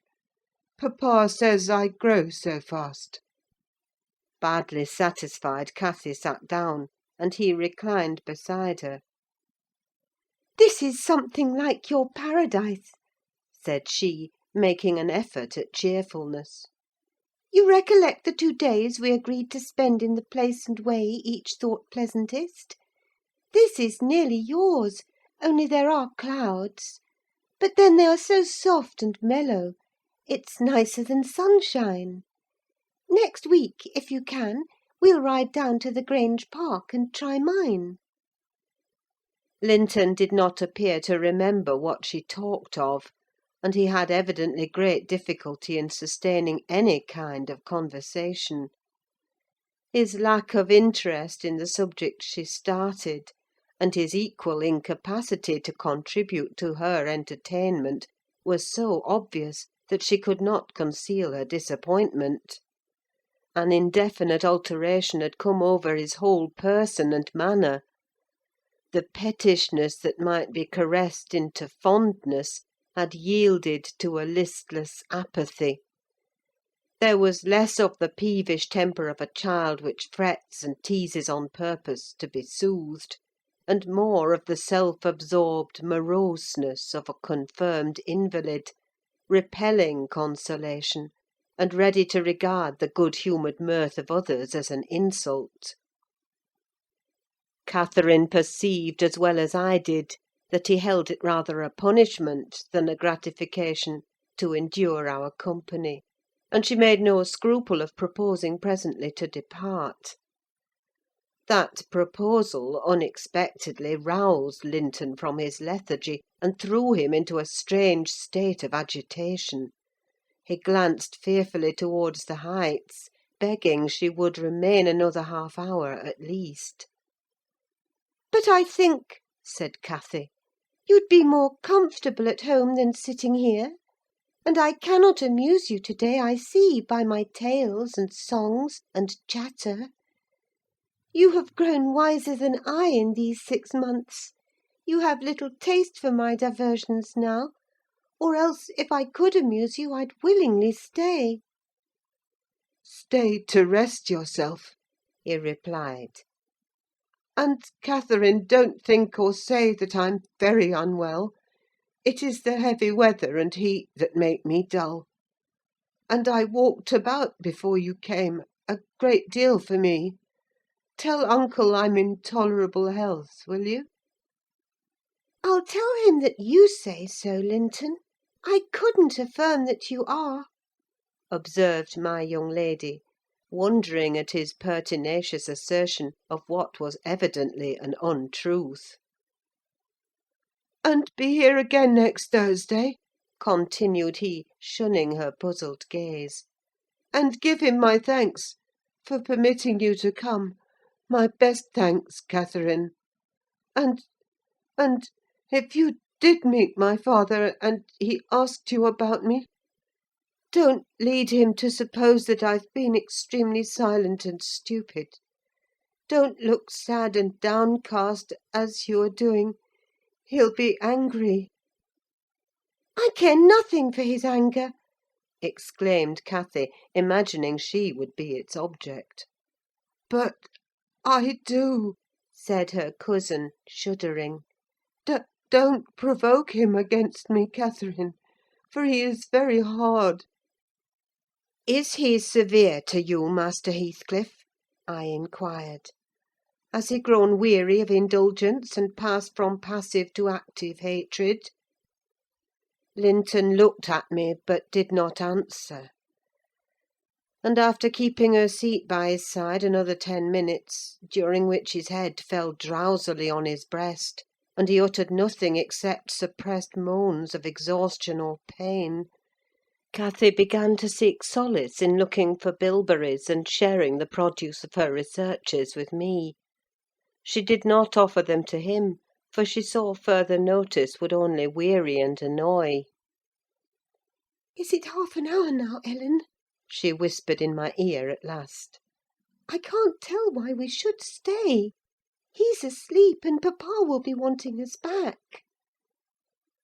"Well, we must not leave him asleep," I answered. "Wait till he wakes, and be patient. You were mighty eager to set off, but your longing to see poor Linton has soon evaporated." "Why did he wish to see me?" returned Catherine.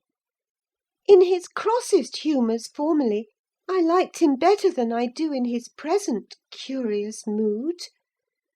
It's just as if it were a task he was compelled to perform, this interview, for fear his father should scold him.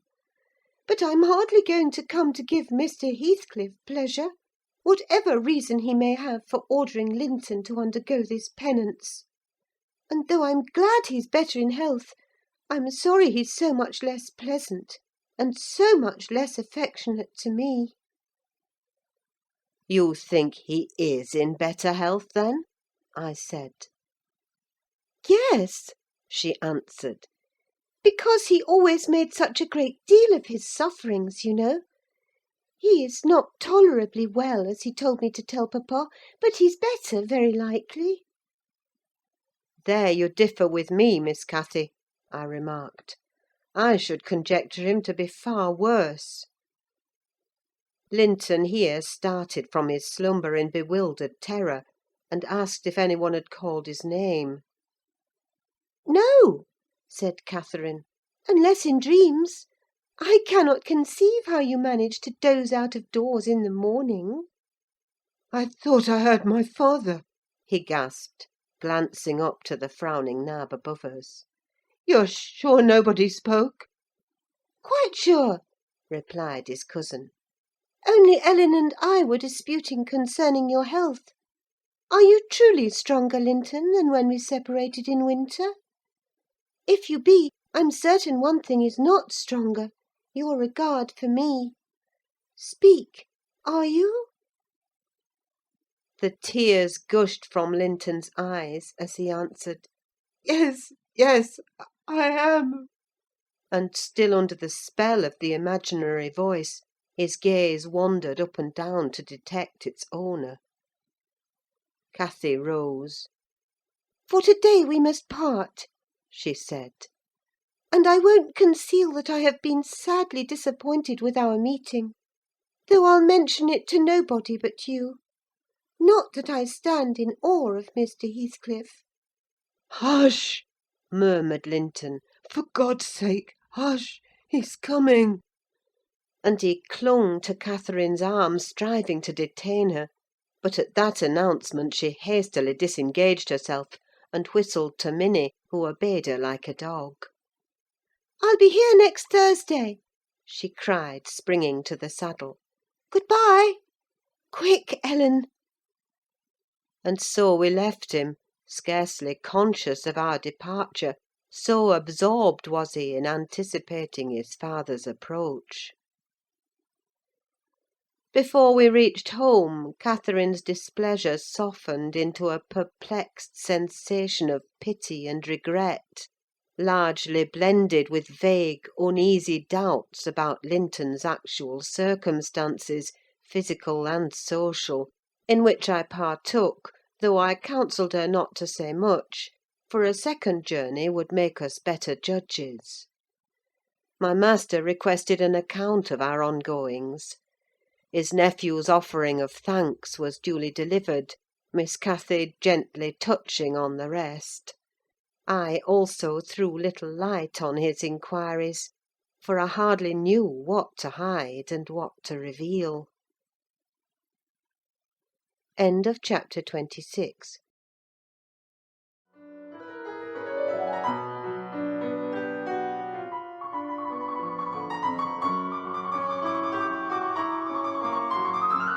Wuthering Heights by Emily Brontë, Chapter 27. 7 days glided away, every one marking its course by the henceforth rapid alteration of Edgar Linton's state. The havoc that months had previously wrought was now emulated by the inroads of hours. Catherine we would fain have deluded yet, but her own quick spirit refused to delude her.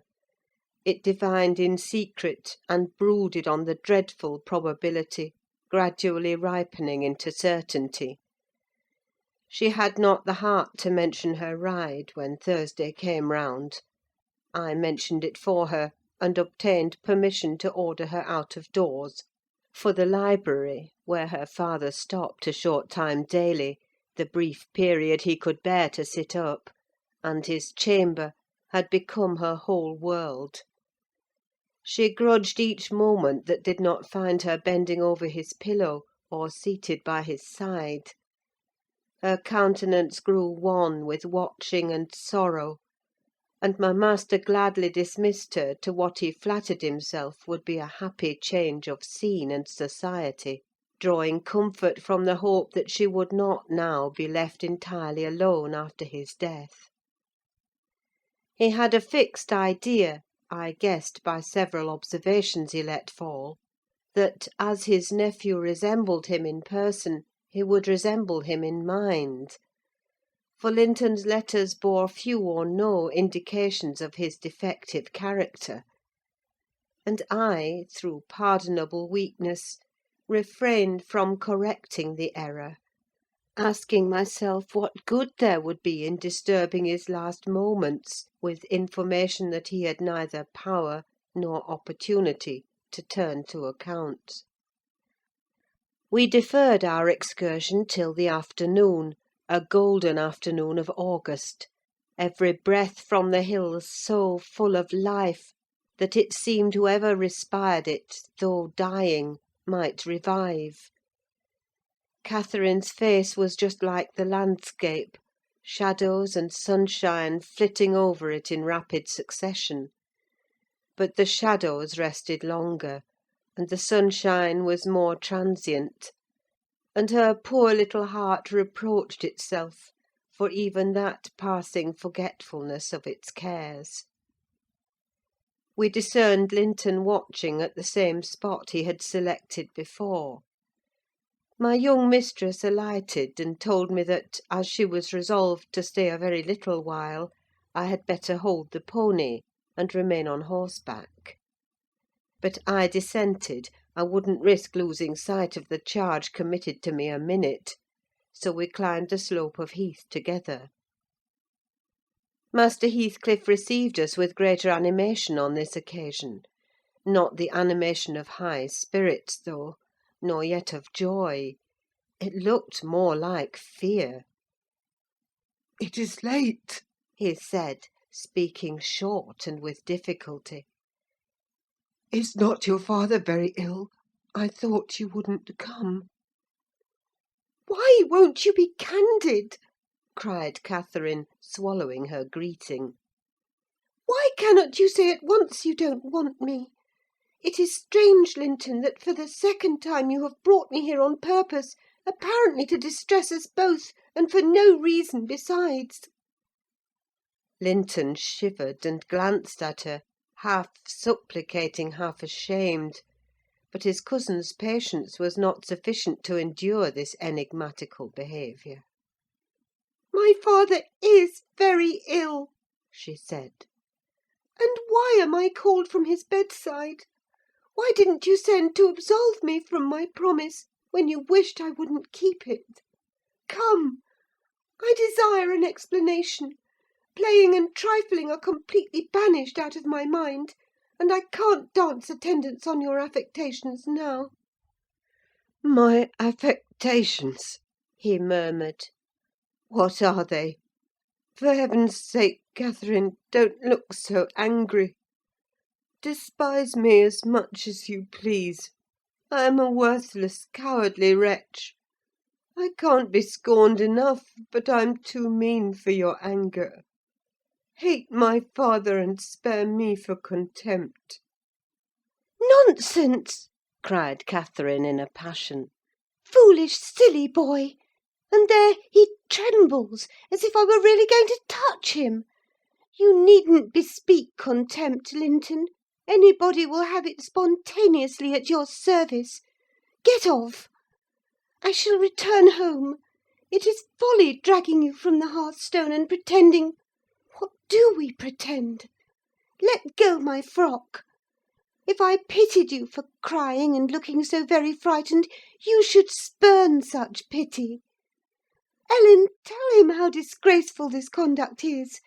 Rise, and don't degrade yourself into an abject reptile. Don't!" With streaming face and an expression of agony, Linton had thrown his nerveless frame along the ground. He seemed convulsed with exquisite terror. "Oh!" he sobbed. "I cannot bear it! Catherine! Catherine!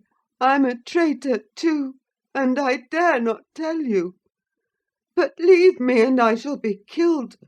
Dear Catherine, my life is in your hands, and you have said you loved me, and if you did, it wouldn't harm you. You'll not go then, kind, sweet, good Catherine, and perhaps you will consent, and he'll let me die with you." My young lady, on witnessing his intense anguish, stooped to raise him. The old feeling of indulgent tenderness overcame her vexation, and she grew thoroughly moved and alarmed. "Consent to what?" she asked. "To stay? Tell me the meaning of this strange talk, and I will. You contradict your own words and distract me. Be calm and frank, and confess at once all that weighs on your heart. You wouldn't injure me, Linton, would you? You wouldn't let any enemy hurt me if you could prevent it. I'll believe you are a coward for yourself, but not a cowardly betrayer of your best friend." "But my father threatened me," gasped the boy, clasping his attenuated fingers. "and I dread him! I dread him! I dare not tell." "Oh, well," said Catherine, with scornful compassion, "keep your secret. I'm no coward. Save yourself. I'm not afraid." Her magnanimity provoked his tears. He wept wildly, kissing her supporting hands, and yet could not summon courage to speak out. I was cogitating what the mystery might be, and determined Catherine should never suffer to benefit him or any one else by my good will, when, hearing a rustle among the ling, I looked up and saw Mr. Heathcliff almost close upon us, descending the heights. He didn't cast a glance towards my companions, though they were sufficiently near for Linton's sobs to be audible; but hailing me in the almost hearty tone he assumed to none besides, and the sincerity of which I couldn't avoid doubting, he said— "It is something to see you so near my house, Nelly. How are you at the Grange? Let us hear. The rumour goes," he added in a lower tone, "that Edgar Linton is on his deathbed. Perhaps they exaggerate his illness?" "No, my master is dying," I replied. "It is true enough. A sad thing it will be for us all, but a blessing for him." "How long will he last, do you think?" he asked. "I don't know," I said. "Because," he continued, looking at the two young people who were fixed under his eye. Linton appeared as if he could not venture to stir or raise his head, and Catherine could not move on his account. "because that lad yonder seems determined to beat me, and I'd thank his uncle to be quick and go before him. Hallo! Has the whelp been playing that game long? I did give him some lessons about snivelling. Is he pretty lively with Miss Linton generally? Lively? No. He has shown the greatest distress, I answered. To see him, I should say that instead of rambling with his sweetheart on the hills, he ought to be in bed under the hands of a doctor. He shall be in a day or two, muttered Heathcliff. But first, get up, Linton! Get up! He shouted. Don't grovel on the ground there! Up this moment! Linton had sunk prostrate again in another paroxysm of helpless fear, caused by his father's glance towards him, I suppose. There was nothing else to produce such humiliation. He made several efforts to obey, but his little strength was annihilated for the time, and he fell back again with a moan. Mr. Heathcliff advanced and lifted him to lean against a ridge of turf. "Now," said he, with curbed ferocity, "I'm getting angry, and if you don't command that paltry spirit of yours, damn you, get up directly!" "I will, father," he panted. "only let me alone, or I shall faint.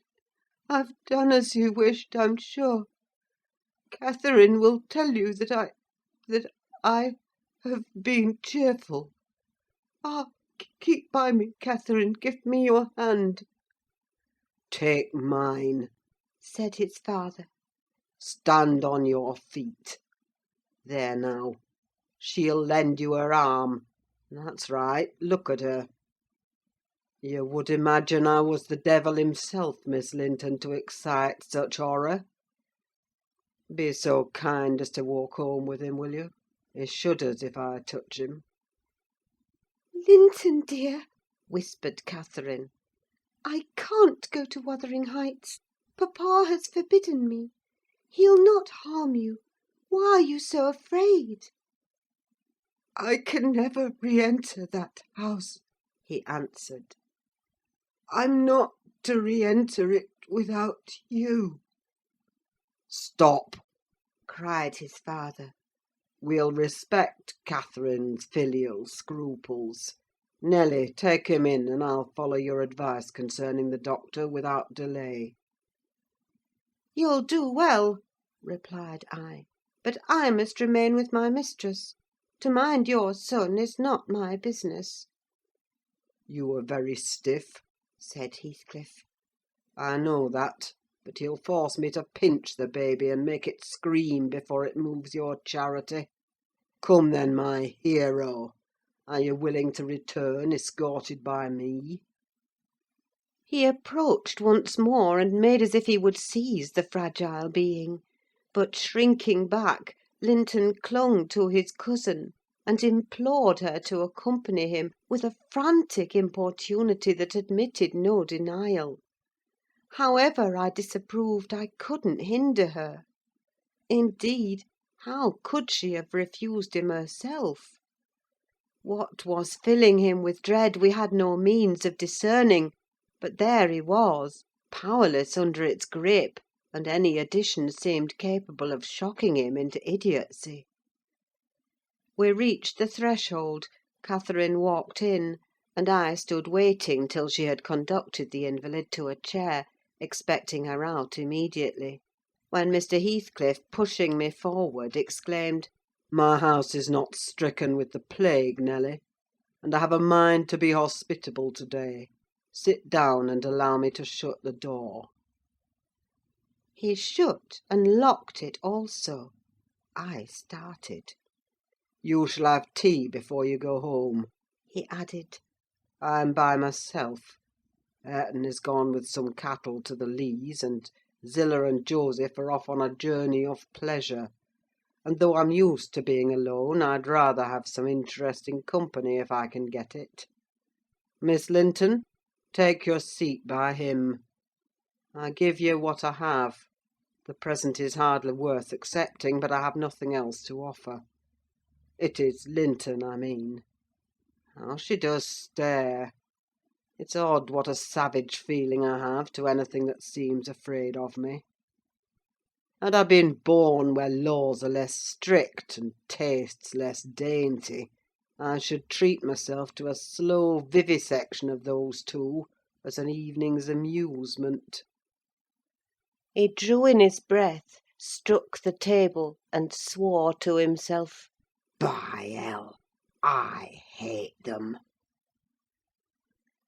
I am not afraid of you, exclaimed Catherine, who could not hear the latter part of his speech. She stepped close up, her black eyes flashing with passion and resolution. Give me that key. I will have it, she said. I wouldn't eat or drink here if I were starving.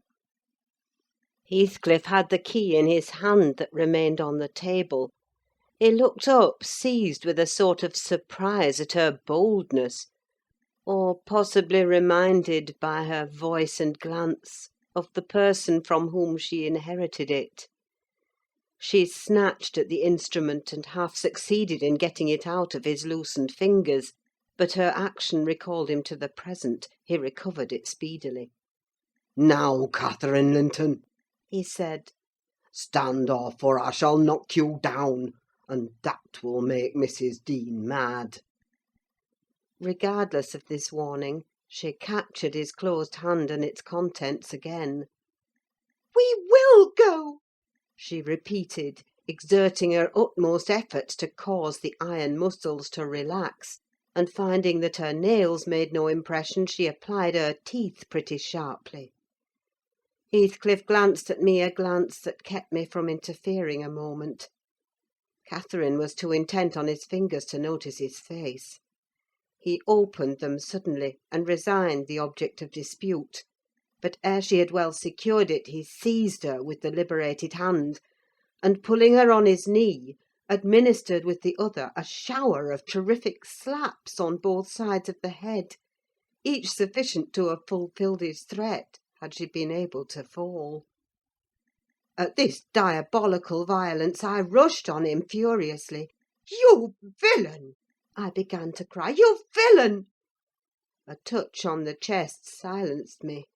I am stout, and soon put out of breath; and what with that and the rage, I staggered dizzily back, and felt ready to suffocate, or to burst a blood vessel. The scene was over in 2 minutes. Catherine, released, put her 2 hands to her temples, and looked just as if she were not sure whether her ears were off or on. She trembled like a reed, poor thing, and leant against the table, perfectly bewildered. I know how to chastise children, you see, said the scoundrel grimly, as he stooped to repossess himself of the key, which had dropped to the floor. Go to Linton now, as I told you, and cry at your ease. I shall be your father to-morrow, all the father you'll have in a few days, and you shall have plenty of that. You can bear plenty, you're no weakling. You shall have a daily taste if I catch such a devil of a temper in your eyes again. Cathy ran to me instead of Linton, and knelt down and put her burning cheek on my lap, weeping aloud. Her cousin had shrunk into a corner of the settle, as quiet as a mouse, congratulating himself, I dare say, that the correction had alighted on another than him. Mr. Heathcliff, perceiving us all confounded, rose, and expeditiously made the tea himself. The cups and saucers were laid ready. He poured it out, and handed me a cup. Wash away your spleen, he said. and help your own naughty pet and mine. It is not poisoned, though I prepared it. I'm going out to seek your horses. Our first thought on his departure was to force an exit somewhere. We tried the kitchen door, but that was fastened outside.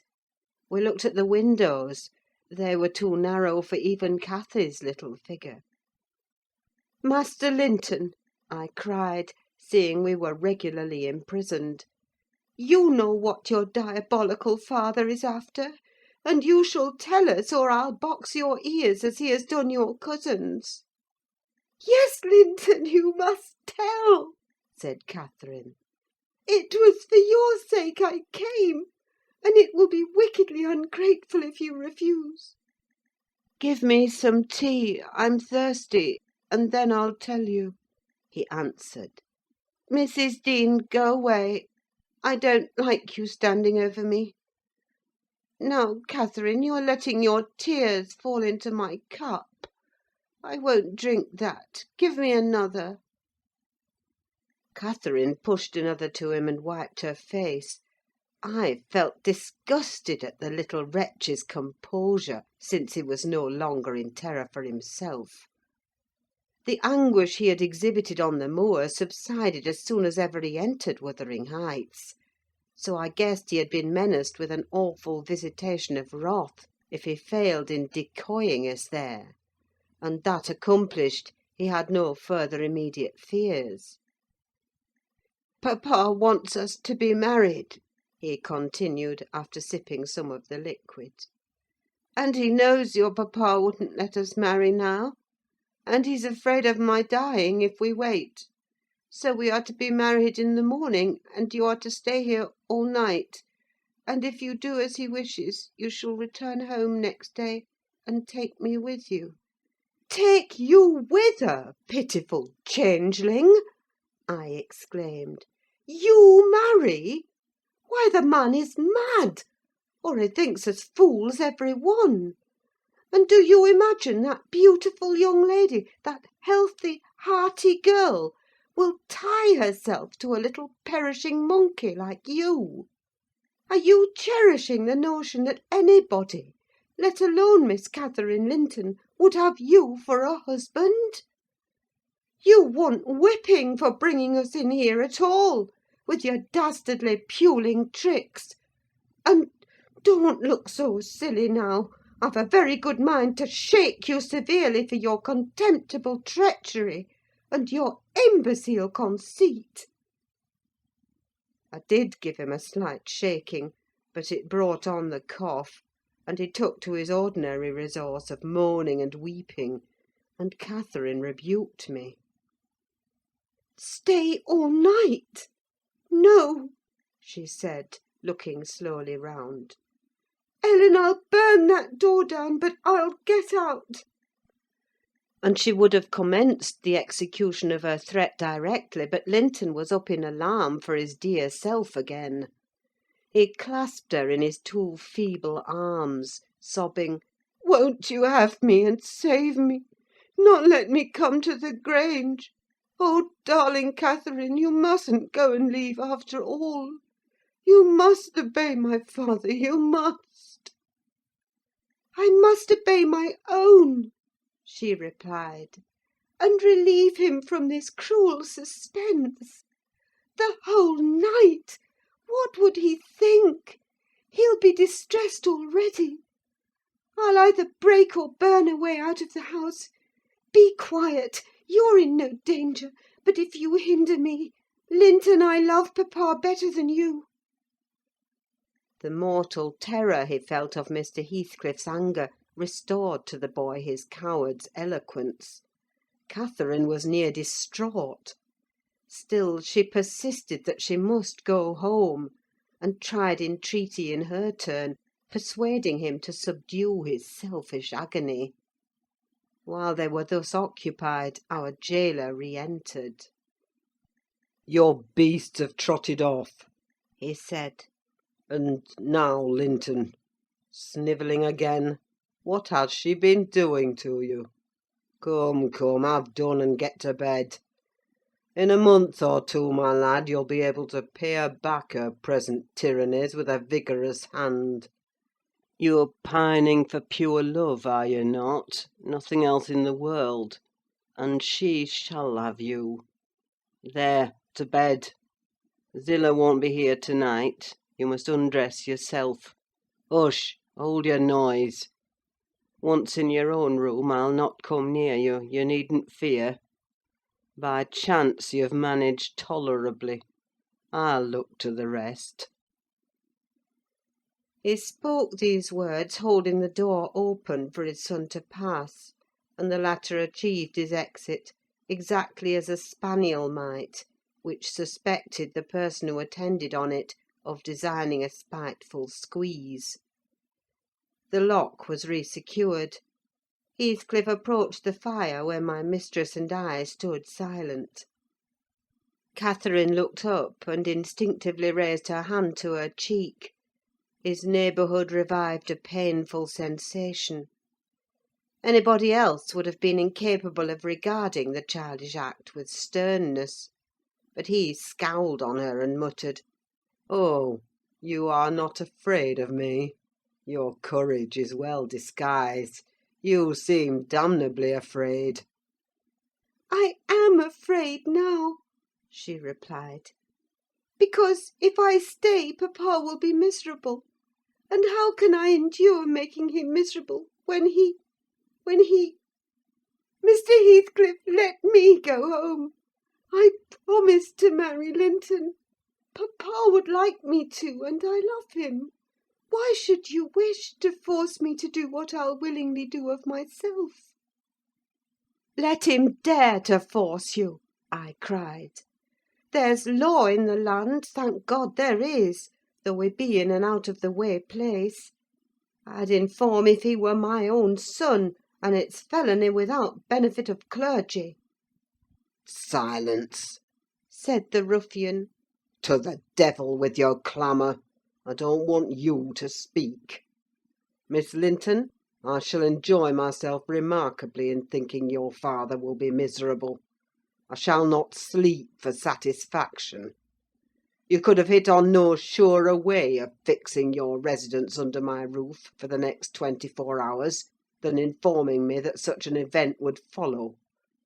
As to your promise to marry Linton, I'll take care you shall keep it, for you shall not quit this place till it is fulfilled." "Send Ellen, then, to let papa know I'm safe," exclaimed Catherine, weeping bitterly. "Or marry me now. Poor papa! Ellen, he'll think we're lost. What shall we do?" "Not he. He'll think you are tired of waiting on him and run off for a little amusement," answered Heathcliff. "You cannot deny that you entered my house of your own accord, in contempt of his injunctions to the contrary. And it is quite natural that you should desire amusement at your age, and that you would weary of nursing a sick man, and that man only your father. Catherine, his happiest days were over when your days began. He cursed you, I dare say, for coming into the world. I did, at least.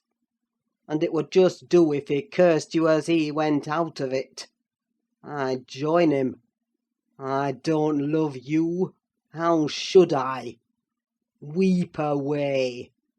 As far as I can see, it will be your chief diversion hereafter, unless Linton make amends for other losses, and your provident parent appears to fancy he may. His letters of advice and consolation entertained me vastly.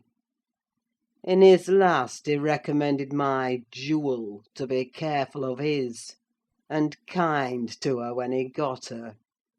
Careful and kind, that's paternal. But Linton requires his whole stock of care and kindness for himself. Linton can play the little tyrant well. He'll undertake to torture any number of cats, if their teeth be drawn and their claws pared.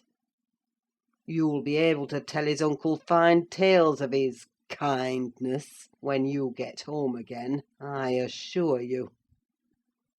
"You're right there," I said. "Explain your son's character, show his resemblance to yourself, and then I hope Miss Cathy will think twice before she takes the cockatrice."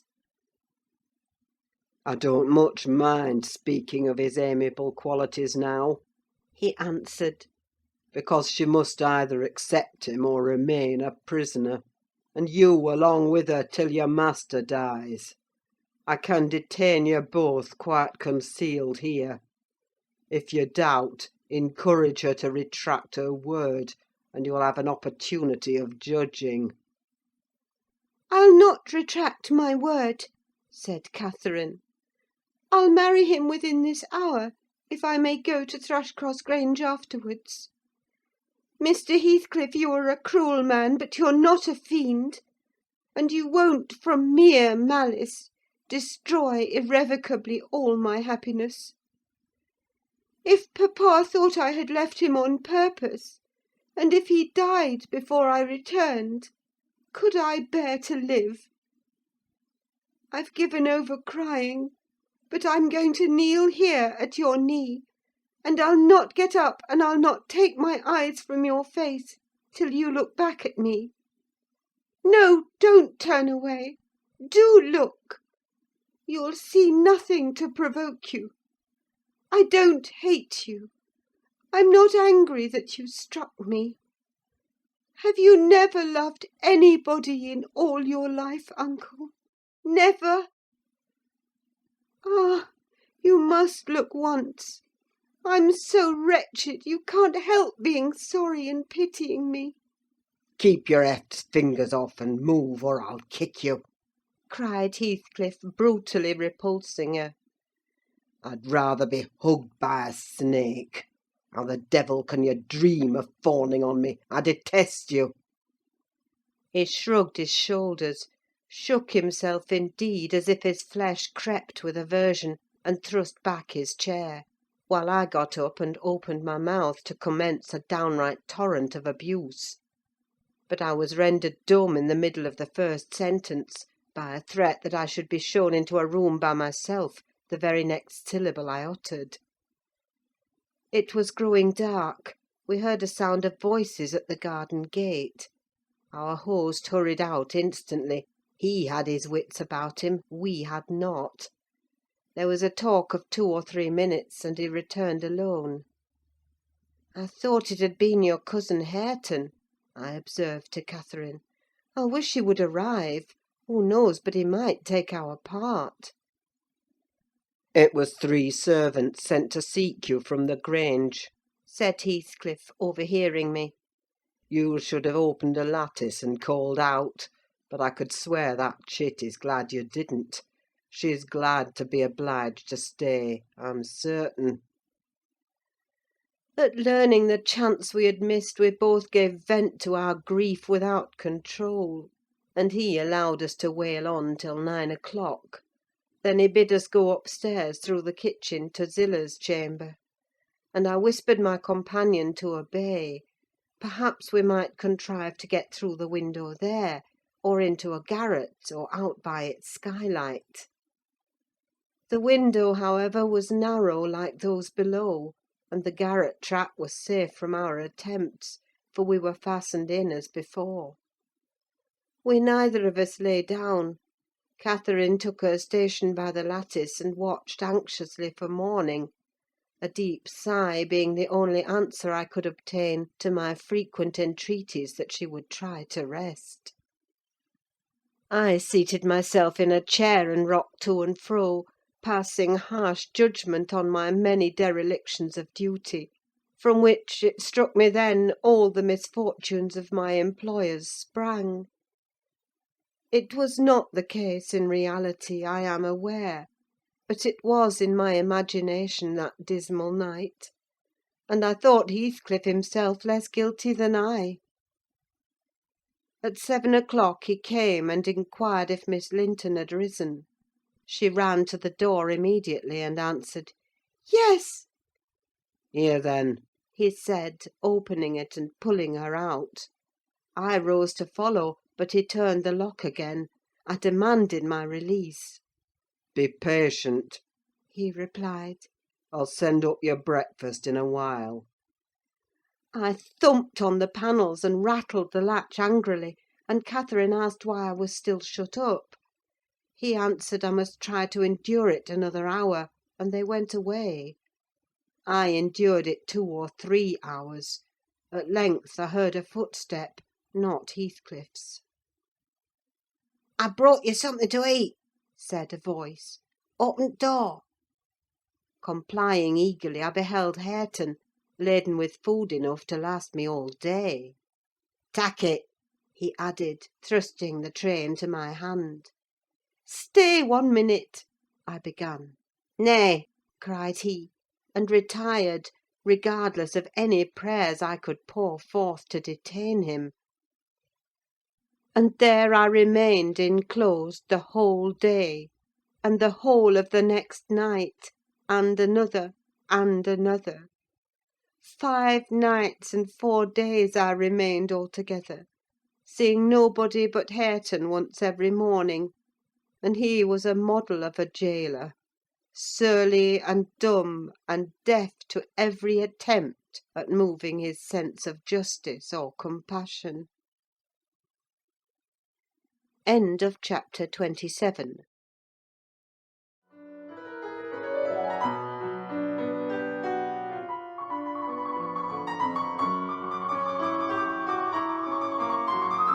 Wuthering Heights by Emily Brontë. Chapter 28. On the 5th morning, or rather afternoon, a different step approached, lighter and shorter, and this time the person entered the room. It was Zillah, donned in her scarlet shawl, with a black silk bonnet on her head, and a willow basket swung to her arm. "Eh, dear Mrs. Dean!" she exclaimed. "Well, there is a talk about you at Gimmerton. I never thought but you were sunk in the Black Horse Marsh, and missy with you, till master told me you'd been found, and he'd lodged you here. What! And you must have got on an island, sure. And how long were you in the hole? Did master save you, Mrs. Dean? But you're not so thin: you've not been so poorly, have you?" "Your master is a true scoundrel," I replied, "but he shall answer for it. He needn't have raised that tale: it shall all be laid bare." "What do you mean?" asked Zillah. "It's not his tale: they tell that in the village, about your being lost in the marsh; and I calls to Earnshaw when I come in, 'Hey, there's queer things Mr. Hareton happened since I went off. It's a sad pity of that likely young lass, and cant Nelly Dean.' He stared. I thought he had not heard aught, so I told him the rumour. The master listened, and he just smiled to himself, and said, "If they have been in the marsh, they are out now, Zillah. Nelly Dean is lodged at this minute in your room. You can tell her to flit when you go up. Here is the key. The bog water got into her head, and she would have run home quite flighty, but I fixed her till she came round to her senses. You can bid her go to the Grange at once, if she be able, and carry a message from me, that her young lady will follow in time to attend the squire's funeral." "Mr. Edgar is not dead!" I gasped. "Oh, Zillah, Zillah!" "No, no, sit you down, my good mistress," she replied. "You're right thickly yet. He's not dead. Dr. Kenneth thinks he may last another day. I met him on the road and asked." Instead of sitting down, I snatched my outdoor things and hastened below, for the way was free. On entering the house, I looked about for some one to give information of Catherine. The place was filled with sunshine, and the door stood wide open, but nobody seemed at hand. As I hesitated whether to go off at once, or return and seek my mistress, a slight cough drew my attention to the hearth. Linton lay on the settle, sole tenant, sucking a stick of sugar candy, and pursuing my movements with apathetic eyes. "Where is Miss Catherine?" I demanded sternly, supposing I could frighten him into giving intelligence by catching him thus alone. He sucked on like an innocent. "Is she gone?" I said. "No," he replied. "She's upstairs. She's not to go. We won't let her." "You won't let her, little idiot!" I exclaimed. "Direct me to her room immediately, or I'll make you sing out sharply." "Papa would make you sing out if you attempted to get there," he answered. "He says I'm not to be soft with Catherine. She's my wife, and it's shameful that she should wish to leave me. He says she hates me and wants me to die, that she may have my money. But she shan't have it, and she shan't go home. She never shall. She may cry and be sick as much as she pleases." He resumed his former occupation, closing his lids, as if he meant to drop asleep. "Master Heathcliff," I resumed, "have you forgotten all Catherine's kindness to you last winter, when you affirmed you loved her, and when she brought you books and sung you songs, and came many a time through wind and snow to see you? She wept to miss one evening because you would be disappointed, and you felt then that she was 100 times too good to you. And now you believe the lies your father tells, though you know he detests you both, and you join him against her. That's fine gratitude, is it not?" The corner of Linton's mouth fell, and he took the sugar candy from his lips. "Did she come to Wuthering Heights because she hated you?" I continued. "Think for yourself. As to your money, she does not even know that you will have any. And you say she's sick, and yet you leave her alone up there in a strange house? You, who have felt what it is to be so neglected! You could pity your own sufferings, and she pitied them too, but you won't pity hers. I shed tears, Master Heathcliff, you see. An elderly woman and a servant merely; and you, after pretending such affection, and having reason to worship her almost, store every tear you have for yourself, and lie there quite at ease. Ah, you're a heartless, selfish boy!" "I can't stay with her," he answered crossly. "I'll not stay by myself. She cries so I can't bear it; and she won't give over, though I say I'll call my father. I did call him once, and he threatened to strangle her if she was not quiet. But she began again the instant he left the room, moaning and grieving all night long, though I screamed for vexation that I couldn't sleep." "Is Mr. Heathcliff out?" I inquired, perceiving that the wretched creature had no power to sympathise with his cousin's mental tortures. "He's in the court," he replied, "talking to Dr. Kenneth, who says uncle is dying truly at last. I'm glad, for I shall be master of the Grange after him. Catherine always spoke of it as her house. It isn't hers, it's mine. Papa says everything she has is mine. All her nice books are mine. She offered to give me them, and her pretty birds, and her pony Minnie, if I would get the key of our room and let her out. But I told her she had nothing to give, they were all mine. And then she cried, and took a little picture from her neck, and said I should have that. 2 pictures in a gold case, on one side her mother, and on the other uncle, when they were young. That was yesterday. I said they were mine too, and tried to get them from her. The spiteful thing wouldn't let me; she pushed me off and hurt me. I shrieked out, that frightens her. She heard papa coming, and she broke the hinges, and divided the case, and gave me her mother's portrait. The other she attempted to hide, but papa asked what was the matter, and I explained it. He took the one I had away, and ordered her to resign hers to me. She refused, and he struck her down, and wrenched it off the chain, and crushed it with his foot." "And were you pleased to see her struck?" I asked, having my designs in encouraging his talk. "I winked," he answered. "I winked to see my father strike a dog or a horse, he does it so hard. Yet I was glad at first. She deserved punishing for pushing me.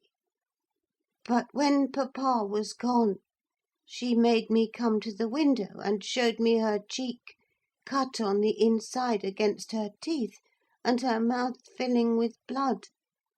And then she gathered up the bits of the picture and went and sat down with her face to the wall, and she has never spoken to me since, and I sometimes think she can't speak for pain. I don't like to think so, but she's a naughty thing for crying continually, and she looks so pale and wild, I'm afraid of her." "And you can get the key if you choose?" I said. "Yes, when I am upstairs," he answered. "But I can't walk upstairs now." "In what apartment is it?" I asked. "Oh," he cried, "I shan't tell you where it is. It is our secret. Nobody, neither Hareton nor Zillah, is to know. There, you've tired me. Go away, go away." And he turned his face on to his arm and shut his eyes again. I considered it best to depart without seeing Mr. Heathcliff, and bring a rescue for my young lady from the Grange. On reaching it, the astonishment of my fellow servants to see me, and their joy also, was intense; and when they heard that their little mistress was safe, 2 or 3 were about to hurry up and shout the news at Mr. Edgar's door, but I bespoke the announcement of it myself. How changed I found him, even in those few days! He lay an image of sadness and resignation, awaiting his death. Very young he looked: though his actual age was 39, one would have called him 10 years younger at least. He thought of Catherine, for he murmured her name. I touched his hand and spoke. "Catherine is coming, dear master," I whispered. "She is alive and well, and will be here, I hope, to-night." I trembled at the first effects of this intelligence. He half rose up, looked eagerly round the apartment, and then sank back in a swoon. As soon as he recovered, I related our compulsory visit and detention at the Heights. I said Heathcliff forced me to go in, which was not quite true. I uttered as little as possible against Linton, nor did I describe all his father's brutal conduct, my intentions being to add no bitterness, if I could help it, to his already overflowing cup. He divined that one of his enemy's purposes was to secure the personal property, as well as the estate, to his son, or rather himself; yet why he did not wait till his decease was a puzzle to my master, because ignorant how nearly he and his nephew would quit the world together. However, he felt that his will had better be altered. Instead of leaving Catherine's fortune at her own disposal, he determined to put it in the hands of trustees for her use during life, and for her children, if she had any, after her. By that means it could not fall to Mr. Heathcliff should Linton die. Having received his orders, I dispatched a man to fetch the attorney, and 4 more, provided with serviceable weapons, to demand my young lady of her gaoler. Both parties were delayed very late. The single servant returned first. He said Mr. Green, the lawyer, was out when he arrived at his house, and he had to wait 2 hours for his re-entrance. And then Mr. Green told him he had a little business in the village that must be done, but he would be at Thrushcross Grange before morning. The 4 men came back unaccompanied. They brought word that Catherine was ill, too ill to quit her room, and Heathcliff would not suffer them to see her. I scolded the stupid fellows well for listening to that tale, which I would not carry to my master, resolving to take a whole bevy up to the Heights at daylight, and storm it literally, unless the prisoner were quietly surrendered to us. Her father shall see her, I vowed, and vowed again, if that devil be killed on his own door-stones in trying to prevent it. Happily, I was spared the journey and the trouble. I had gone downstairs at 3 o'clock to fetch a jug of water, and was passing through the hall with it in my hand, when a sharp knock at the front door made me jump. "Oh, it is Green," I said, recollecting myself. "Only Green." And I went on, intending to send somebody else to open it; but the knock was repeated, not loud, and still importunately. I put the jug on the banister, and hastened to admit him myself. The harvest moon shone clear outside. It was not the attorney. My own sweet little mistress sprang on my neck, sobbing, "Ellen, Ellen, is papa alive?" "Yes," I cried, "yes, my angel, he is. God be thanked you are safe with us again." She wanted to run, breathless as she was, upstairs to Mr. Linton's room; but I compelled her to sit down on a chair, and made her drink, and washed her pale face, chafing it into a faint colour with my apron. Then I said I must go first and tell of her arrival, imploring her to say she should be happy with young Heathcliff. She stared, but soon comprehending why I counselled her to utter the falsehood, she assured me she would not complain. I couldn't abide to be present at their meeting. I stood outside the chamber door 1/4 of an hour, and hardly ventured near the bed then. All was composed, however. Catherine's despair was as silent as her father's joy. She supported him calmly in appearance, and he fixed on her features his raised eyes, that seemed dilating with ecstasy. He died blissfully, Mr. Lockwood: he died so. Kissing her cheek, he murmured, "I'm going to her, and you, darling child, shall come to us," and never stirred or spoke again, but continued that rapt, radiant gaze, till his pulse imperceptibly stopped, and his soul departed. None could have noticed the exact minute of his death: it was so entirely without a struggle. Whether Catherine had spent her tears, or whether the grief were too weighty to let them flow, she sat there dry-eyed till the sun rose. She sat till noon, and would still have remained brooding over that deathbed, but I insisted on her coming away and taking some repose. It was well I succeeded in removing her, for at dinner-time appeared the lawyer, having called at Wuthering Heights to get his instructions how to behave. He had sold himself to Mr. Heathcliff. That was the cause of his delay in obeying my master's summons. Fortunately, no thought of worldly affairs crossed the latter's mind to disturb him after his daughter's arrival. Mr. Green took upon himself to order everything and everybody about the place. He gave all the servants but me notice to quit. He would have carried his delegated authority to the point of insisting that Edgar Linton should not be buried beside his wife, but in the chapel with his family.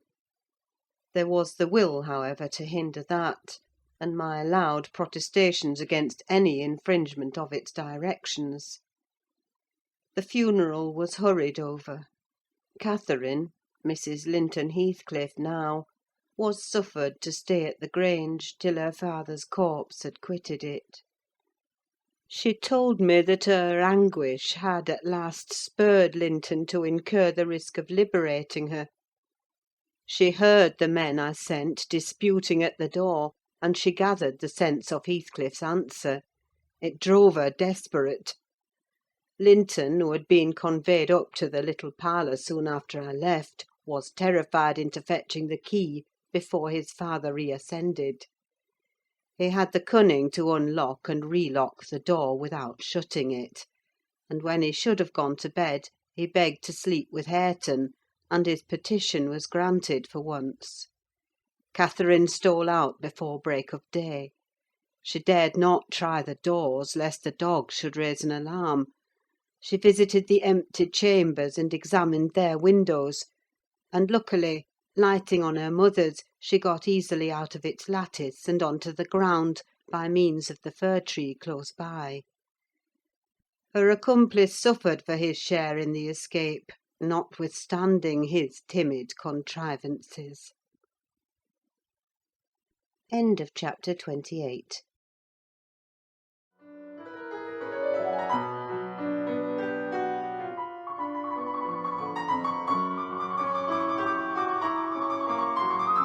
Wuthering Heights by Emily Brontë. Chapter 29.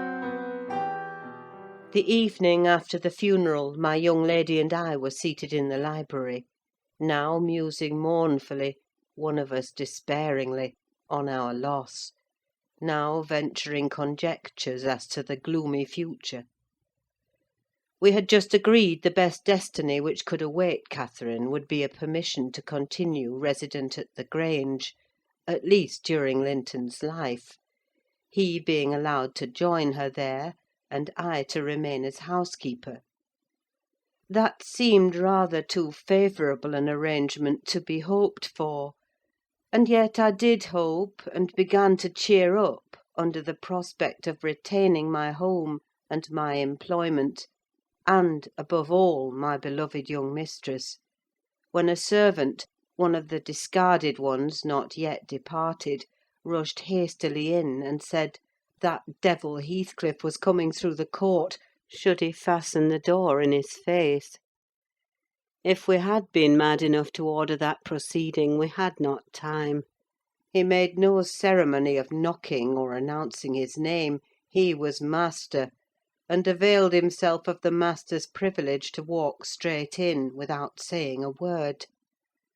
The sound of our informant's voice directed him to the library. He entered, and motioning him out, shut the door.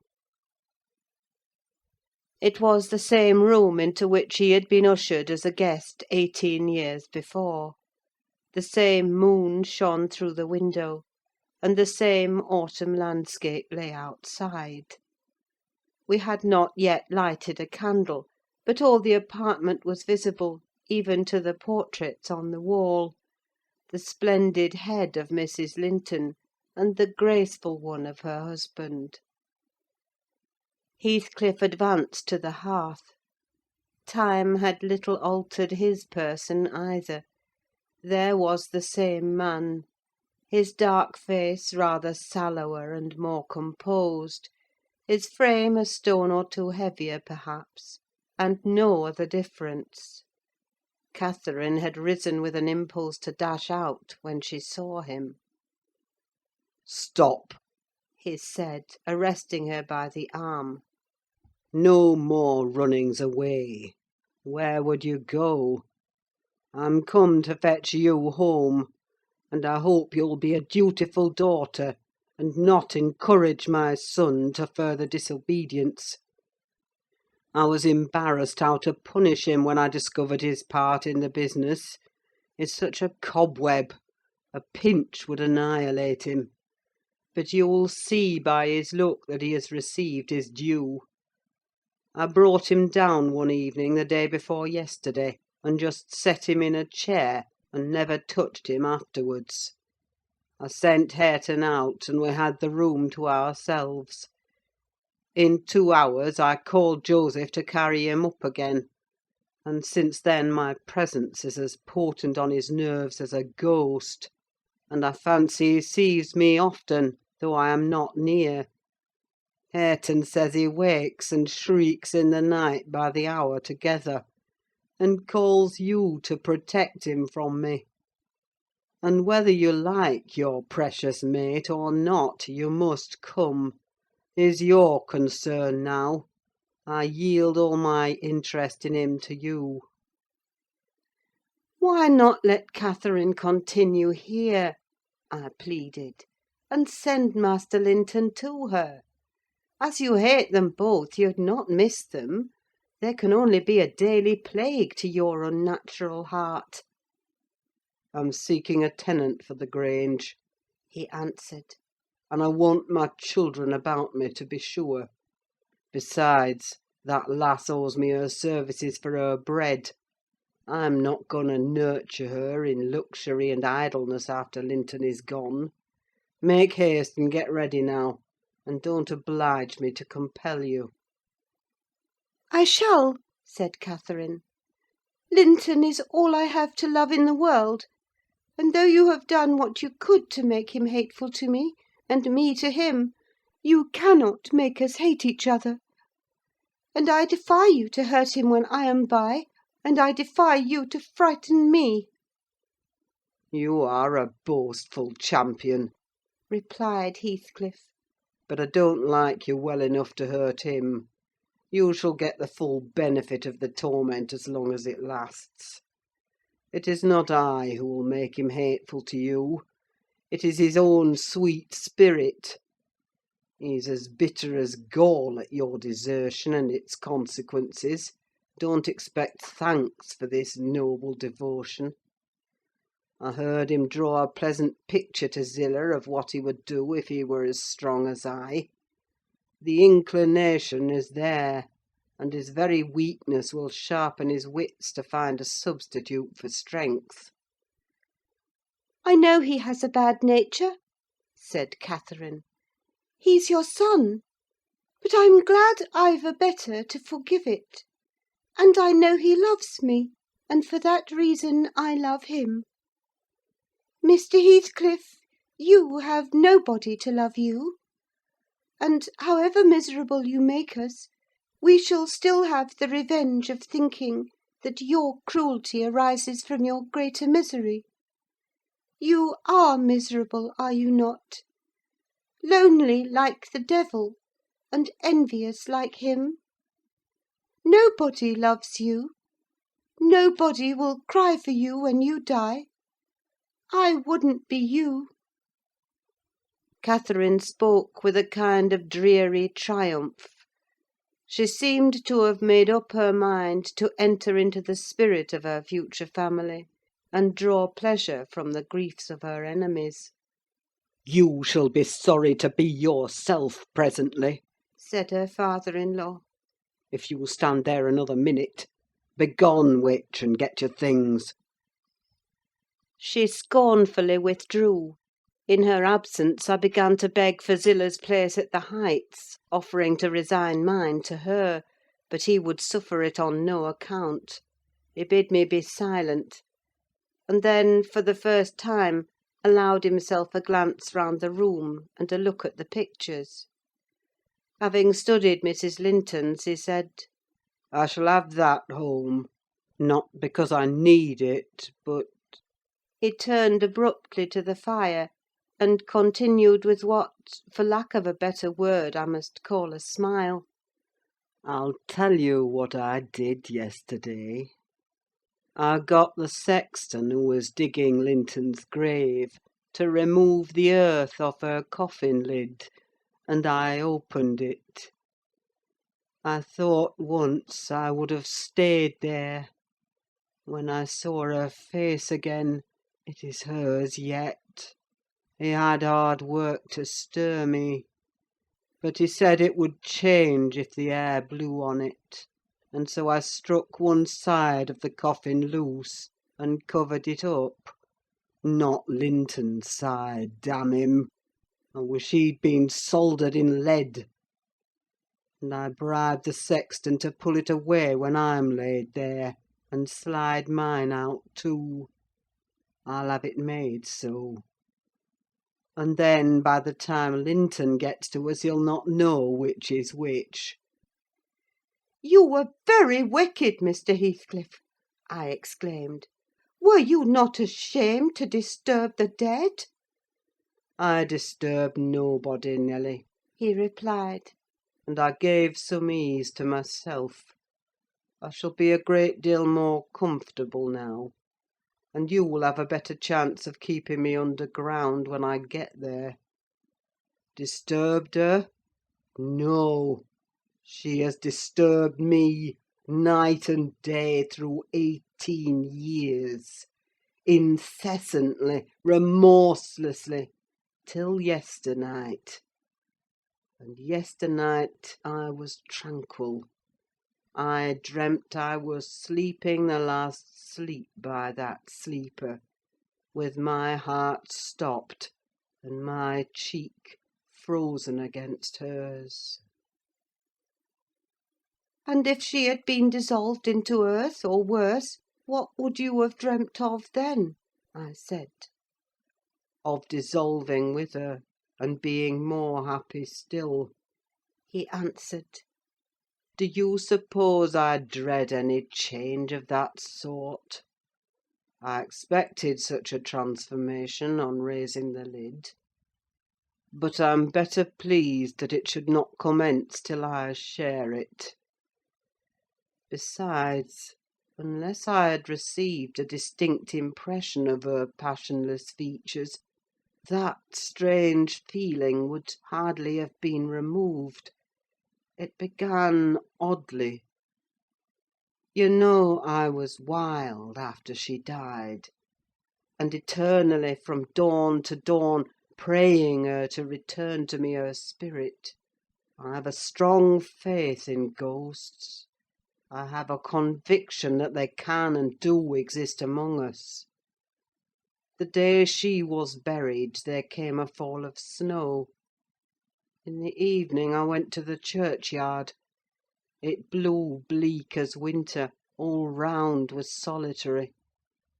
I didn't fear that her fool of a husband would wander up the glen so late, and no one else had business to bring them there. Being alone, and conscious 2 yards of loose earth was the sole barrier between us, I said to myself, I'll have her in my arms again. If she be cold, I'll think it is this north wind that chills me; and if she be motionless, it is sleep. I got a spade from the tool house and began to delve with all my might. It scraped the coffin. I fell to work with my hands. The wood commenced cracking about the screws. I was on the point of attaining my object, when it seemed that I heard a sigh from someone above, close at the edge of the grave, and bending down. "If I can only get this off," I muttered, "I wish they may shovel in the earth over us both." And I wrenched at it more desperately still. There was another sigh, close at my ear. I appeared to feel the warm breath of it displacing the sleet-laden wind. I knew no living thing in flesh and blood was by; but as certainly as you perceive the approach to some substantial body in the dark, though it cannot be discerned, so certainly I felt that Cathy was there, not under me, but on the earth. A sudden sense of relief flowed from my heart through every limb. I relinquished my labour of agony, and turned consoled at once, unspeakably consoled. Her presence was with me. It remained while I refilled the grave, and led me home. You may laugh if you will, but I was sure I should see her there. I was sure she was with me, and I could not help talking to her. Having reached the Heights, I rushed eagerly to the door. It was fastened, and, I remember, that accursed Earnshaw and my wife opposed my entrance. I remember stopping to kick the breath out of him, and then hurrying upstairs to my room and hers. I looked round impatiently. I felt her by me. I could almost see her, and yet I could not. I ought to have sweat blood then from the anguish of my yearning, from the fervour of my supplications, to have but one glimpse. I had not one. She showed herself, as she often was in life, a devil to me. And since then, sometimes more and sometimes less, I've been the sport of that intolerable torture. Infernal! Keeping my nerves at such a stretch that, if they had not resembled catgut, they would long ago have relaxed to the feebleness of Linton's. When I sat in the house with Hareton, it seemed that on going out I should meet her. When I walked on the moors, I should meet her coming in. When I went from home, I hastened to return. She must be somewhere at the Heights, I was certain. And when I slept in her chamber, I was beaten out of that. I couldn't lie there. For the moment I closed my eyes, she was either outside the window, or sliding back the panels, or entering the room, or even resting her darling head on the same pillow as she did when a child. And I must open my lids to see. And so I opened and closed them 100 times a night, to be always disappointed. It racked me.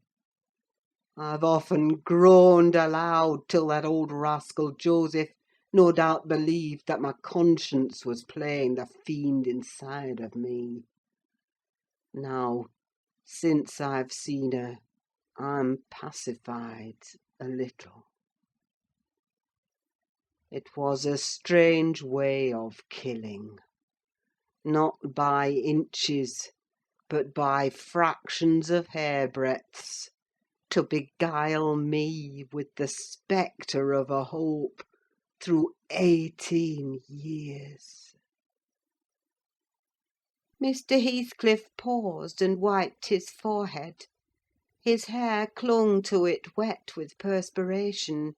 His eyes were fixed on the red embers of the fire, the brows not contracted but raised next the temples, diminishing the grim aspect of his countenance, but imparting a peculiar look of trouble, and a painful appearance of mental tension towards one absorbing subject. He only half addressed me, and I maintained silence. I didn't like to hear him talk.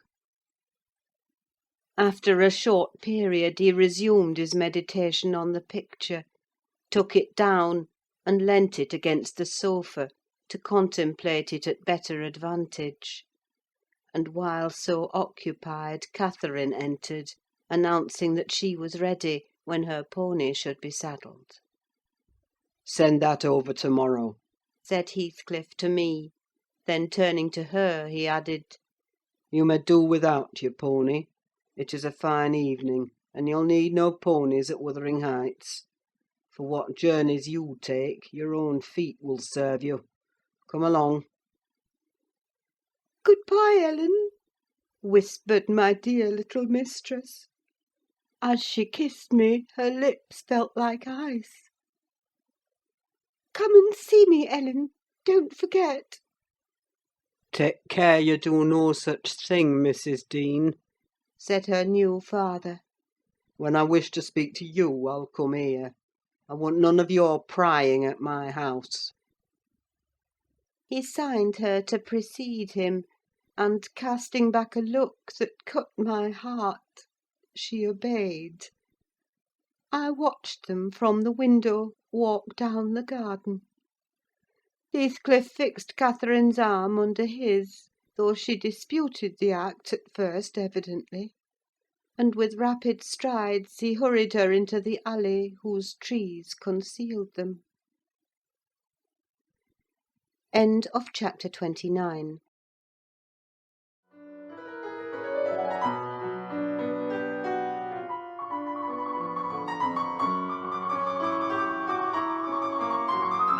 Wuthering Heights by Emily Brontë, Chapter 30.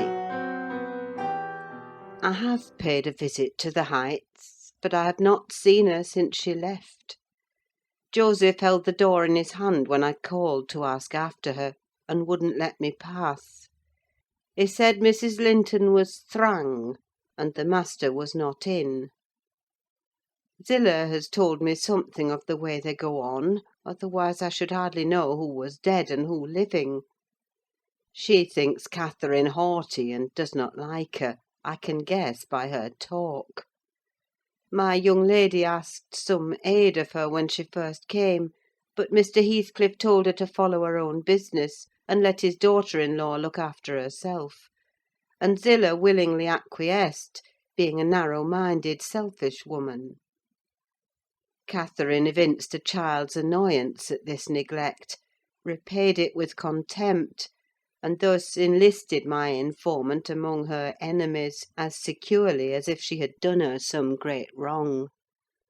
I had a long talk with Zillah about 6 weeks ago, a little before you came, one day when we foregathered on the moor, and this is what she told me.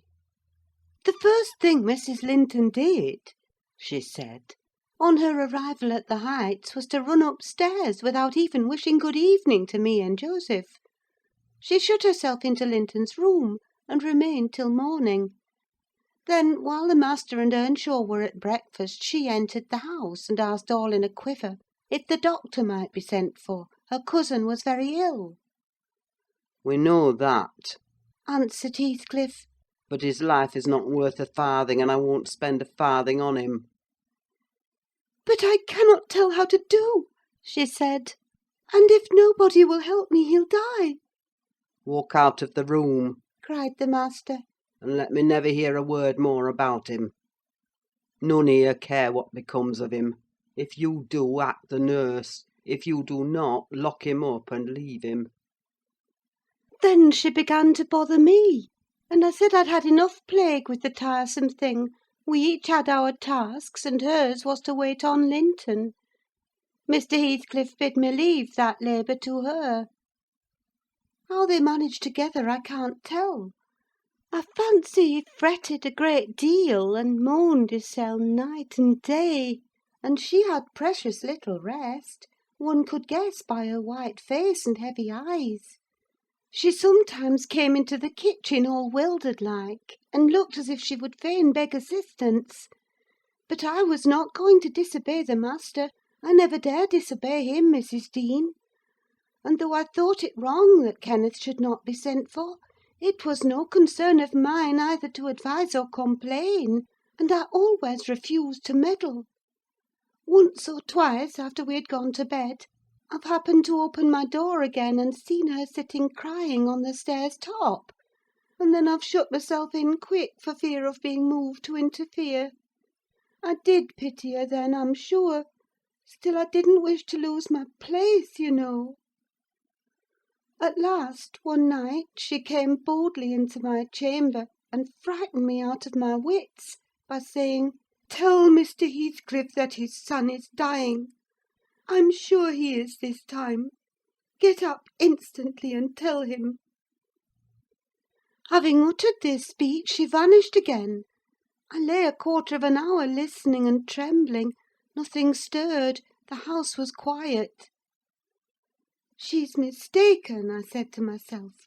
'He's got over it. I needn't disturb them.' And I began to doze.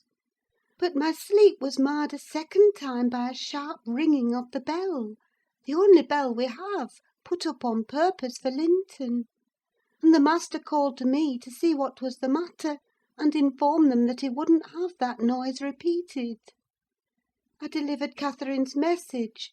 He cursed to himself, and in a few minutes came out with a lighted candle, and proceeded to their room. I followed. Mrs. Heathcliff was seated by the bedside, with her hands folded on her knees. Her father-in-law went up, held the light to Linton's face, looked at him, and touched him. Afterwards he turned to her. "Now, Catherine, He said. how do you feel? She was dumb. How do you feel, Catherine?" He repeated.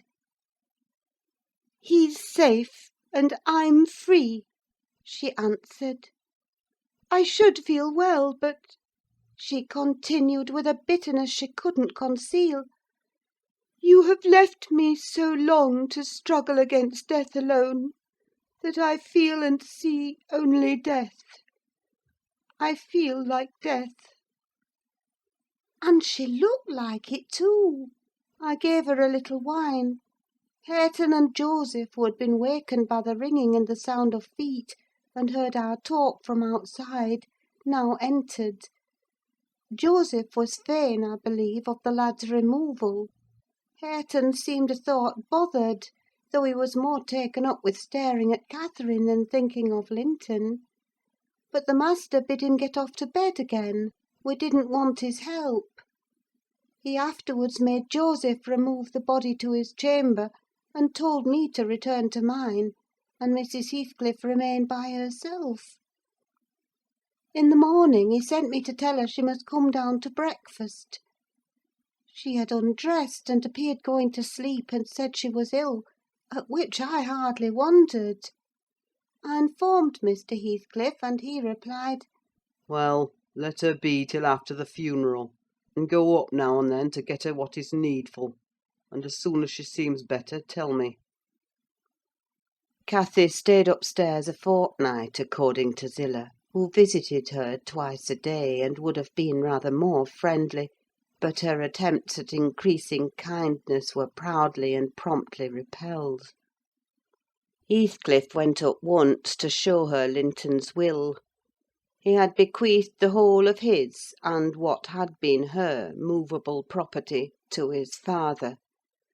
The poor creature was threatened or coaxed into that act during her week's absence, when his uncle died. The lands, being a minor, he could not meddle with. However, Mr. Heathcliff has claimed and kept them in his wife's right, and his also, I suppose legally. At any rate, Catherine, destitute of cash and friends, cannot disturb his possession. "Nobody," said Zillah, "ever approached her door, except that once, but I; and nobody asked anything about her. The first occasion of her coming down into the house was on a Sunday afternoon.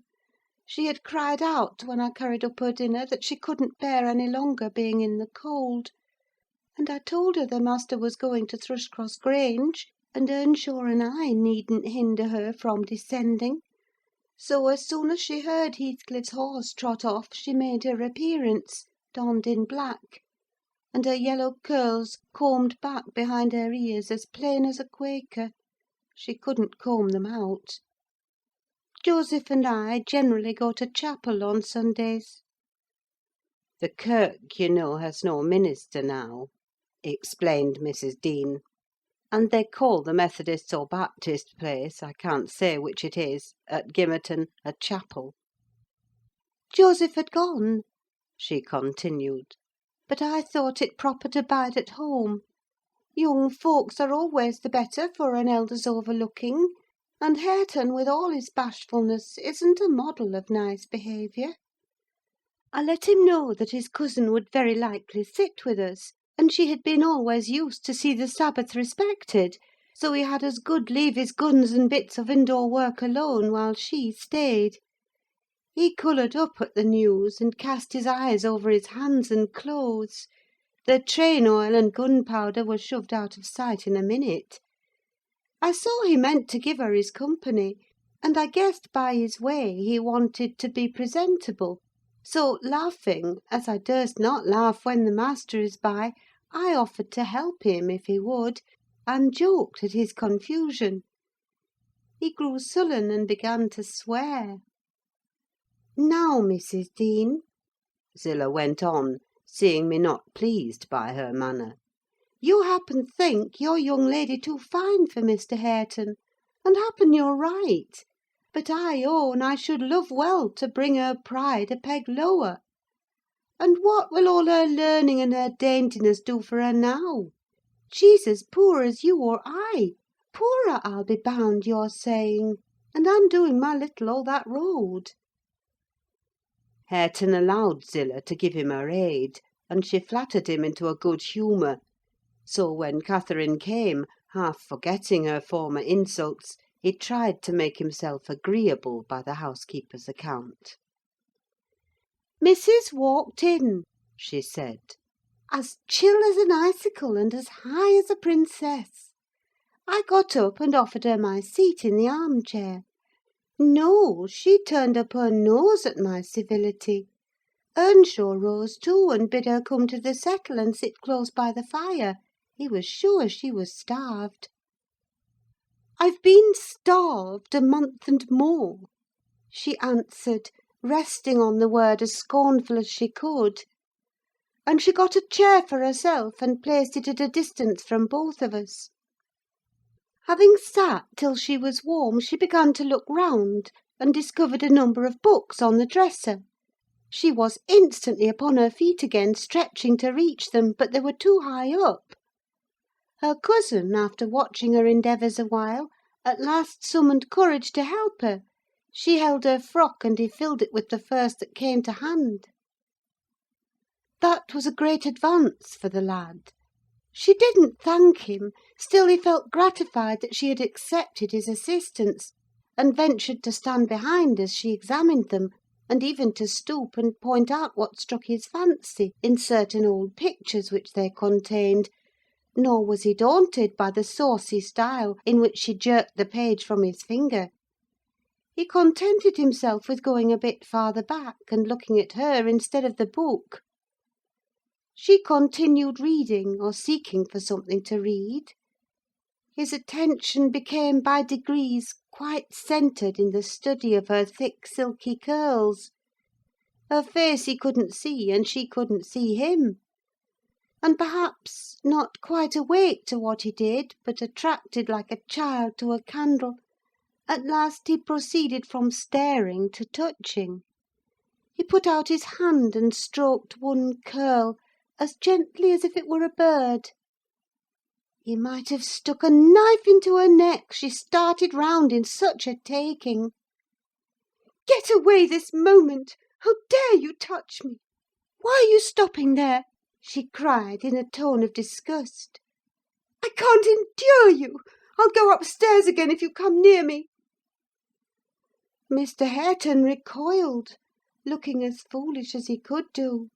He sat down in the settle very quiet, and she continued turning over her volumes another half hour. Finally Earnshaw crossed over and whispered to me. "Will you ask her to read to us, Zillah? I'm stalled of doing now, and I could like to hear her. Do not say I wanted it, but ask of yourself." "Mr. Hareton wishes you would read to us, ma'am," I said immediately. "He'd take it very kindly, he'd be much obliged." She frowned, and looking up, answered, "Mr. Hareton, and the whole set of you, will be good enough to understand that I reject any pretence at kindness you have the hypocrisy to offer. I despise you, and will have nothing to say to any of you. When I would have given my life for one kind word, even to see one of your faces, you all kept off. But I won't complain to you. I'm driven down here by the cold, not either to amuse you or enjoy your society." "What could I have done?" began Earnshaw. "How was I to blame?" "Oh, you are an exception," answered Mrs. Heathcliff.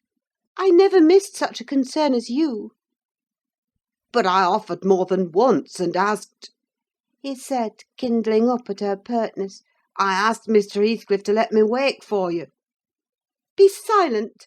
I'll go out of doors or anywhere, rather than have your disagreeable voice in my ear," said my lady. Hareton muttered she might go to hell for him, and unslinging his gun, restrained himself from his Sunday occupations no longer. He talked now freely enough, and she presently saw fit to retreat to her solitude; but the frost had set in, and in spite of her pride she was forced to condescend to our company more and more. However, I took care there should be no further scorning at my good nature. Ever since, I've been as stiff as herself, and she has no lover or liker among us. And she does not deserve one, for let them say the least word to her, and she'll curl back without respect of any one. She'll snap at the master himself, and as good as dares him to thrash her; and the more hurt she gets, the more venomous she grows. At first, on hearing this account from Zillah, I determined to leave my situation, take a cottage, and get Catherine to come and live with me. But Mr. Heathcliff would as soon permit that as he would set up Hareton in an independent house; and I can see no remedy at present, unless she could marry again; and that scheme it does not come within my province to arrange. Thus ended Mrs. Dean's story. Notwithstanding the doctor's prophecy, I am rapidly recovering strength; and though it be only the second week in January, I propose getting out on horseback in a day or two, and riding over to Wuthering Heights, to inform my landlord that I shall spend the next 6 months in London; and if he likes, he may look out for another tenant to take the place after October. I would not pass another winter here for much. End of chapter 30.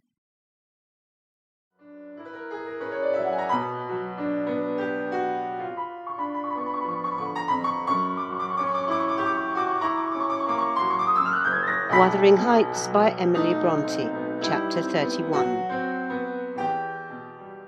Yesterday was bright, calm, and frosty. I went to the Heights as I proposed. My housekeeper entreated me to bear a little note from her to her young lady, and I did not refuse, for the worthy woman was not conscious of anything odd in her request. The front door stood open, but the jealous gate was fastened as at my last visit. I knocked, and invoked Earnshaw from among the garden beds. He unchained it, and I entered. The fellow is as handsome a rustic as need be seen. I took particular notice of him this time, but then he does his best apparently to make the least of his advantages. I asked if Mr. Heathcliff were at home. He answered no, but he would be in at dinner time. It was 11 o'clock, and I announced my intention of going in and waiting for him, at which he immediately flung down his tools and accompanied me in the office of watch-dog, not as a substitute for the host. We entered together. Catherine was there, making herself useful in preparing some vegetables for the approaching meal. She looked more sulky and less spirited than when I had seen her first. She hardly raised her eyes to notice me, and continued her employment with the same disregard to common forms of politeness as before, never returning my bow and good morning by the slightest acknowledgment. She does not seem so amiable, I thought, as Mrs. Dean would persuade me to believe. She's a beauty, it is true, but not an angel. Earnshaw surlily bid her remove her things to the kitchen. "Remove them yourself," she said, pushing them from her as soon as she had done, and retiring to a stool by the window, where she began to carve figures of birds and beasts out of the turnip parings in her lap. I approached her, pretending to desire a view of the garden, and, as I fancied, adroitly dropped Mrs. Dean's note on to her knee, unnoticed by Hareton; but she asked aloud, "What is that?" and chucked it off. "A letter from your old acquaintance, the housekeeper at the Grange," I answered, annoyed at her exposing my kind deed, and fearful lest it should be imagined a missive of my own. She would gladly have gathered it up at this information, but Hareton beat her. He seized and put it in his waistcoat, saying Mr. Heathcliff should look at it first. Thereat Catherine silently turned her face from us, and very stealthily drew out her pocket-handkerchief and applied it to her eyes; and her cousin, after struggling a while to keep down his softer feelings, pulled out the letter and flung it on the floor beside her as ungraciously as he could. Catherine caught and perused it eagerly. Then she put a few questions to me concerning the inmates, rational and irrational, of her former home, and gazing towards the hills, murmured in soliloquy, I should like to be riding Minnie down there. I should like to be climbing up there. Oh, I'm tired. I'm stalled, Hareton. And she leant her pretty head back against the sill with half a yawn and half a sigh, and lapsed into an aspect of abstracted sadness, neither caring nor knowing whether we remarked her. "Mrs. Heathcliff," I said, after sitting some time mute, "you are not aware that I am an acquaintance of yours, so intimate that I think it strange you won't come and speak to me. My housekeeper never wearies of talking about and praising you, and she'll be greatly disappointed if I return with no news of or from you, except that you received her letter and said nothing." She appeared to wonder at this speech, and asked, Does Ellen like you? "Yes, very well," I replied, hesitatingly. You must tell her, she continued, that I would answer her letter, but I have no materials for writing. Not even a book from which I might tear a leaf. "No books!" I exclaimed. "How do you contrive to live here without them, if I may take the liberty to inquire? Though provided with a large library, I am frequently very dull at the Grange. Take my books away, and I should be desperate." I was always reading when I had them, said Catherine. "and Mr. Heathcliff never reads, so he took it into his head to destroy my books. I have not had a glimpse of one for weeks. Only once I searched through Joseph's store of theology, to his great irritation; and once, Hareton, I came upon a secret stock in your room, some Latin and Greek, and some tales and poetry. All old friends. I brought the last here, and you gathered them as a magpie gathers silver spoons for the mere love of stealing. They are of no use to you, or else you concealed them in the bad spirit that, as you cannot enjoy them, nobody else shall. Perhaps your envy counselled Mr. Heathcliff to rob me of my treasures. But I've most of them written on my brain and printed in my heart, and you cannot deprive me of those." Earnshaw blushed crimson when his cousin made this revelation of his private literary accumulations, and stammered an indignant denial of her accusations. "Mr. Hareton is desirous of increasing his amount of knowledge," I said, coming to his rescue. "He is not envious, but emulous of your attainments. He'll be a clever scholar in a few years." "And he wants me to sink into a dunce meantime," answered Catherine. "Yes, I hear him trying to spell and read to himself, and pretty blunders he makes. I wish you would repeat Chevy Chase as you did yesterday. It was extremely funny. I heard you, and I heard you turning over the dictionary to seek out the hard words, and then cursing because you couldn't read their explanations." The young man evidently thought it too bad that he should be laughed at for his ignorance, and then laughed at for trying to remove it. I had a similar notion, and, remembering Mrs. Dean's anecdote of his first attempt at enlightening the darkness in which he had been reared, I observed, "But, Mrs. Heathcliff, we have each had a commencement, and each stumbled and tottered on the threshold. Had our teachers scorned instead of aiding us, we should stumble and totter yet." "Oh," she replied, "I don't wish to limit his acquirements. Still he has no right to appropriate what is mine, and make it ridiculous to me with his vile mistakes and mispronunciations.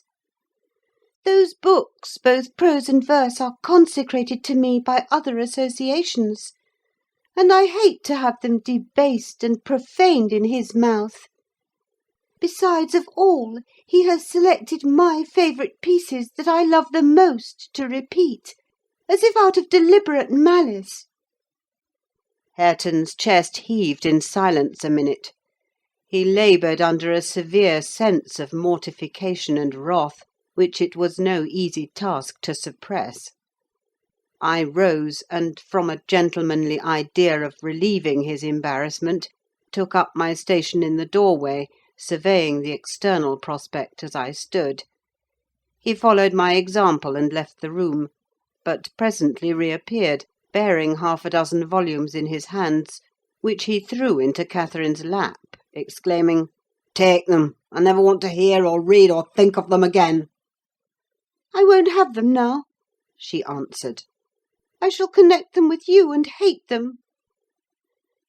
She opened one that had obviously been often turned over, and read a portion in the drawling tone of a beginner, then laughed and threw it from her.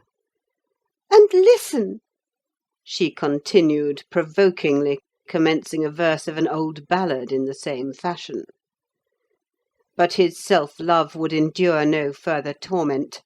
I heard, and not altogether disapprovingly, a manual check given to her saucy tongue. The little wretch had done her utmost to hurt her cousin's sensitive though uncultivated feelings, and a physical argument was the only mode he had of balancing the account and repaying its effects on the inflictor. He afterwards gathered the books and hurled them on the fire. I read in his countenance what anguish it was to offer that sacrifice to spleen.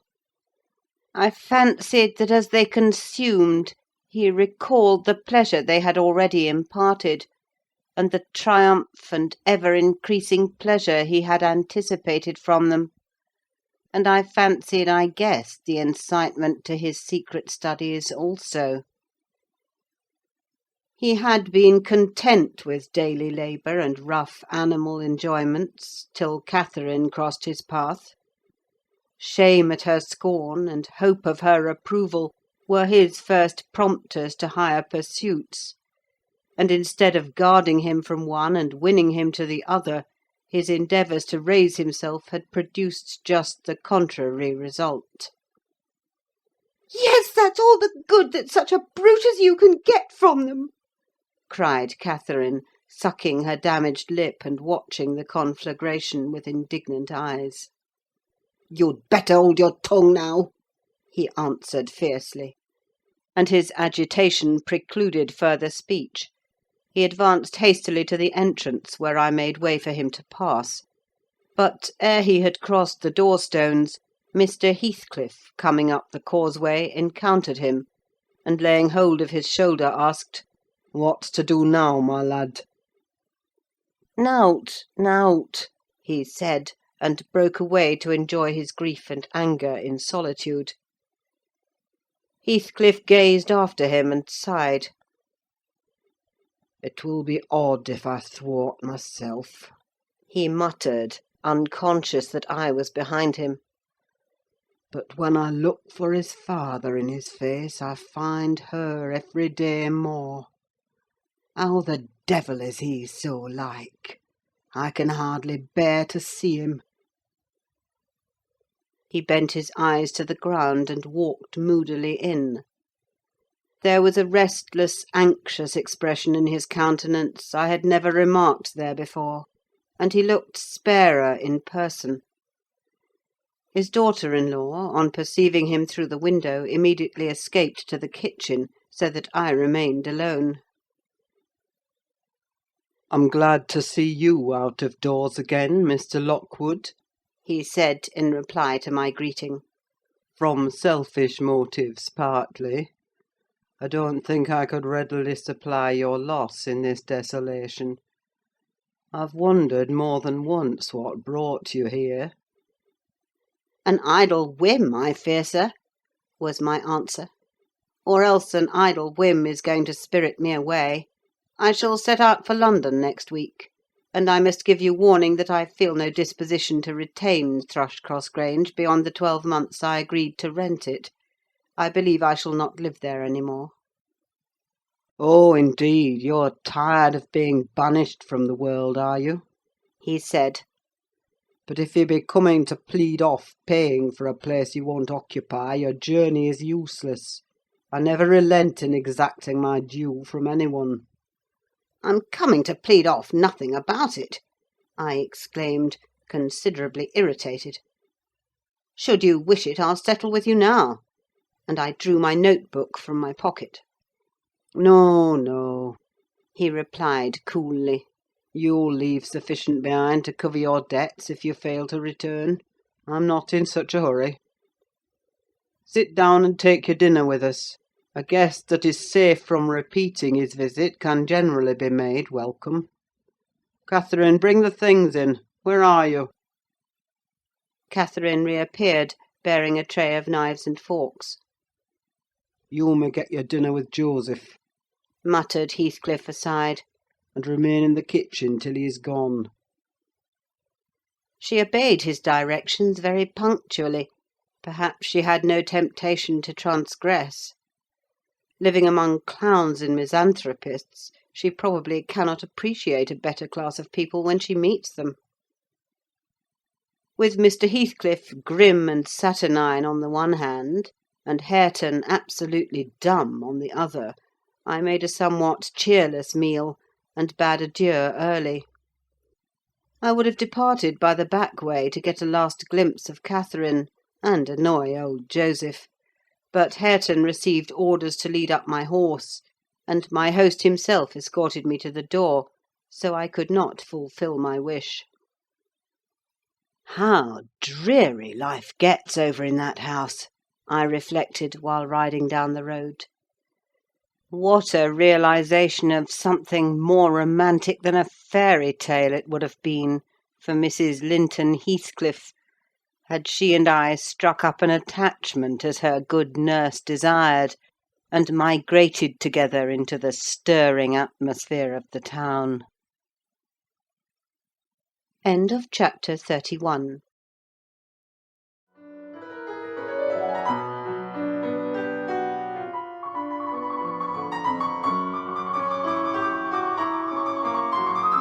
Wuthering Heights by Emily Brontë. Chapter 32. 1802. This September I was invited to devastate the moors of a friend in the north, and on my journey to his abode I unexpectedly came within 15 miles of Gimmerton. The ostler at a roadside public house was holding a pail of water to refresh my horses, when a cart of very green oats, newly reaped, passed by, and he remarked, "Yon's fra Gimmerton, eh? They're allus 3 week after other folk with their harvest." "Gimmerton?" I repeated. My residence in that locality had already grown dim and dreamy. "Ah, I know. How far is it from this?" "Happen 14 mile o'er the hills, and a rough road," he answered. A sudden impulse seized me to visit Thrushcross Grange. It was scarcely noon, and I conceived that I might as well pass the night under my own roof as in an inn. Besides, I could spare a day easily to arrange matters with my landlord, and thus save myself the trouble of invading the neighbourhood again. Having rested a while, I directed my servant to inquire the way to the village, and with great fatigue to our beasts, we managed the distance in some 3 hours. I left him there, and proceeded down the valley alone. The grey church looked greyer, and the lonely churchyard lonelier. I distinguished a moor sheep cropping the short turf on the graves. It was sweet warm weather, too warm for travelling, but the heat did not hinder me from enjoying the delightful scenery above and below. Had I seen it nearer August, I'm sure it would have tempted me to waste a month among its solitudes. In winter, nothing more dreary; in summer, nothing more divine than those glens shut in by hills, and those bluff, bold swells of heath. I reached the Grange before sunset, and knocked for admittance, but the family had retreated into the back premises, I judged, by one thin blue wreath curling from the kitchen chimney, and they did not hear. I rode into the court. Under the porch a girl of 9 or 10 sat knitting, and an old woman reclined on the house steps, smoking a meditative pipe. "Is Mrs. Dean within?" I demanded of the dame. "Mistress Dean? Nay," she answered. "She doesn't bide here, she's up at Heights." "Are you the housekeeper, then?" I continued. "I'll keep house," she replied. "Well, I'm Mr. Lockwood, the master. Are there any rooms to lodge me in, I wonder? I wish to stay all night." "Maister!"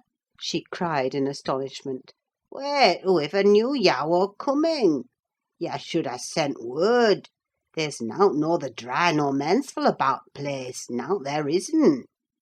She threw down her pipe and bustled in. The girl followed, and I entered too. Soon perceiving that her report was true, and, moreover, that I had almost upset her wits by my unwelcome apparition, I bade her be composed. I would go out for a walk, and, meantime, she must try to prepare a corner of a sitting-room for me to sup in, and a bedroom to sleep in. No sweeping and dusting, only good fire and dry sheets were necessary. She seemed willing to do her best, though she thrust the hearth-brush into the grates in mistake for the poker, and malappropriated several other articles of her craft; but I retired, confiding in her energy for a resting-place against my return. Wuthering Heights was the goal of my proposed excursion. An afterthought brought me back when I had quitted the court. "All well at the Heights?" I inquired of the woman. For aught I know," she answered, scurrying away with a pan of hot cinders. I would have asked why Mrs. Dean had deserted the Grange, but it was impossible to delay her at such a crisis; so I turned away and made my exit, rambling leisurely along, with the glow of a sinking sun behind, and the mild glory of a rising moon in front, one fading and the other brightening, as I quitted the park and climbed the stony by-road branching off to Mr. Heathcliff's dwelling.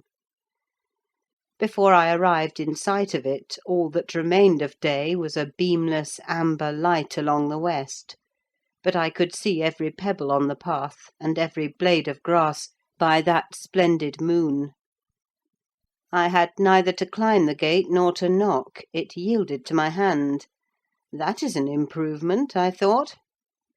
And I noticed another, by the aid of my nostrils: a fragrance of stocks and wallflowers wafted on the air from amongst the homely fruit–trees.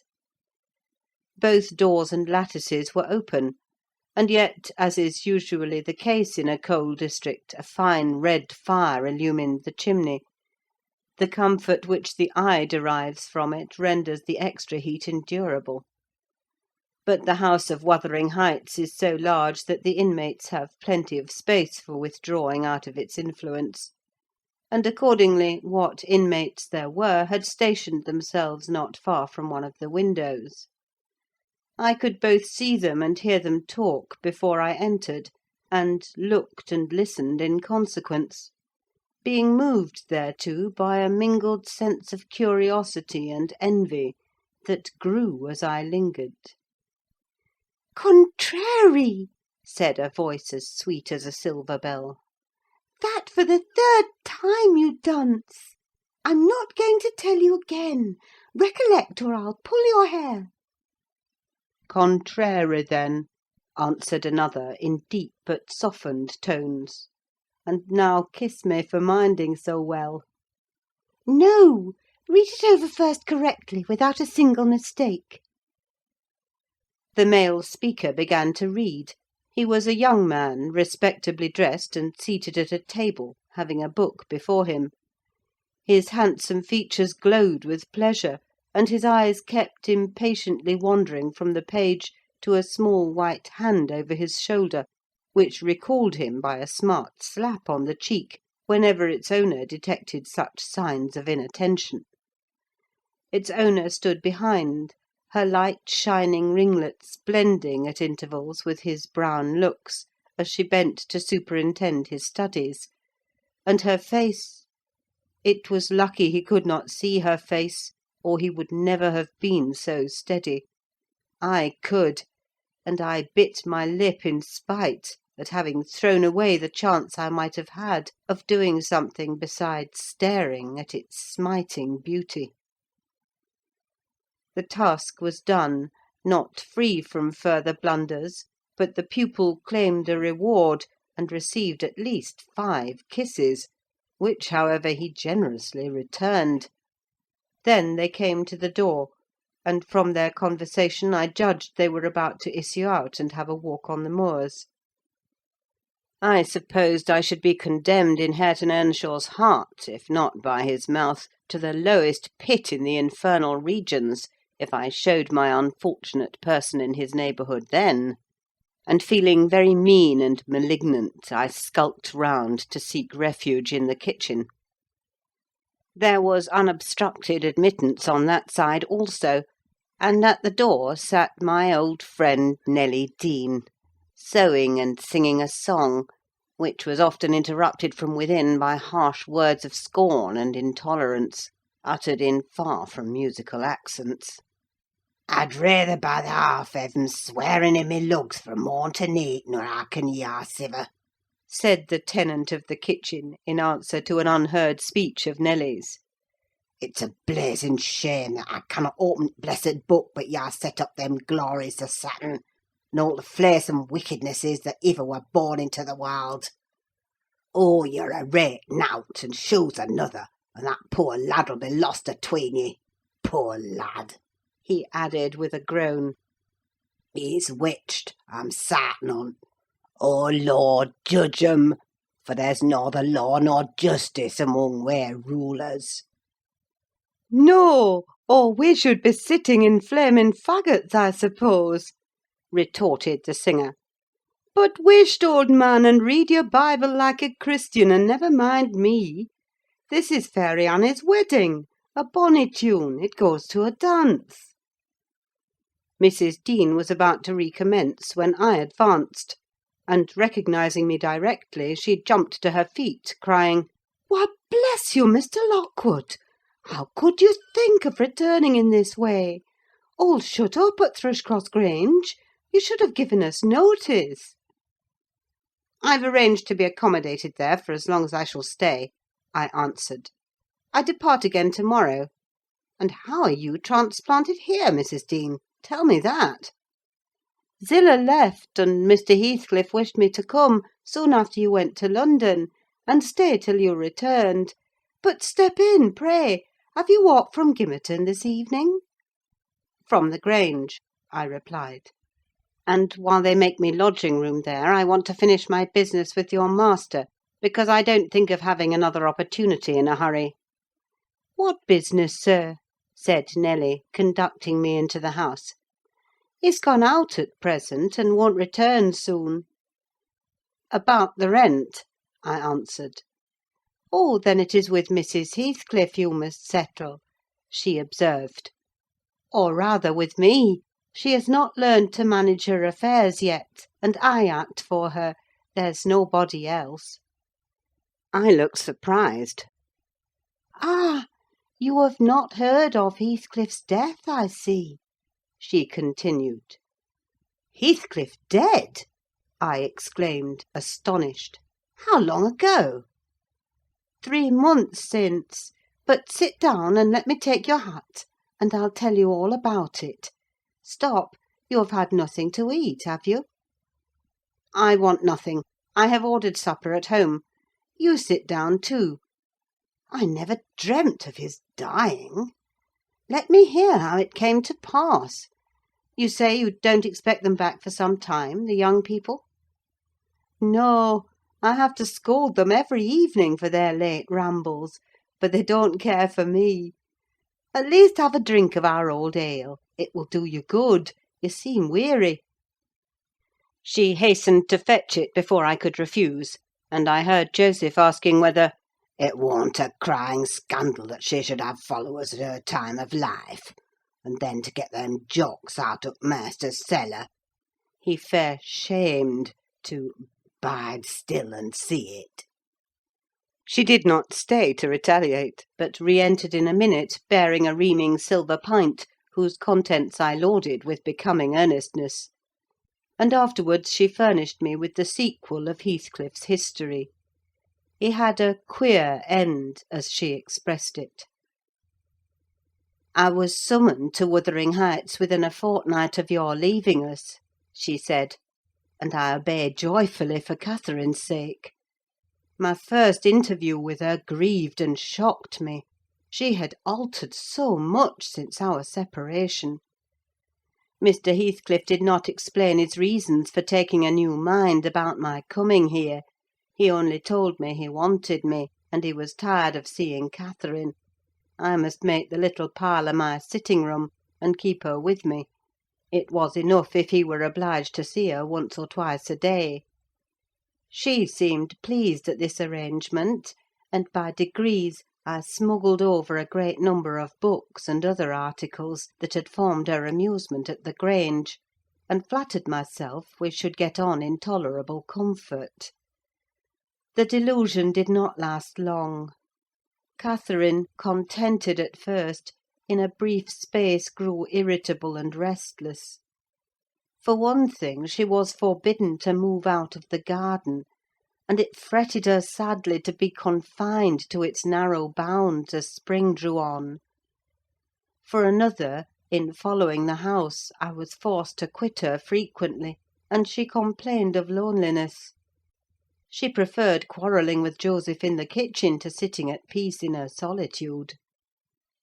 I did not mind their skirmishes, but Hareton was often obliged to seek the kitchen also, when the master wanted to have the house to himself; and though in the beginning she either left it at his approach, or quietly joined in my occupations, and shunned remarking or addressing him, and though he was always as sullen and silent as possible, after a while she changed her behaviour, and became incapable of letting him alone, talking at him, commenting on his stupidity and idleness, expressing her wonder how he could endure the life he lived, how he could sit a whole evening staring into the fire and dozing.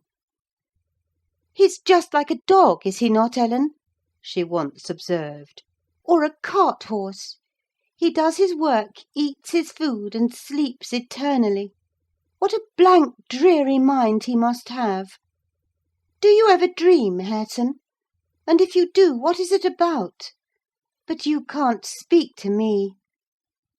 Then she looked at him, but he would neither open his mouth nor look again. "He's perhaps dreaming now," she continued. "He twitched his shoulder as Juno twitches hers. Ask him, Ellen." "Mr. Hareton will ask the master to send you upstairs if you don't behave," I said. He had not only twitched his shoulder, but clenched his fist, as if tempted to use it. "I know why Hareton never speaks when I am in the kitchen," she exclaimed on another occasion. "He is afraid I shall laugh at him. Ellen, what do you think? He began to teach himself to read once, and because I laughed he burned his books and dropped it. Was he not a fool?" "Were not you naughty?" I said. "Answer me that." "Perhaps I was," she went on, "but I did not expect him to be so silly. Hareton, if I gave you a book, would you take it now? I'll try." She placed one she had been perusing on his hand. He flung it off, and muttered if she did not give over he would break her neck. "Well, I shall put it here," she said, "in the table drawer, and I'm going to bed." Then she whispered me to watch whether he touched it, and departed. but he would not come near it, and so I informed her in the morning, to her great disappointment. I saw she was sorry for his persevering sulkiness and indolence. Her conscience reproved her for frightening him off improving himself: she had done it effectually. But her ingenuity was at work to remedy the injury. While I ironed or pursued other such stationary employments as I could not well do in the parlour, she would bring some pleasant volume and read it aloud to me.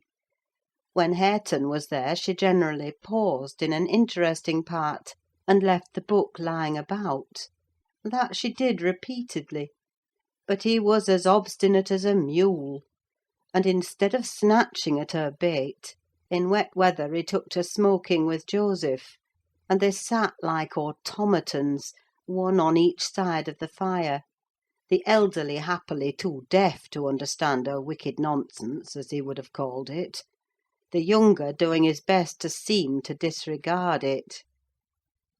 On fine evenings the latter followed his shooting expeditions, and Catherine yawned and sighed, and teased me to talk to her, and ran off into the court or garden the moment I began, and as a last resource cried, and said she was tired of living, her life was useless. Mr. Heathcliff, who grew more and more disinclined to society, had almost banished Earnshaw from his apartment. Owing to an accident at the commencement of March, he became for some days a fixture in the kitchen. His gun burst while out on the hills by himself, a splinter cut his arm, and he lost a good deal of blood before he could reach home. The consequence was that, perforce, he was condemned to the fireside and tranquillity till he made it up again. It suited Catherine to have him there; at any rate, it made her hate her room upstairs more than ever, and she would compel me to find out business below, that she might accompany me. On Easter Monday, Joseph went to Gimmerton Fair with some cattle, and in the afternoon I was busy getting up linen in the kitchen. Earnshaw sat, morose as usual, at the chimney corner, and my little mistress was beguiling an idle hour with drawing pictures on the window-panes, varying her amusement by smothered bursts of songs, and whispered ejaculations, and quick glances of annoyance and impatience in the direction of her cousin, who steadfastly smoked and looked into the grate. At a notice that I could do with her no longer intercepting my light, she removed to the hearthstone. I bestowed little attention on her proceedings, but presently I heard her begin— "I've found out, Hareton, that I'm glad, that I should like you to be my cousin now, if you had not grown so cross to me, and so rough." Hareton returned no answer. "Hareton, Hareton, Hareton, do you hear?" she continued. "Get off with ye!" he growled, with uncompromising gruffness. "Let me take that pipe," she said, cautiously advancing her hand, and abstracting it from his mouth. Before he could attempt to recover it, it was broken and behind the fire. He swore at her and seized another. "Stop!" she cried. "You must listen to me first, and I can't speak while those clouds are floating in my face."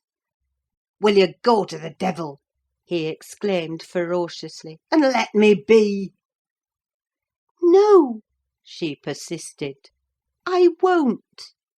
I can't tell what to do to make you talk to me, and you are determined not to understand. When I call you stupid, I don't mean anything. I don't mean that I despise you. Come, you shall take notice of me, Hareton. You are my cousin, and you shall own me." "I shall have nowt to do with you and your mucky pride and your damn mocking tricks," he answered. "I'll go to hell, body and soul, before I look sideways after you again. Side out o' gate now, this minute." Catherine frowned, and retreated to the window-seat, chewing her lip, and endeavouring, by humming an eccentric tune, to conceal a growing tendency to sob. "You should be friends with your cousin, Mr. Hareton," I interrupted, "since she repents of her sauciness. It would do you a great deal of good. It would make you another man to have her for a companion." A companion! he cried. When she hates me, and does not think me fit to wipe her shoon. Nay, if it made me a king, I'd not be scorned for seeking her goodwill any more. "It is not I who hate you. It is you who hate me," wept Cathy, no longer disguising her trouble. "You hate me as much as Mr. Heathcliff does, and more." "You're a damned liar!" began Earnshaw. "Why have I made him angry by taking your part, then, 100 times? And that when you sneered at and despised me, and... Go on plaguing me, and I'll step in yonder and say you worried me out of the kitchen." "I didn't know you took my part," she answered, drying her eyes. "And I was miserable and bitter at everybody. But now I thank you, and beg you to forgive me. What can I do besides?"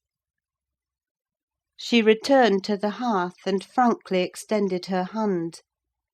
He blackened and scowled like a thunder-cloud, and kept his fists resolutely clenched, and his gaze fixed on the ground.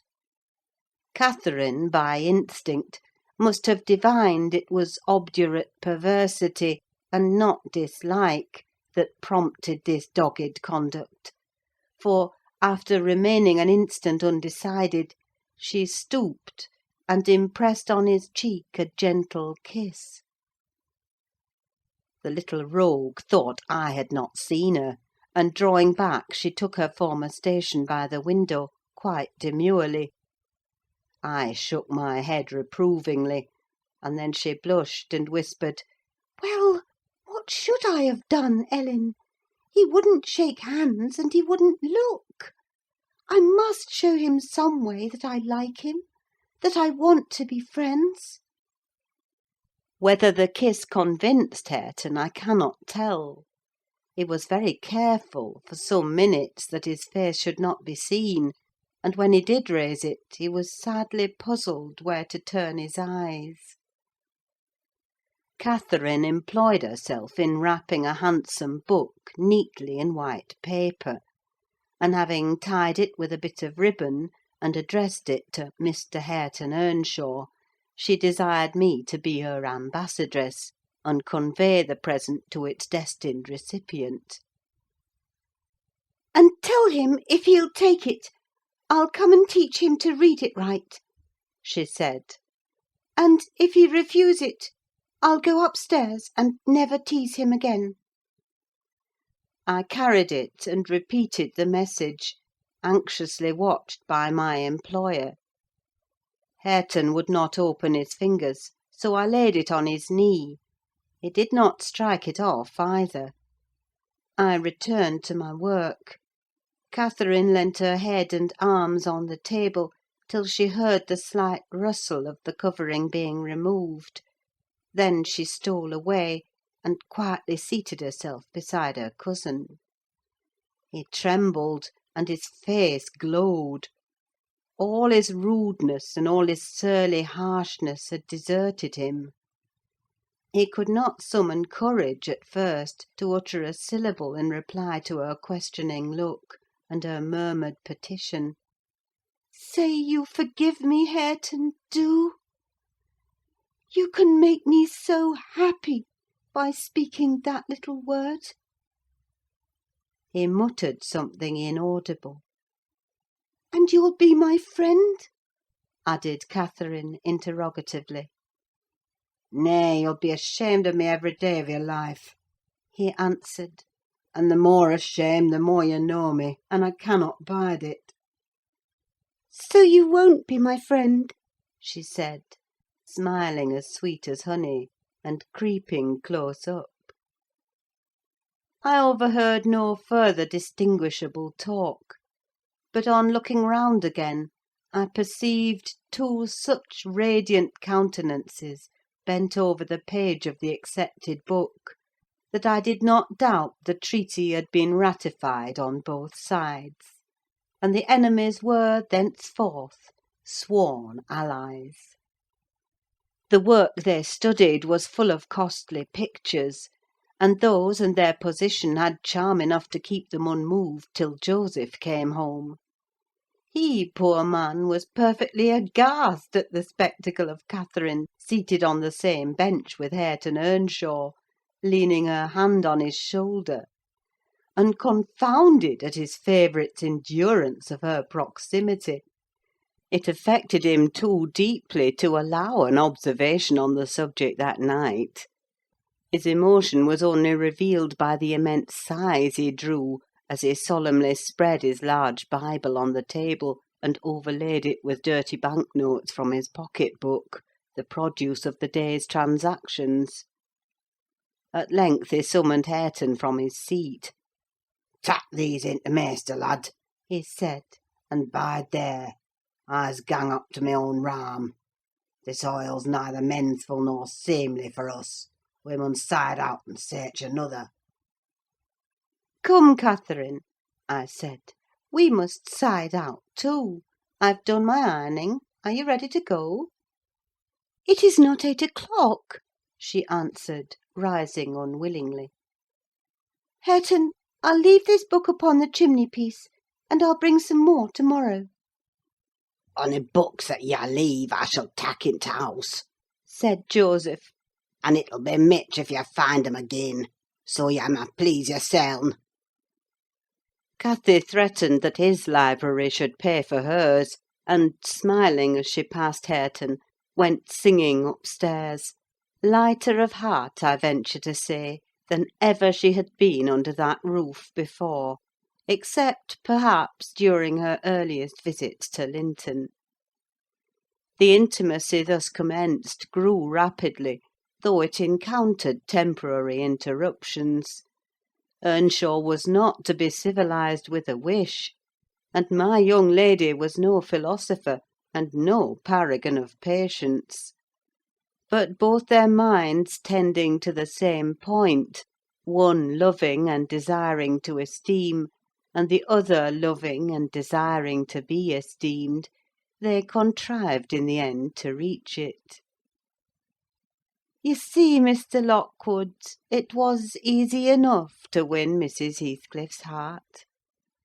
But now I'm glad you did not try. The crown of all my wishes will be the union of those two. I shall envy no one on their wedding day. There won't be a happier woman than myself in England. End of chapter 32.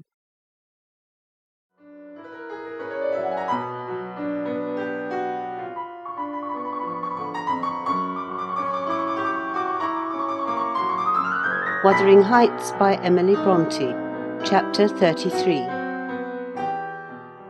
On the morrow of that Monday, Earnshaw being still unable to follow his ordinary employments, and therefore remaining about the house, I speedily found it would be impracticable to retain my charge beside me, as heretofore.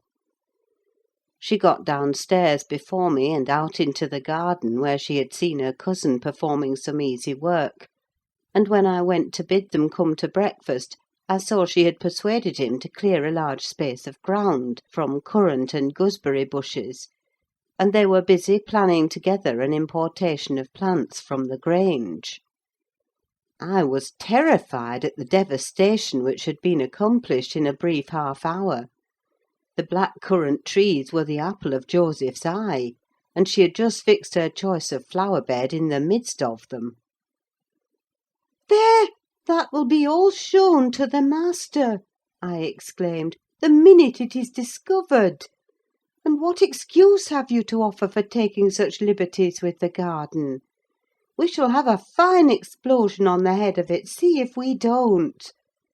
Mr. Hareton, I wonder you should have no more wit than to go and make that mess at her bidding." "I'd forgotten they were Joseph's," answered Earnshaw, rather puzzled. But I'll tell him I did it. We always ate our meals with Mr. Heathcliff. I held the mistress's post in making tea and carving, so I was indispensable at table. Catherine usually sat by me, but to-day she stole nearer to Hareton, and I presently saw she would have no more discretion in her friendship than she had in her hostility. "Now mind you don't talk with and notice your cousin too much," were my whispered instructions as we entered the room. "It will certainly annoy Mr. Heathcliff, and he'll be mad at you both." "I'm not going to," she answered.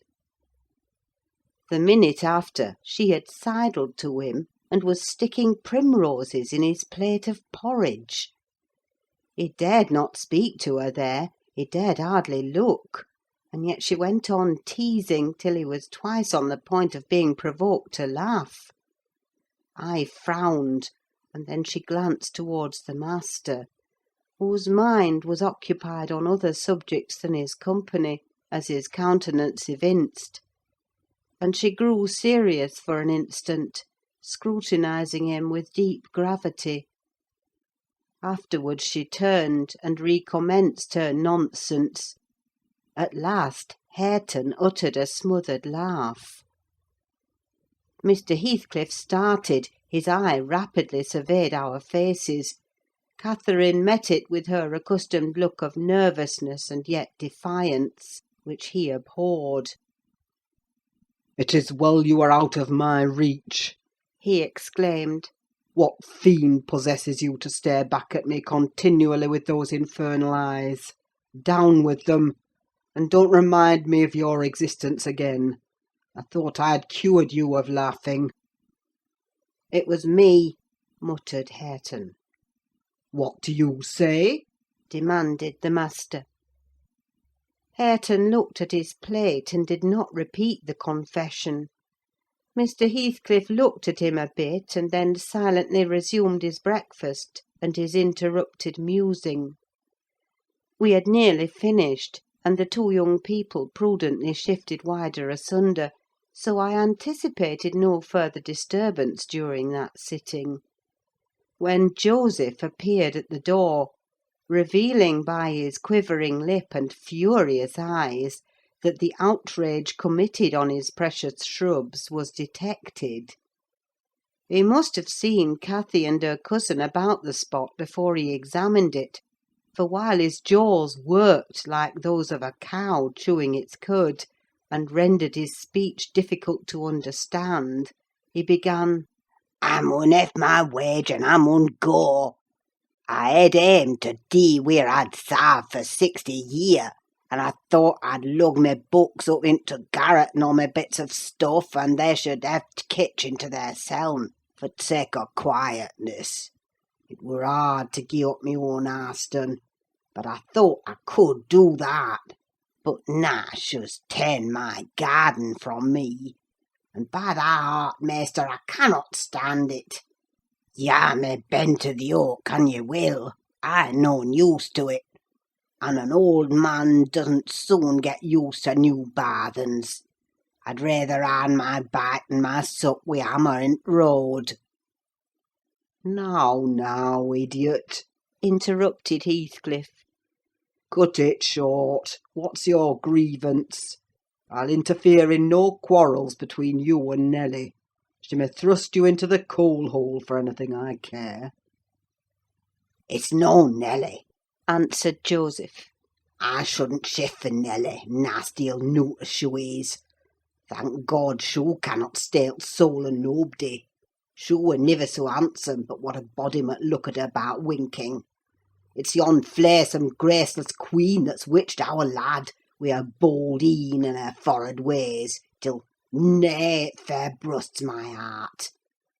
He's forgotten all I've done for him and made on him, and gone and riven up all row o' t' grandest currant trees in t' garden." And here he lamented outright, unmanned by a sense of his bitter injuries, and Earnshaw's ingratitude and dangerous condition. Is the fool drunk? asked Mr. Heathcliff.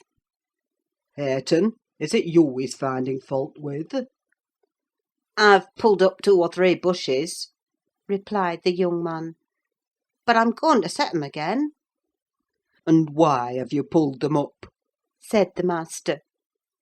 Catherine wisely put in her tongue. "We wanted to plant some flowers there," she cried.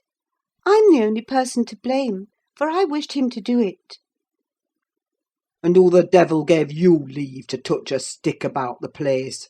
demanded her father-in-law, much surprised. And who ordered you to obey her? He added, turning to Hareton. The latter was speechless.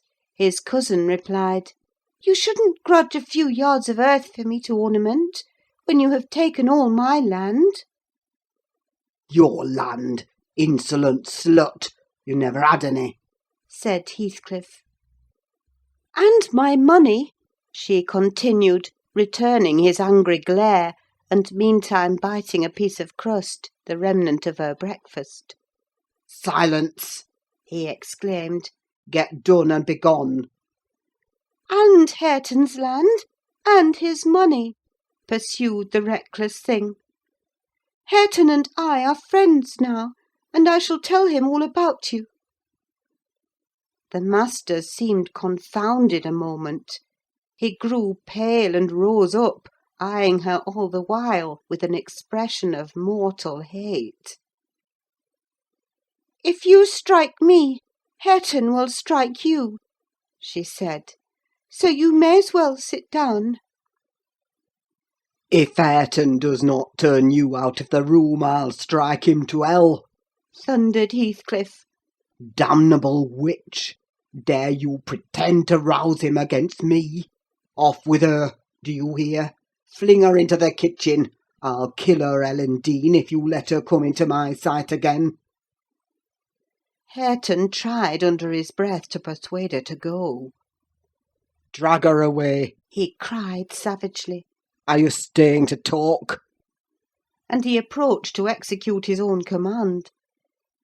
"He'll not obey you, wicked man, any more," said Catherine, "and he'll soon detest you as much as I do."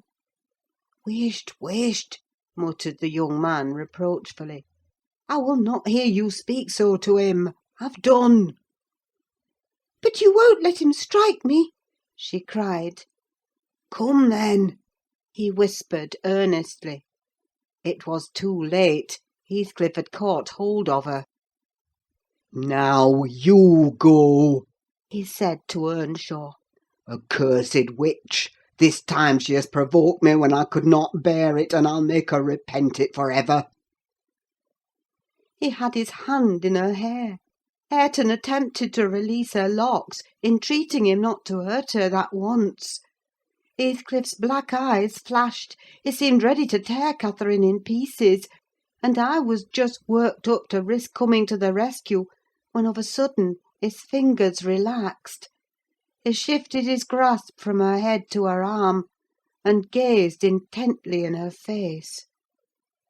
Then he drew his hand over his eyes, stood a moment to collect himself apparently, and turning anew to Catherine, said with assumed calmness, You must learn to avoid putting me in a passion, or I shall really murder you some time. Go with Mrs. Dean and keep with her, and confine your insolence to her ears. As to Hareton Earnshaw, if I see him listen to you, I'll send him seeking his bread where he can get it.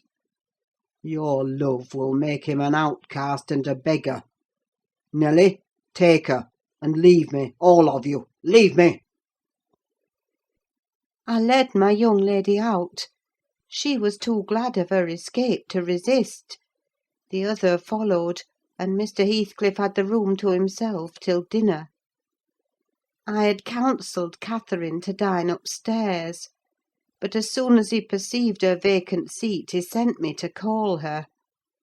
He spoke to none of us, ate very little, and went out directly afterwards, intimating that he should not return before evening.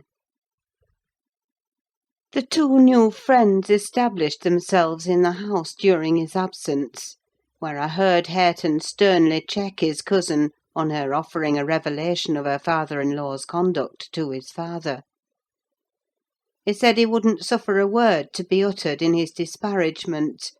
If he were the devil, it didn't signify. He would stand by him, and he'd rather she would abuse himself, as she used to, than begin on Mr. Heathcliff. Catherine was waxing cross at this, but he found means to make her hold her tongue by asking how she would like him to speak ill of her father. Then she comprehended that Earnshaw took the master's reputation home to himself, and was attached by ties stronger than reason could break, chains forged by habit, which it would be cruel to attempt to loosen. She showed a good heart thenceforth in avoiding both complaints and expressions of antipathy concerning Heathcliff, and confessed to me her sorrow that she had endeavoured to raise a bad spirit between him and Hareton. Indeed, I don't believe she has ever breathed a syllable in the latter's hearing against her oppressor since. When this slight disagreement was over, they were friends again, and as busy as possible in their several occupations of pupil and teacher. I came in to sit with them after I had done my work, and I felt so soothed and comforted to watch them, that I did not notice how time got on. You know, they both appeared in a measure my children. I had long been proud of one, and now I was sure the other would be a source of equal satisfaction. His honest, warm, and intelligent nature shook off rapidly the clouds of ignorance and degradation in which it had been bred, and Catherine's sincere commendations acted as a spur to his industry. His brightening mind brightened his features, and added spirit and nobility to their aspect. I could hardly fancy it the same individual I had beheld on the day I discovered my little lady at Wuthering Heights, after her expedition to the crags. While I admired and they laboured, dusk drew on, and with it returned the master. He came upon us quite unexpectedly, entering by the front way, and had a full view of the whole three, ere we could raise our heads to glance at him. Well, I reflected, there was never a pleasanter or more harmless sight, and it will be a burning shame to scold them. The red firelight glowed on their two bonny heads, and revealed their faces animated with the eager interest of children. For though he was 23 and she 18, each had so much of novelty to feel and learn, that neither experienced nor evinced the sentiments of sober, disenchanted maturity. They lifted their eyes together to encounter Mr. Heathcliff. Perhaps you have never remarked that their eyes are precisely similar, and they are those of Catherine Earnshaw. The present Catherine has no other likeness to her, except a breadth of forehead, and a certain arch of the nostril that makes her appear rather haughty, whether she will or not. With Hareton the resemblance is carried farther. It is singular at all times; then it was particularly striking, because his senses were alert, and his mental faculties wakened to unwonted activity. I suppose this resemblance disarmed Mr. Heathcliff. He walked to the hearth in evident agitation, but it quickly subsided as he looked at the young man; or, I should say, altered its character, for it was there yet. He took the book from his hand and glanced at the open page, then returned it without any observation, merely signing Catherine away. Her companion lingered very little behind her, and I was about to depart also, but he bid me sit still. It is a poor conclusion, is it not? He observed, having brooded a while on the scene he had just witnessed. An absurd termination to my violent exertions. I get levers and mattocks to demolish the 2 houses, and train myself to be capable of working like Hercules; and when everything is ready and in my power, I find the will to lift a slate off either roof has vanished. My old enemies have not beaten me. Now would be the precise time to revenge myself on their representatives. I could do it, and none could hinder me. But where is the use? I don't care for striking. I can't take the trouble to raise my hand. That sounds as if I had been labouring the whole time, only to exhibit a fine trait of magnanimity. It is far from being the case. I have lost the faculty of enjoying their destruction, and I am too idle to destroy for nothing. Nelly, there is a strange change approaching. I'm in its shadow at present. I take so little interest in my daily life that I hardly remember to eat and drink. Those 2 who have left the room are the only objects which retain a distinct material appearance to me, and that appearance causes me pain amounting to agony. About her I won't speak, and I don't desire to think.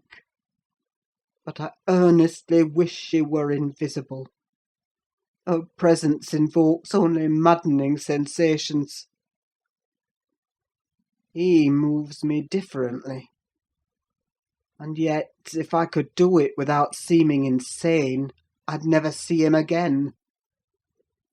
You'll perhaps think me rather inclined to become so, He added, making an effort to smile. if I try to describe the 1,000 forms of past associations and ideas he awakens or embodies. But you'll not talk of what I tell you, and my mind is so eternally secluded in itself, it is tempting, at last, to turn it out to another. 5 minutes ago, Hareton seemed a personification of my youth, not a human being. I felt to him in such a variety of ways that it would have been impossible to have accosted him rationally. In the first place, his startling likeness to Catherine connected him fearfully with her. That, however, which you may suppose the most potent to arrest my imagination, is actually the least. For what is not connected with her to me? And what does not recall her? I cannot look down to this floor, but her features are shaped in the flags. In every cloud, in every tree, filling the air at night, and caught by glimpses in every object by day, I am surrounded with her image. The most ordinary faces of men and women, my own features, mock me with a resemblance. The entire world is a dreadful collection of memoranda that she did exist, and that I have lost her. Well, Hareton's aspect was the ghost of my immortal love, of my wild endeavours to hold my right, my degradation, my pride, my happiness, and my anguish. but it is frenzy to repeat these thoughts to you. Only it will let you know why, with a reluctance to be always alone, his society is no benefit, rather an aggravation of the constant torment I suffer. And it partly contributes to render me regardless how he and his cousin go on together. I can give them no attention any more. "But what do you mean by a change, Mr. Heathcliff?" I said, alarmed at his manner.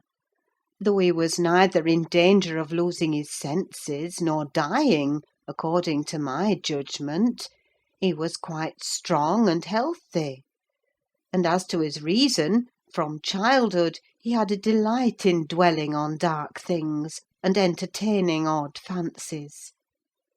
He might have had a monomania on the subject of his departed idol, but on every other point his wits were as sound as mine. I shall not know that till it comes, He said. I'm only half conscious of it now. "You have no feeling of illness, have you?" I asked. No, Nelly, I have not. He answered. "Then you are not afraid of death?" I pursued. Afraid? No. He replied. I have neither a fear, nor a presentiment, nor a hope of death. Why should I? With my hard constitution and temperate mode of living, and unperilous occupations, I ought to, and probably shall, remain above ground till there is scarcely a black hair on my head. And yet I cannot continue in this condition. I have to remind myself to breathe, almost to remind my heart to beat. And it is like bending back a stiff spring. It is by compulsion that I do the slightest act not prompted by one thought, and by compulsion that I notice anything alive or dead which is not associated with one universal idea. I have a single wish, and my whole being and faculties are yearning to attain it. They have yearned towards it so long, and so unwaveringly, that I'm convinced it will be reached, and soon, because it has devoured my existence. I am swallowed up in the anticipation of its fulfilment. My confessions have not relieved me, but they may account for some otherwise unaccountable phases of humour which I show. Oh, God, it is a long fight! I wish it were over. He began to pace the room, muttering terrible things to himself, till I was inclined to believe, as he said Joseph did, that conscience had turned his heart to an earthly hell. I wondered greatly how it would end. Though he seldom before had revealed this state of mind, even by looks, it was his habitual mood, I had no doubt. He asserted it himself, but not a soul, from his general bearing, would have conjectured the fact. You did not, when you saw him, Mr. Lockwood; and at the period of which I speak he was just the same as then, only fonder of continued solitude, and perhaps still more laconic in company. End of chapter 33.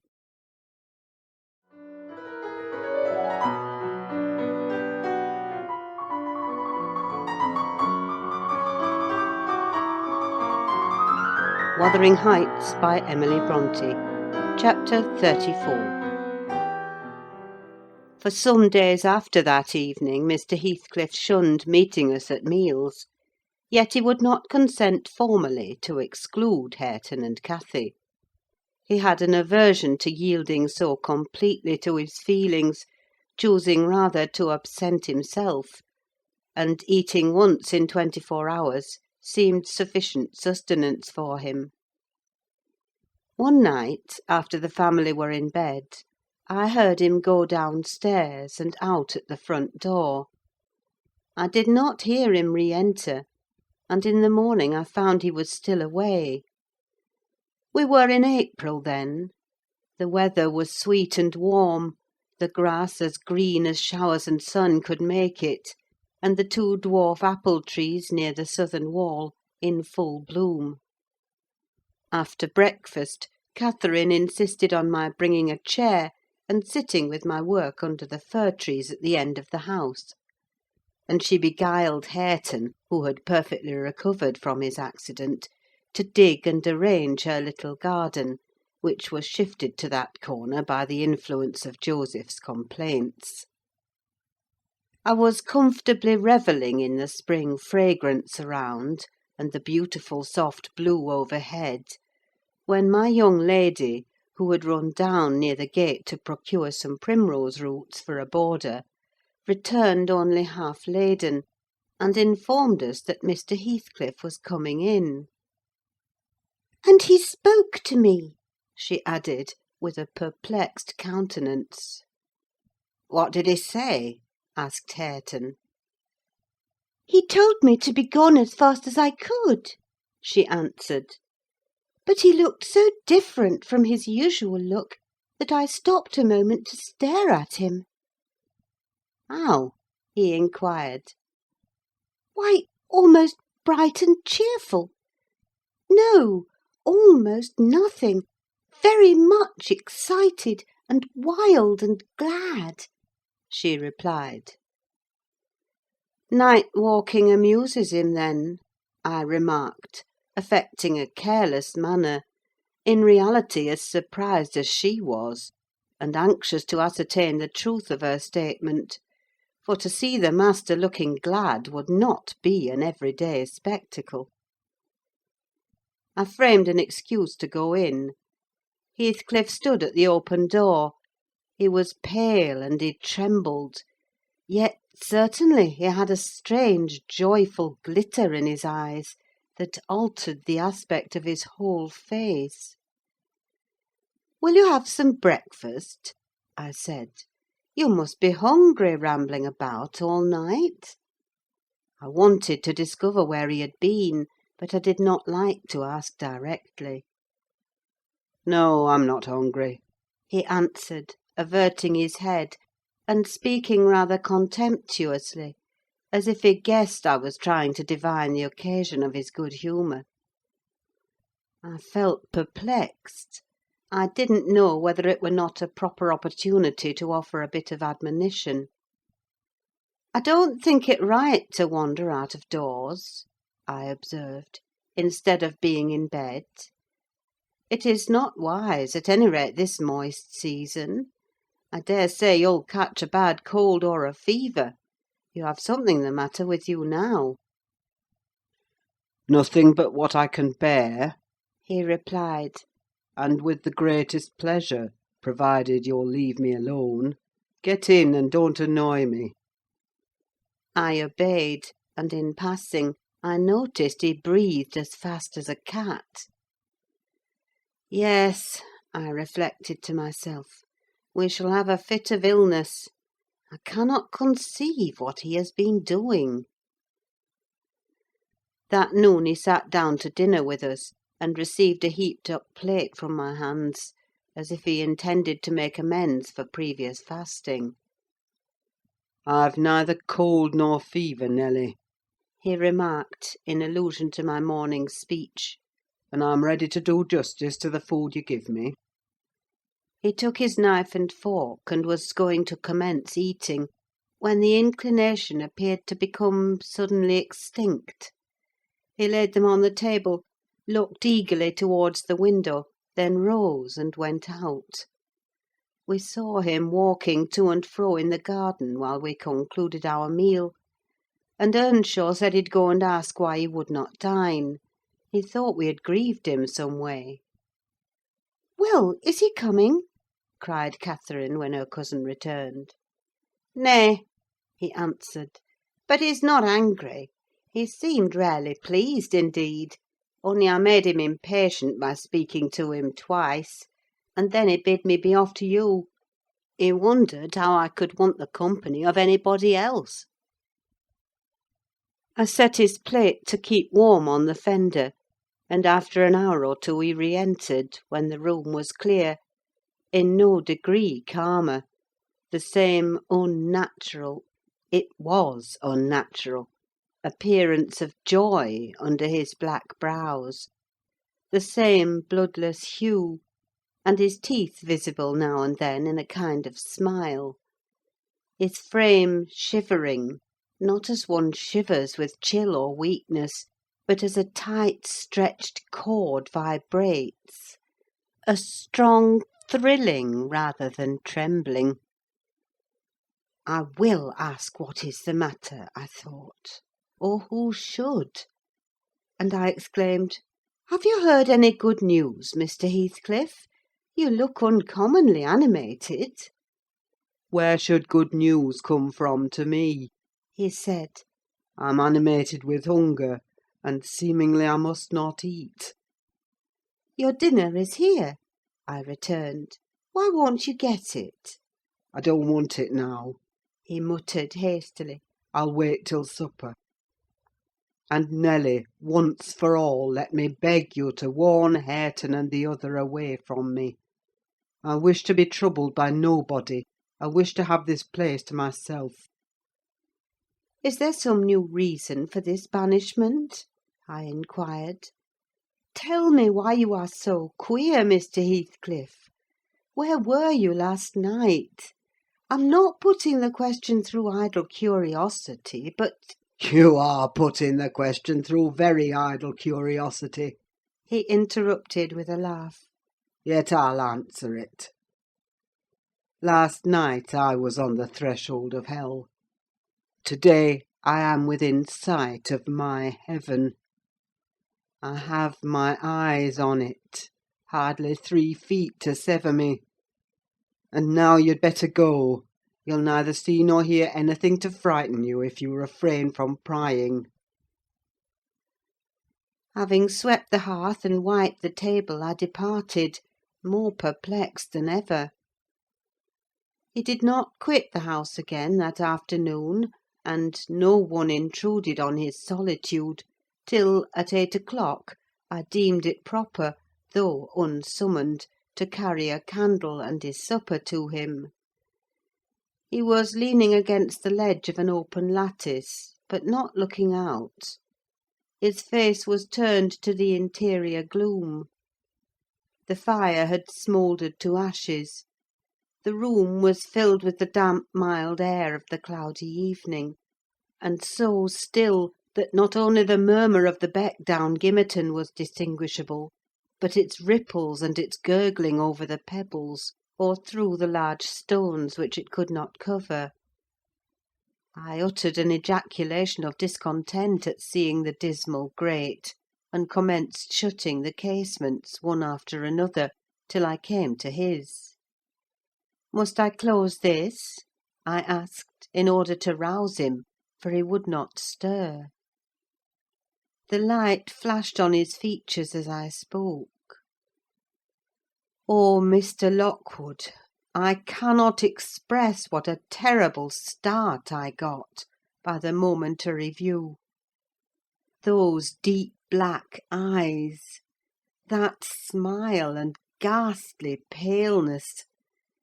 It appeared to me not Mr. Heathcliff, but a goblin; and in my terror I let the candle bend towards the wall, and it left me in darkness. "Yes, close it," He replied in his familiar voice. "There, that is pure awkwardness. Why did you hold the candle horizontally? Be quick and bring another."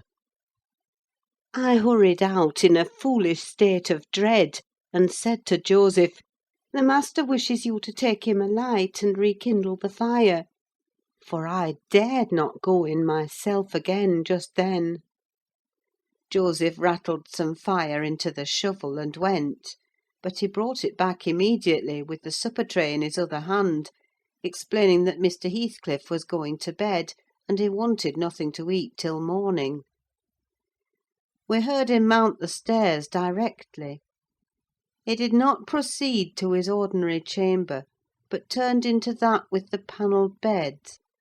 Its window, as I mentioned before, is wide enough for anybody to get through, and it struck me that he plotted another midnight excursion, of which he had rather we had no suspicion.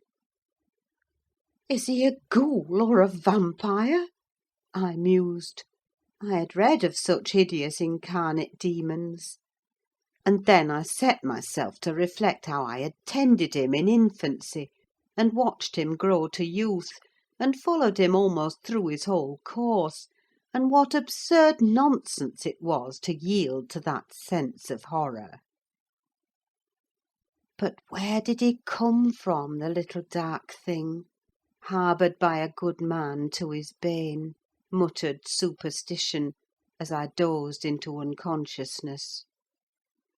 And I began, half dreaming, to weary myself with imagining some fit parentage for him, and repeating my waking meditations, I tracked his existence over again, with grim variations, at last picturing his death and funeral, of which all I can remember is being exceedingly vexed at having the task of dictating an inscription for his monument, and consulting the sexton about it; and as he had no surname, and we could not tell his age, we were obliged to content ourselves with the single word Heathcliff.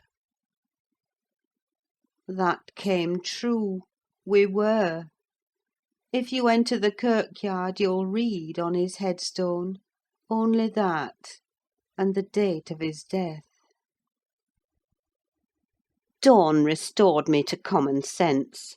I rose and went into the garden as soon as I could see, to ascertain if there were any footmarks under his window.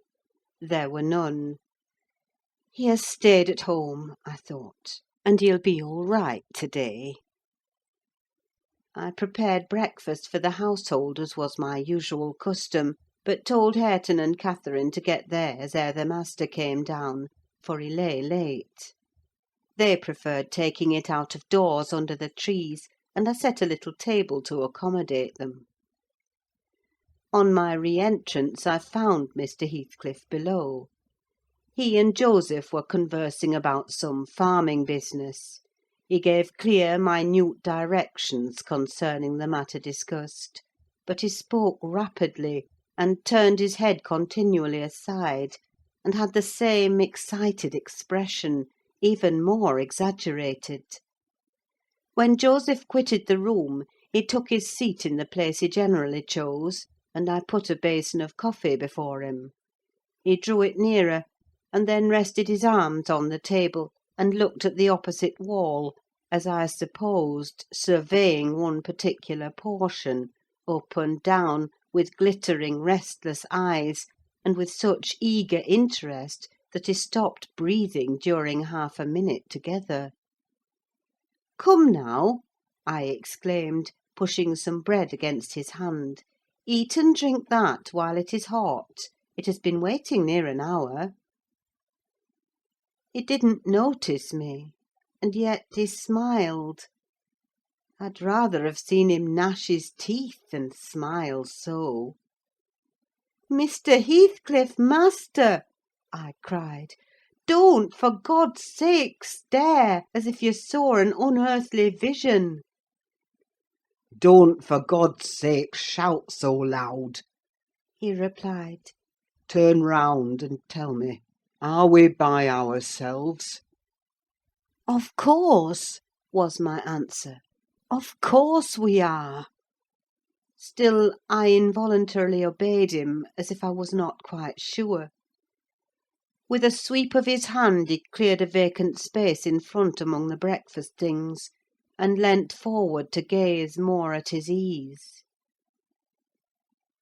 Now I perceived he was not looking at the wall, for when I regarded him alone, it seemed exactly that he gazed at something within 2 yards' distance; and whatever it was, it communicated apparently both pleasure and pain in exquisite extremes. At least the anguished yet raptured expression of his countenance suggested that idea. The fancied object was not fixed either: his eyes pursued it with unwearied diligence, and even in speaking to me were never weaned away. I vainly reminded him of his protracted abstinence from food. If he stirred to touch anything in compliance with my entreaties, if he stretched his hand out to get a piece of bread, his fingers clenched before they reached it, and remained on the table, forgetful of their aim. I sat, a model of patience, trying to attract his absorbed attention from its engrossing speculation, till he grew irritable and got up, asking why I would not allow him to have his own time in taking his meals, and saying that on the next occasion I needn't wait, I might set the things down and go. Having uttered these words, he left the house, slowly sauntered down the garden path, and disappeared through the gate. The hours crept anxiously by. Another evening came. I did not retire to rest till late, and when I did, I could not sleep. He returned after midnight, and instead of going to bed, shut himself into the room beneath. I listened and tossed about, and finally dressed and descended. It was too irksome to lie there, harassing my brain with 100 idle misgivings. I distinguished Mr. Heathcliff's step, restlessly measuring the floor, and he frequently broke the silence by a deep inspiration, resembling a groan. He muttered detached words also. The only one I could catch was the name of Catherine, coupled with some wild term of endearment or suffering, and spoken as one would speak to a person present, low and earnest, and wrung from the depth of his soul. I had not courage to walk straight into the apartment, but I desired to divert him from his reverie, and therefore fell foul of the kitchen fire, stirred it, and began to scrape the cinders. It drew him forth sooner than I expected. He opened the door immediately, and said, Nelly, come here. Is it morning? Come in with your light.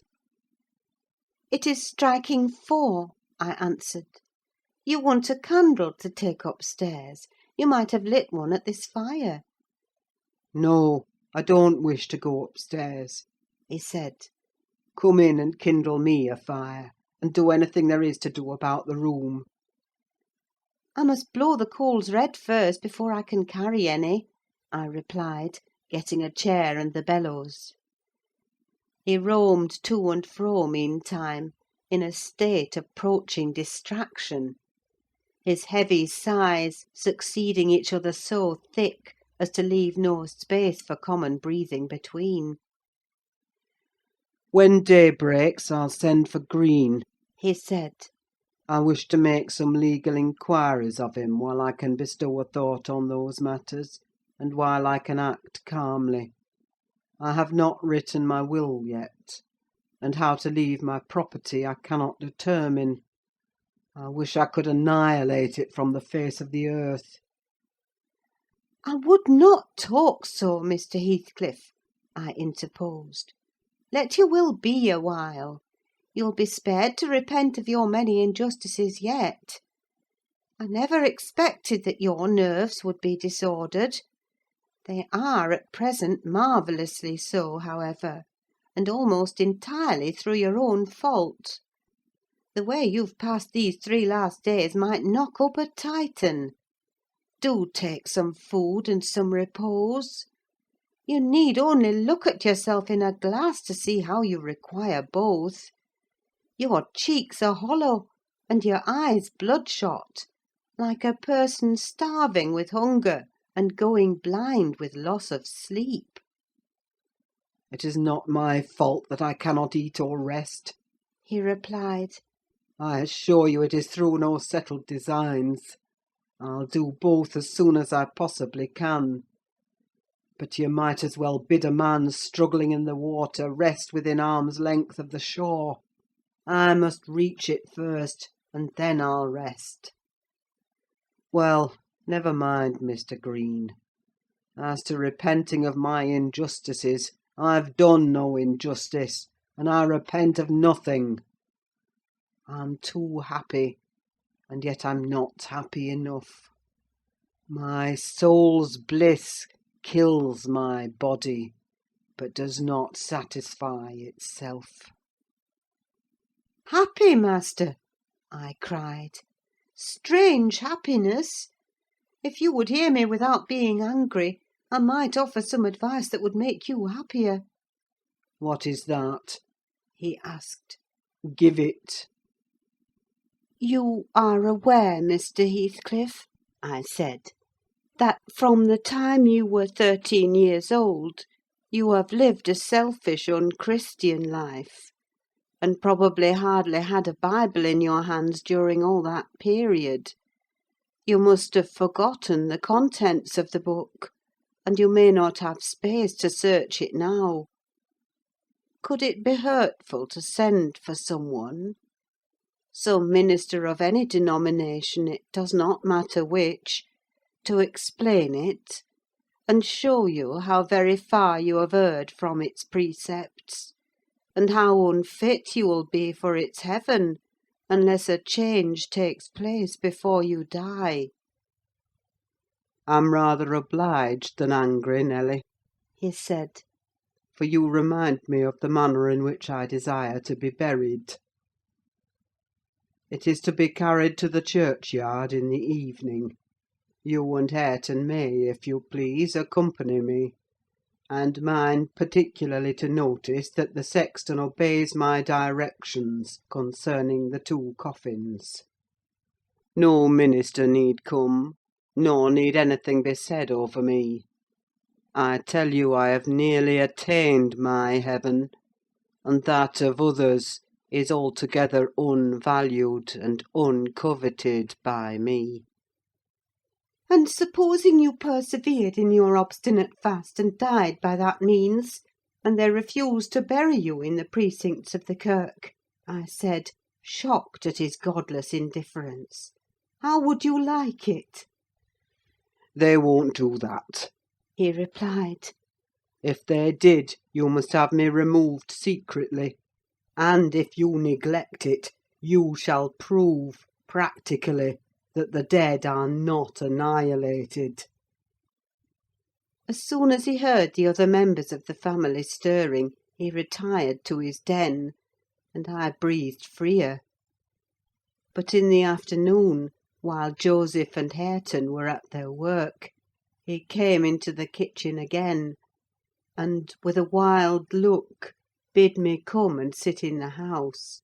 He wanted somebody with him. I declined, telling him plainly that his strange talk and manner frightened me, and I had neither the nerve nor the will to be his companion alone. I believe you think me a fiend, He said, with his dismal laugh. something too horrible to live under a decent roof. Then, turning to Catherine, who was there, and who drew behind me at his approach, he added, half sneeringly, Will you come, Chuck? I'll not hurt you. No, to you I've made myself worse than the devil. Well, there is one who won't shrink from my company.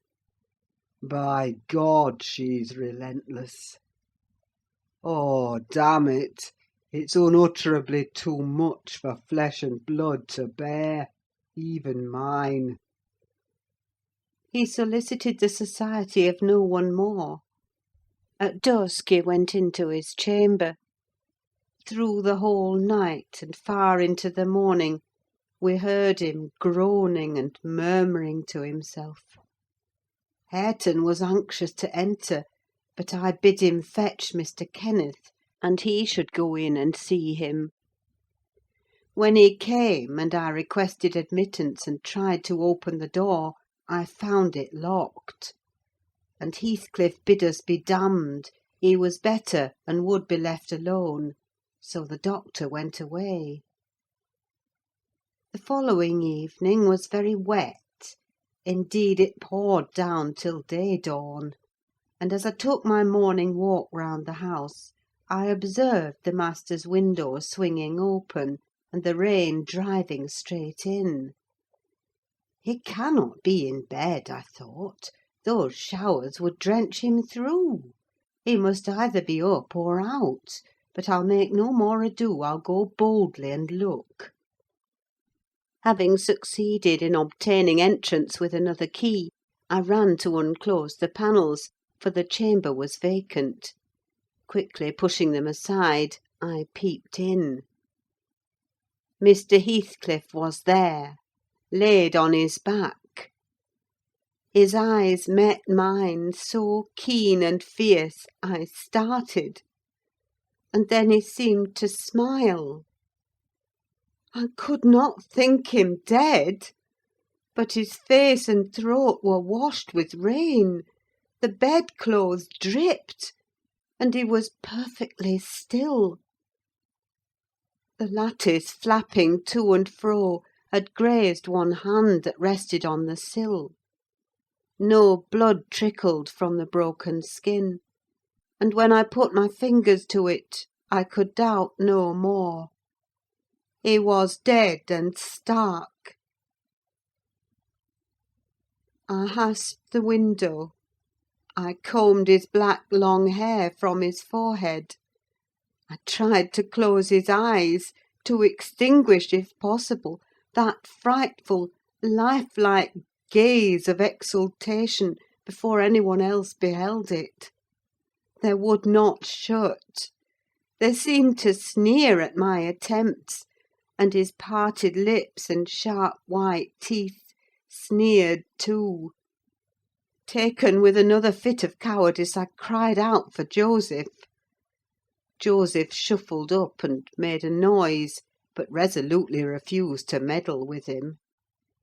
"The divil's harried off his soul," he cried, "and he may have his carcass into t' bargain for aught I care. Eh! What a wicked un he looked, gurning at death!" And the old sinner grinned in mockery. I thought he intended to cut a caper round the bed; but suddenly composing himself, he fell on his knees, and raised his hands, and returned thanks that the lawful master and the ancient stock were restored to their rights. I felt stunned by the awful event, and my memory unavoidably recurred to former times with a sort of oppressive sadness. But poor Hareton, the most wronged, was the only one who really suffered much. He sat by the corpse all night, weeping in bitter earnest. He pressed its hand, and kissed the sarcastic, savage face that everyone else shrank from contemplating, and bemoaned him with that strong grief which springs naturally from a generous heart, though it be as tough as tempered steel. Mr. Kenneth was perplexed to pronounce of what disorder the master died. I concealed the fact of his having swallowed nothing for 4 days, fearing it might lead to trouble; and then, I am persuaded, he did not abstain on purpose. It was the consequence of his strange illness, not the cause. We buried him, to the scandal of the whole neighbourhood, as he wished. Earnshaw and I, the sexton, and 6 men to carry the coffin, comprehended the whole attendance. The 6 men departed when they had let it down into the grave. We stayed to see it covered. Hareton, with a streaming face, dug green sods, and laid them over the brown mound himself. At present it is as smooth and verdant as its companion mounds, and I hope its tenant sleeps as soundly. But the country folks, if you ask them, would swear on the Bible that he walks. There are those who speak to having met him near the church, and on the moor, and even within this house. Idle tales, you'll say, and so say I. Yet that old man by the kitchen fire affirms he has seen 2 on 'em looking out of his chamber window on every rainy night since his death. And an odd thing happened to me about a month ago. I was going to the Grange one evening, a dark evening threatening thunder, and just at the turn of the Heights I encountered a little boy with a sheep and 2 lambs before him. He was crying terribly, and I supposed the lambs were skittish and would not be guided. "What is the matter, my little man?" I asked. "There's Heathcliff and a woman yonder under t' knob," he blubbered. "and I darnot pass 'em."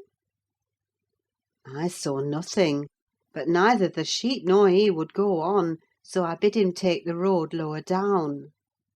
He probably raised the phantoms from thinking, as he traversed the moors alone, on the nonsense he had heard his parents and companions repeat. Yet still, I don't like being out in the dark now, and I don't like being left by myself in this grim house. I cannot help it. I shall be glad when they leave it and shift to the Grange. "They are going to the Grange, then?" I said. "Yes," answered Mrs. Dean, "as soon as they are married, and that will be on New Year's Day." "And who will live here then?" "Why, Joseph will take care of the house, and perhaps a lad to keep him company. They will live in the kitchen, and the rest will be shut up." "For the use of such ghosts as choose to inhabit it?" I observed.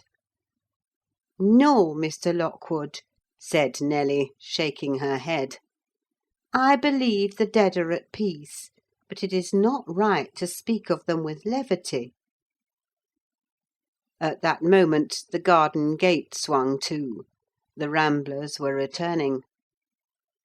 "They are afraid of nothing," I grumbled, watching their approach through the window. "Together they would brave Satan and all his legions."